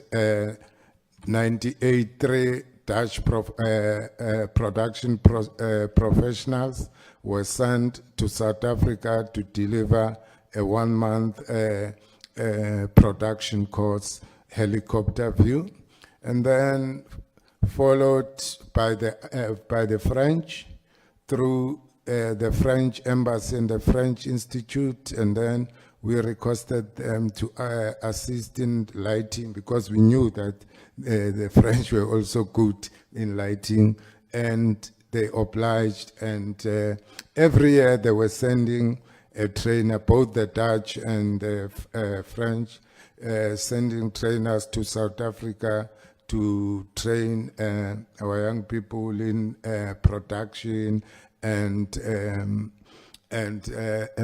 lighting, and then also hosting our students in Holland to participate at the North Sea Jazz Festival, hands-on training at the Lowlands Festival, and then the French in some of their events and also venues, and then came the British through the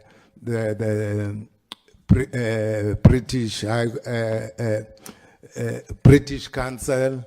They sent their technicians to train our young people in to be backline technicians. Backline, we're talking about those instruments that you'll see on stage. So that's how we managed to build this international network. And then also 98, I was invited to the UK by an industry, as one of their industry associations called PSA, Production Services Overseas. And during all this time, not a single cent was like coming from home, even for our students' trips or my personal trips to these countries were paid by this foreign countries. So in 1998, I attended one of the industry trade fairs called Plaza Show. It's an annual event. It's held in the UK, where the latest technology equipment is showcased, and then there are also educational seminars there. So there I met with the technical manager of one of Europe's largest, North Europe largest music and art festival called Roskilde Festival, which is in Denmark. They made a commitment since 1999, been sending 4 students to Roskilde. That happened for more than 12 years. Every year, around June, we'll send 4 our students to participate at Roskilde. That's why also the only existing qualification titled Live Event Technical Production, it was championed by the South African Roadies Association. Thank you very much, Mr. Nutella. That's quite a journey around the world, which we've taken in a few minutes. You've also mentioned, I think it's paragraph 13, that you had similar contacts as part of your network in Denmark. I think you've mentioned Norway. Is that correct? Yes. And would those also have been part of this, shall we call it, network building, where you wanted to benefit particularly young black talent in this field? Absolutely, SC. Because the other thing is that even in our country, our young people were deprived of opportunities, even in government-sponsored events, like your National Day events and all of that, because most of the suppliers of technical companies were that are getting these tenders to provide these services are white-owned companies. It's only now, recently, that black-owned companies are coming up. So most of those white-owned companies were very, very hostile towards education and training, and then supported by our own people. That's unfortunate. Thank you. Thank you very much. And so all in all, before COVID, I know that at some stage you say COVID kind of disturbed the flow. But let's say just before COVID, say around about 2019, 2020. By that time, how far was this network, and how many young people were you able to send, averagely, to send out to various parts of the world? I can say to date, hundreds of black kids who are involved in this industry are graduates of Sarah. You find them everywhere, even, like I've said, in most of these companies, in broadcasting, even internationally. Some are working in Dubai, some currently as we speak are in Qatar, some 6 since they left in February. They are in the States, touring the States for 10 months with Universal Circus, the only African-American circus, and then that relationship with the circus started in 2002, and it's still continuing until today. Thank you. Okay, before I ask the chair to appoint you as the Minister of Arts and Culture, can you just tell us specifically of the relationship with the US company Universal Africa, because that's what leads us to your first complaint to the Public Protector. Sorry, Chair. Yeah, we will, after his response, take a break for tea for 15 minutes. But please respond. Okay. I had to start it where it started. Chair, maybe we should take a break now. I can tell you now. Well, I'm guided by you. Thank you, Advocate Bof. We'll take a 15-minute break and be back at quarter.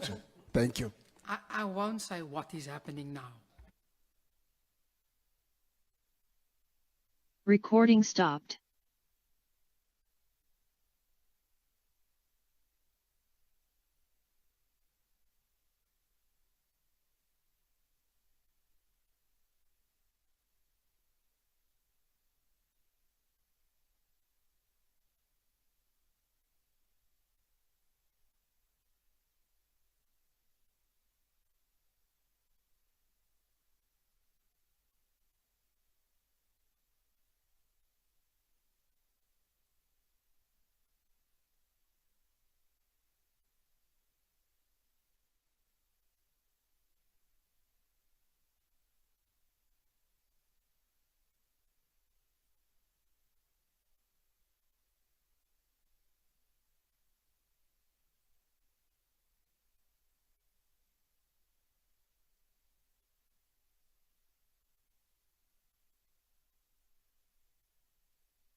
performing at Gold Reef City. They had a space there because the circus perform under a big tent, so they had a space there. And then one day was listening to the radio, Kaya FM, and then I heard the interview of the founder and president of the circus, Mr. Cedric Walker. And then as I was listening to his interview, I could hear that, hey, this gentleman is talking our language. So I called Gold Reef to ask for their contact. And then they said, no, just call in 10 minutes, call back in 10 minutes, and then we'll give you their production office number. I did that, I called, and I got the vice president of the circus, Paula, and then I told her about Sarah and its activities and our wish to meet with Mr. Walker. And just before you proceed, or you want to kiss it? We don't want you to kiss it, but close but not kiss it. Thanks. Thank you. Thanks, Chair. Thank you, Chair. Yeah, and then they promised to come back to us, and a week before the circus show ended, I got a call that Mr. Walker who agreed to meet with me. I went there, we met and briefed him about Sarah, and then he was surprised that there was an association of roadies, also that Black Roadies Association, even running training programs. And then he said, no, for me, I'll make one commitment now on the spot. Every year when we tour the States, Freddie, I'll take some of your kids to come and tour with us. October 2021 got a fax saying, no, would like to have 22 of your kids to come over to the States in... So sorry to cut you. That year was, you said 2021, that... 2001. 2001. 2000, okay. Sorry for that. Okay. And then 2002, they took 22 of our kids to go and tour with them. They were running 2 tours, so that's 11 per shows. They were running 2 shows. And then for 10 months, getting paid, everything paid by the circus. And when they came back, some of them even bought houses for their families. Some bought equipment to start servicing their communities, weddings, etc. And then that continued 2002, 3, at the end of the tour of 2004, they requested that if we can raise funds for the return air tickets for our students, and then they'll still cover all the expenses, including the visas and wages on the state side. So and then that year, late that year, we submitted a proposal to the National Department of Arts and Culture for the payment of 16 return air tickets. And the department made verbal and written commitments that they will fund the 16 return air tickets. Because the other thing that we were not asking the department to give us the funds, but they could even pay the travel agent directly for the 16 return air tickets. Unfortunately, okay, sorry, before we get to the unfortunate part, can we just for the sort of take the committee with us, can we go to Annexure FN1? I just want to confirm that what you've just said about was this the letter is addressed to you, dated 28th October 2004. Is that the universal logo? Yes. And let's just go to the letter here. The second paragraph. Well, the first paragraph said, we actually hire and train young people from around the world, and members of SARA have consistently outperformed many of them. The initiative, enthusiasm, and professionalism they possess is unparalleled. You are to be commended for the training and leadership you have provided the members of your organization. And then we would like to extend the opportunity to place approximately 30 of your students next year at salaries of $350 to $650 per week. In addition to the normal training areas, they will have an opportunity next year to be exposed to film and video production. The Universal Circus will provide training and salary, transportation, and lodging stateside. We will need you to provide air travel from South Africa to Atlanta. Is that what you just told the committee about? That offer, provided you provide the air travel, which then brought you to the department? Yes. Right. Absolutely. Now, you were at the point where you were saying that you approached the department, they made verbal and written undertakings, and unfortunately? Yes, unfortunately, what transpired, it was that I got a call 5 hours before departure. 16 young people were already there at Sarah House with their bags, ready to travel. Then I got a call around 2:10 in the afternoon. The departure was 8 p.m. And then the junior official started by saying, "Hey, Brafred, I don't know where to start, but I was informed that I must tell you that the department can no longer fund this project."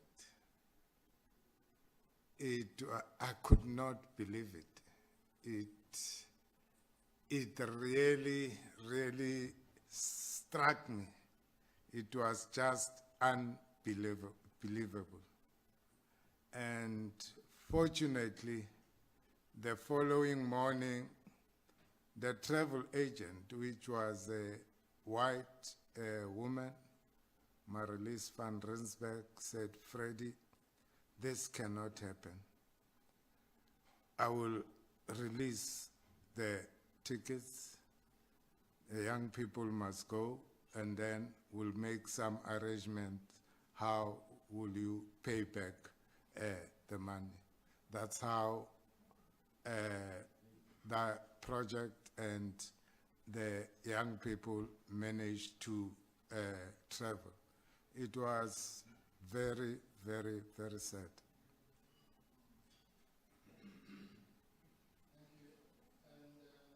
Sorry. And this then, you were saying, with your troubles with the Department of Arts and Culture, you then approached the Office of the Public Protector at some stage. Am I correct? Yes, you're correct. And who was the Public Protector at that time? It was Advocate Lawrence Mkhwebane. Right.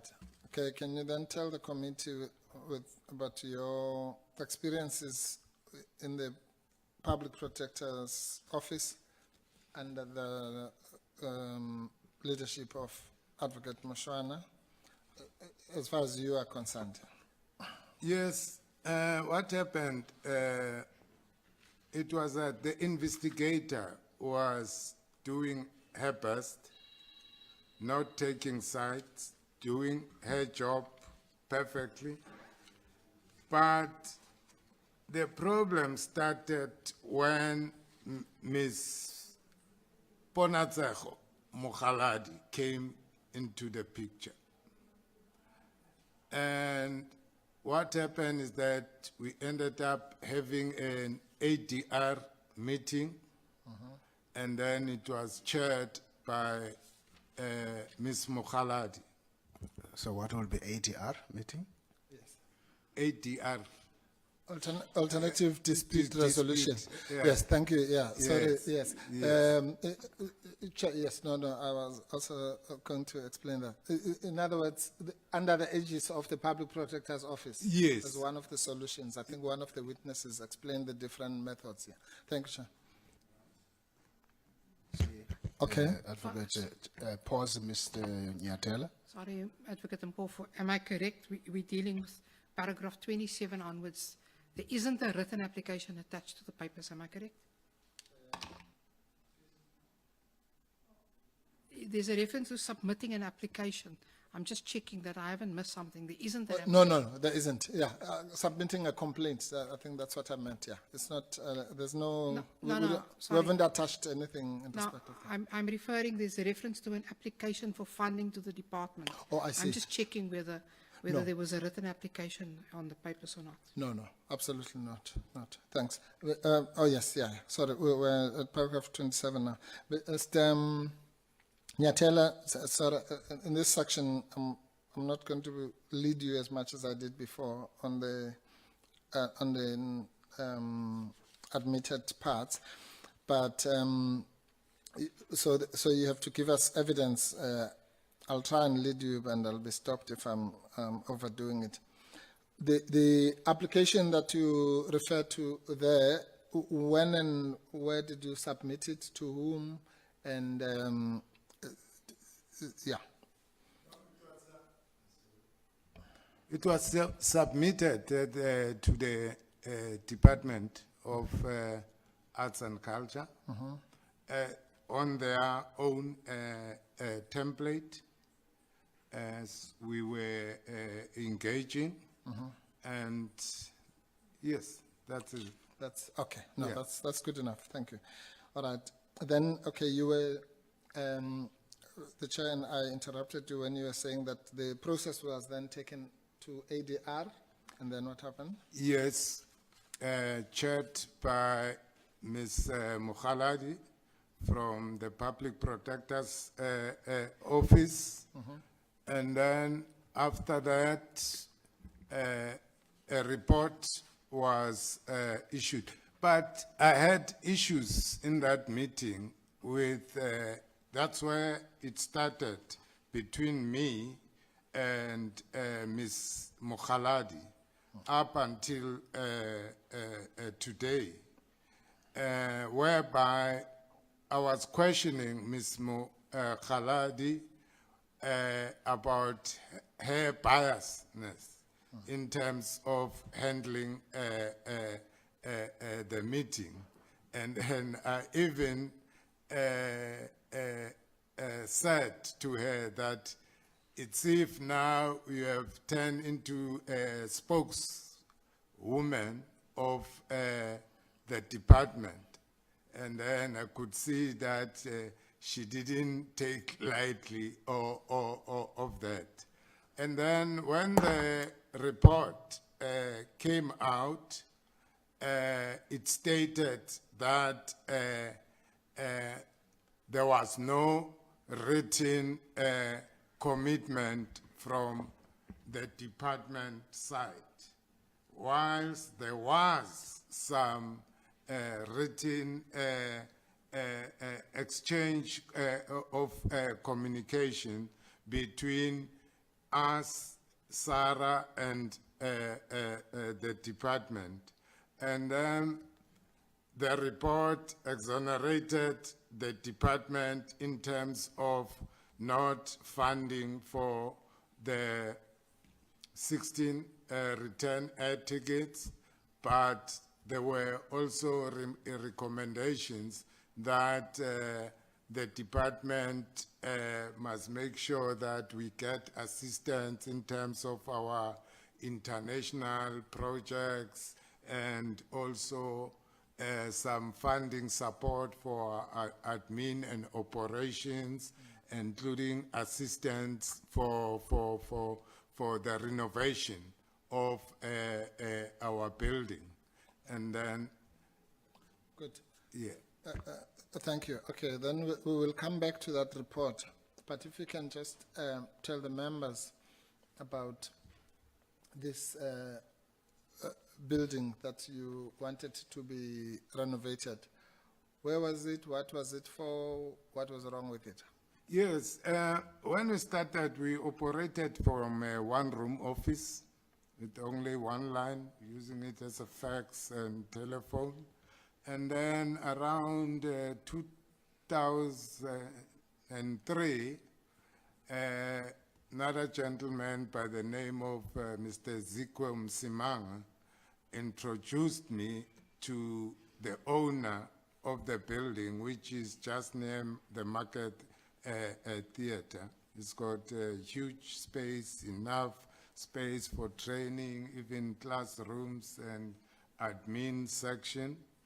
And then the owner was selling it for around about 5 million. But when he heard about what we are doing, he said, "Oh, for you, I can give it for 1 million. And we made an agreement and signed what you call purchase agreement and all of that, and a lease for 1 year with an option to buy it. And then we signed the document and submitted an application to Lotto. It was rejected, resubmitted it, and they finally called me for presentation.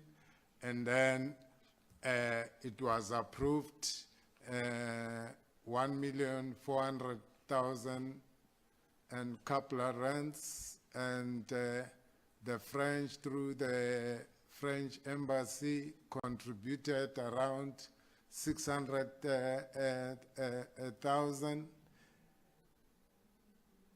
Even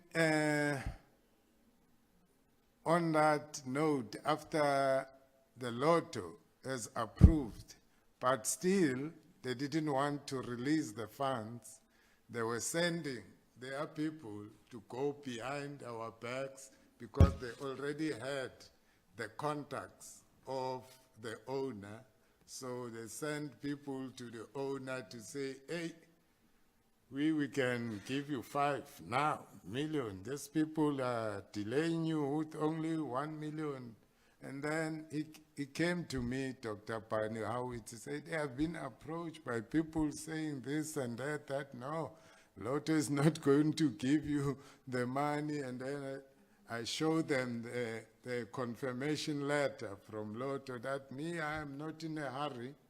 I'll wait until Lotto gives the money. We had to do a sit-in at Lotto for Lotto to release the funds. So that's how the funds were finally released and we paid, and we moved into the building in January 2004. Right.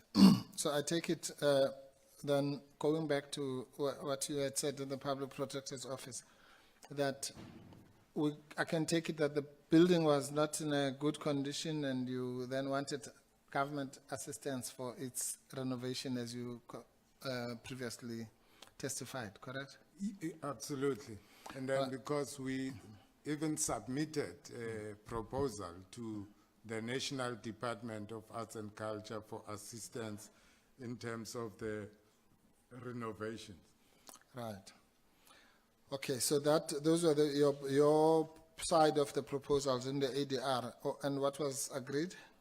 Yeah, it was agreed that we will meet with the department, and then because the department said they don't have the funds to give us for the renovation, but they will liaise with the relevant stakeholders who are funding for infrastructure and renovation and help us get that support.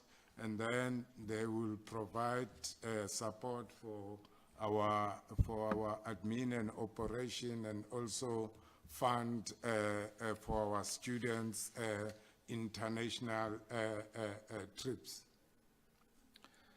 Right. Okay. So those were, shall we call them, the milestones of the Mkhwebane era. Yeah.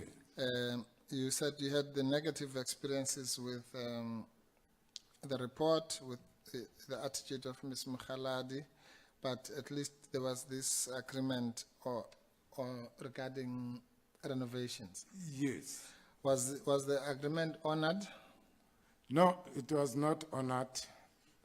And then when the new public protector came in, meaning Advocate Madonsela, we approached her, and then he delegated that our complaint to her deputy advocate Malunga, who handled the matter, but still our complaint was still under Ms. Mkhaladi as the executive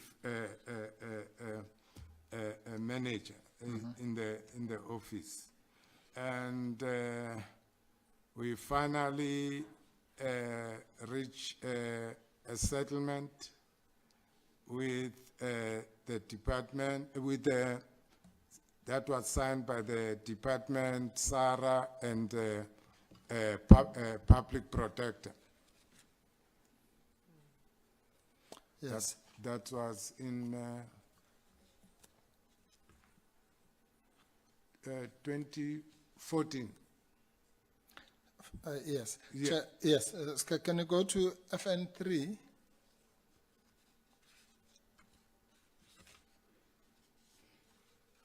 Maybe, sorry, maybe for the sake of progress, can you start at FN2, Tsepo?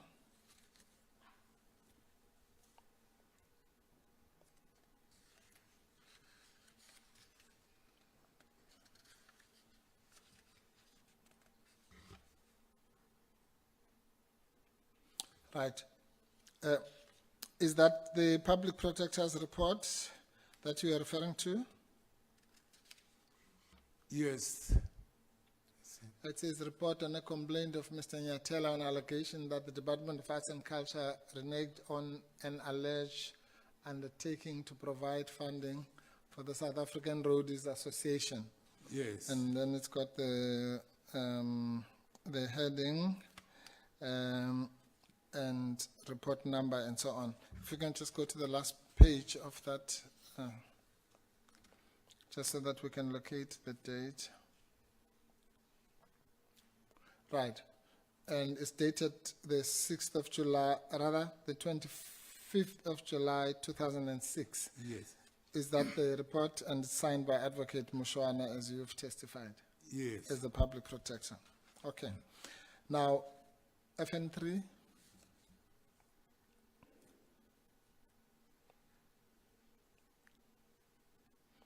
Right. Just show us the whole page.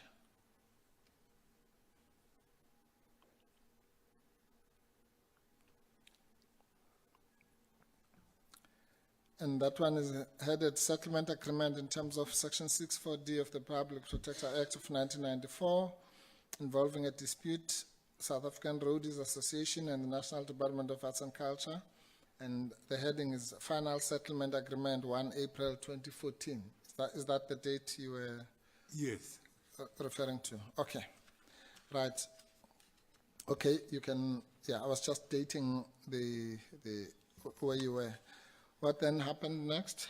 What happened next, the department failed to implement its commitments regarding this settlement agreement, to the extent that the department officials even came to Parliament, to the portfolio committee, and even willfully presented dishonest statements to the portfolio committee regarding the implementation of its commitments as per this settlement agreement. And then to add on that is that, I don't know as if I can continue on that, because that also led us to file the first complaint against the department's officials to Parliament regarding the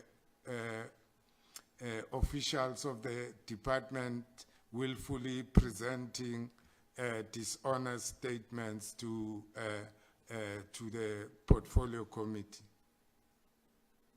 Good. And all right, after that, then what were your other experiences, let's say, in the Advocate Madonsela era of the Public Protector's Office?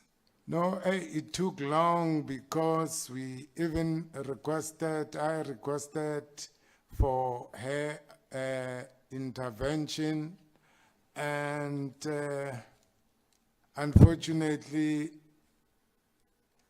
the department was treated with kid gloves at our expense, and this matter dragged on and on and on without any closure, and until Advocate Madonsela left. Because the other thing that I can mention is that I've never met with Advocate Madonsela, but I once spoke to her on the phone because she called me after I've been trying to, meaning reach her to say, hey, there is no movement from your office in terms of helping us to make sure that the department do comply with its commitments. Yes. And have you ever met with the other previous Public Protector, Advocate Mkhwebane, or have you also not met with her? No. With him, sorry. No, I never met with him. Never met him. Right. And so am I to understand, therefore, that this matter started from what we call the Advocate Mkhwebane era, and as you call it, dragged on through the entire period of Advocate Madonsela's 7-year term? Yes, this matter dragged on for almost 11 years. It was testing. Yeah. It was frustrating. There was no movement. I could not believe it. That why will, especially our people, as black people, why will we be against the empowerment of the child and those not yet born? Why? Why do you play the man instead of playing the ball? Because this is not about me. This is what I've been saying from day one. This is about the child. This is not about me. But it kept carrying on and on and on. That's why it has to take 11 years for this to be resolved. Sure. Thank you. So, all right. Well, we've heard about backlogs in this inquiry, but we didn't know that it could go as far as 11 years or span through and 3 public protectors at least. So, and if the complainants here have their way, it will even get into the 4th one once they apply the chop. So, anyway, so the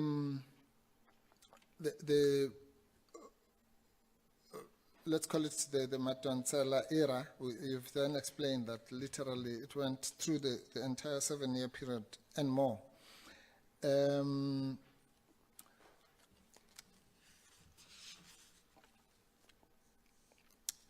We will, I think, start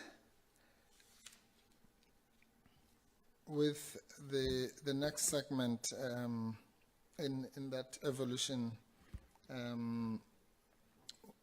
Next in the next session. So I just want to round off some of the issues that you have covered now.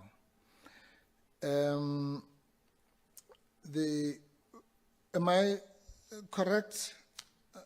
And excuse me if I make you to repeat something that you've already covered, that in the Advocate Madonsela era of this matter, your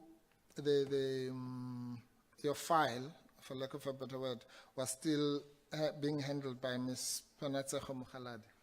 Yes, she was the head of the investigators. They were reporting to her.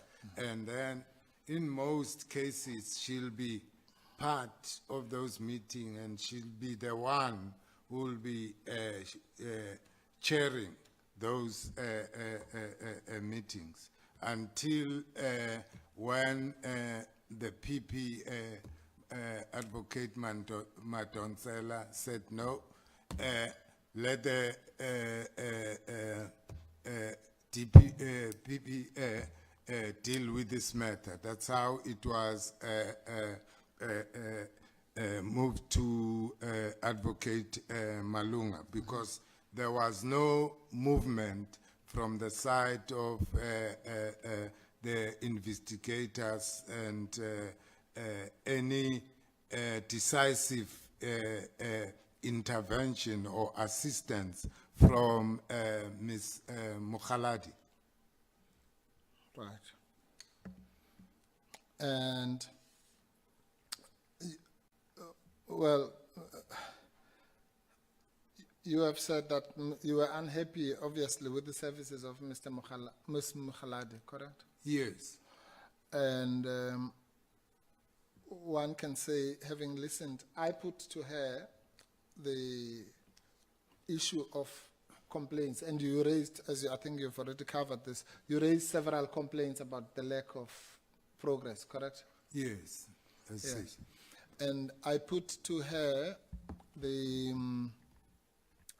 your complaints as an example of some of the, shall we call it, lethargy that would have been associated with some of the work she was doing in that relevant period. Okay. Sorry. Just a pause, Advocate Mpofu. Yeah, I'm going to object to the way the question is formulated, because effectively what was put to Ms. Mkhwebane was put in one line, was a reference to Mr. Nyatala, and there was an answer, and then Advocate Mpofu went on to another complaint which wasn't related to Mr. Nyatala. So what wasn't put to Mr. Nyatala to Ms. Mkhwebane was what Advocate Mpofu is now representing to the witness was put.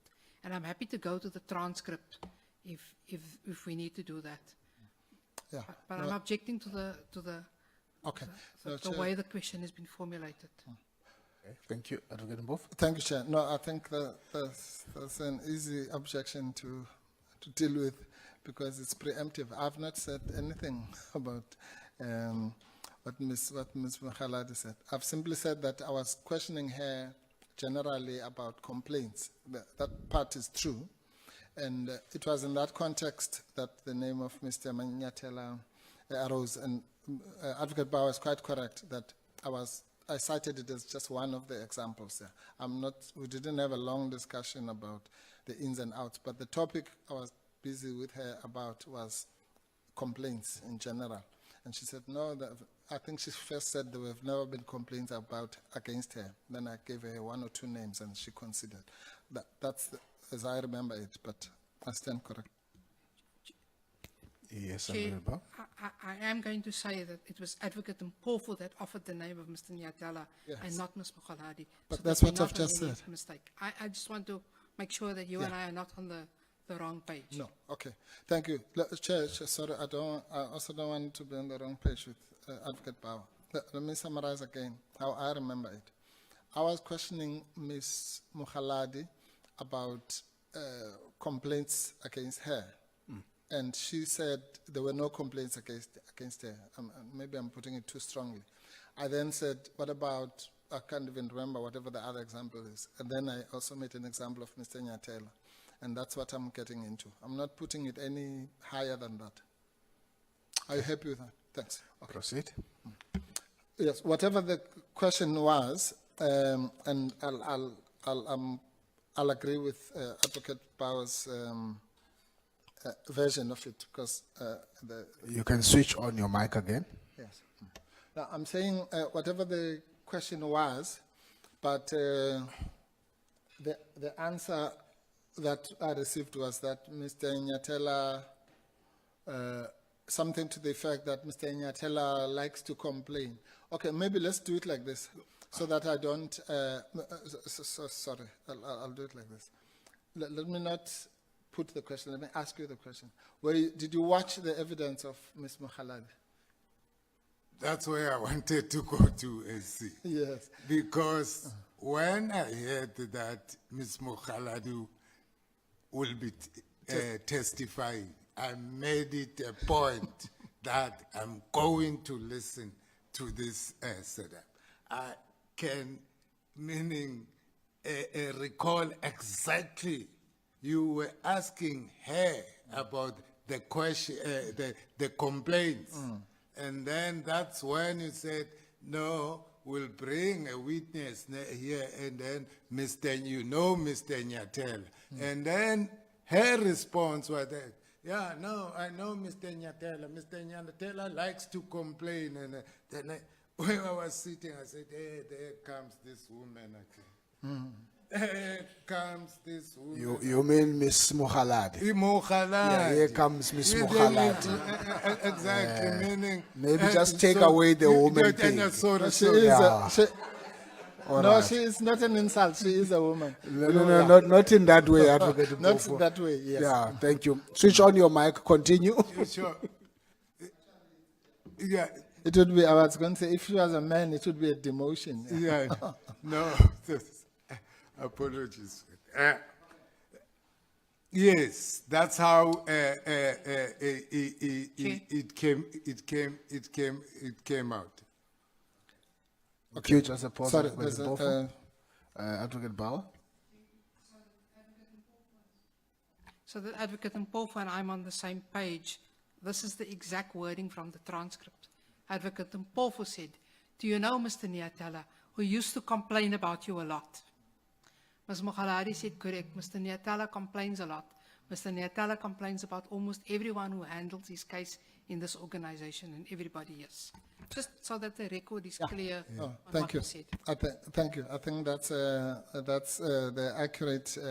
But you were saying anyway, when she said you complain about everything or whatever has just been said, You were taken aback. I think that's where you were. Exactly. And then I could not understand it, that the whole, executive manager at the Public Protector's office is saying that Mr. Nyatela likes. Is there anybody who likes to complain? No. We go to the Public Protector to file a complaint because we've got evidence. We understand evidence. Our work is development. We are not in the business of smear campaigns or lying about people. We are for development. When we complain, we present evidence. That's it. We are in the business of youth empowerment. We don't have time for to just wake up and just complain. No. And then that office is for us. Because some of us, we don't have the deep pockets to go to court and litigate. That's our last hope. That's why we go there to that office. And then we're not going to that office to ask for some special favors or some special treatment, because we were not brought up like that. And Sarah was not built on favors or special treatment. It was built through sweat, hard work. Thank you.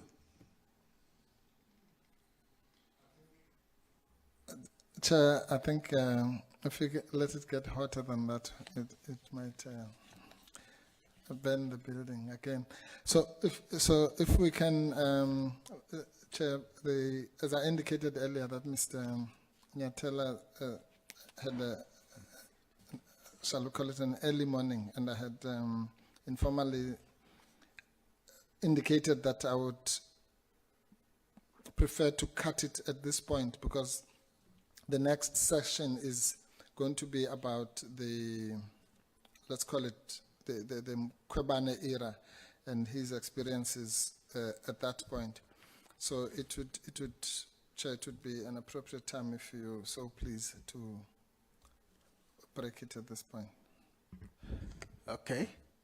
Thank you, Advocate Mbofu. So there would have been a request about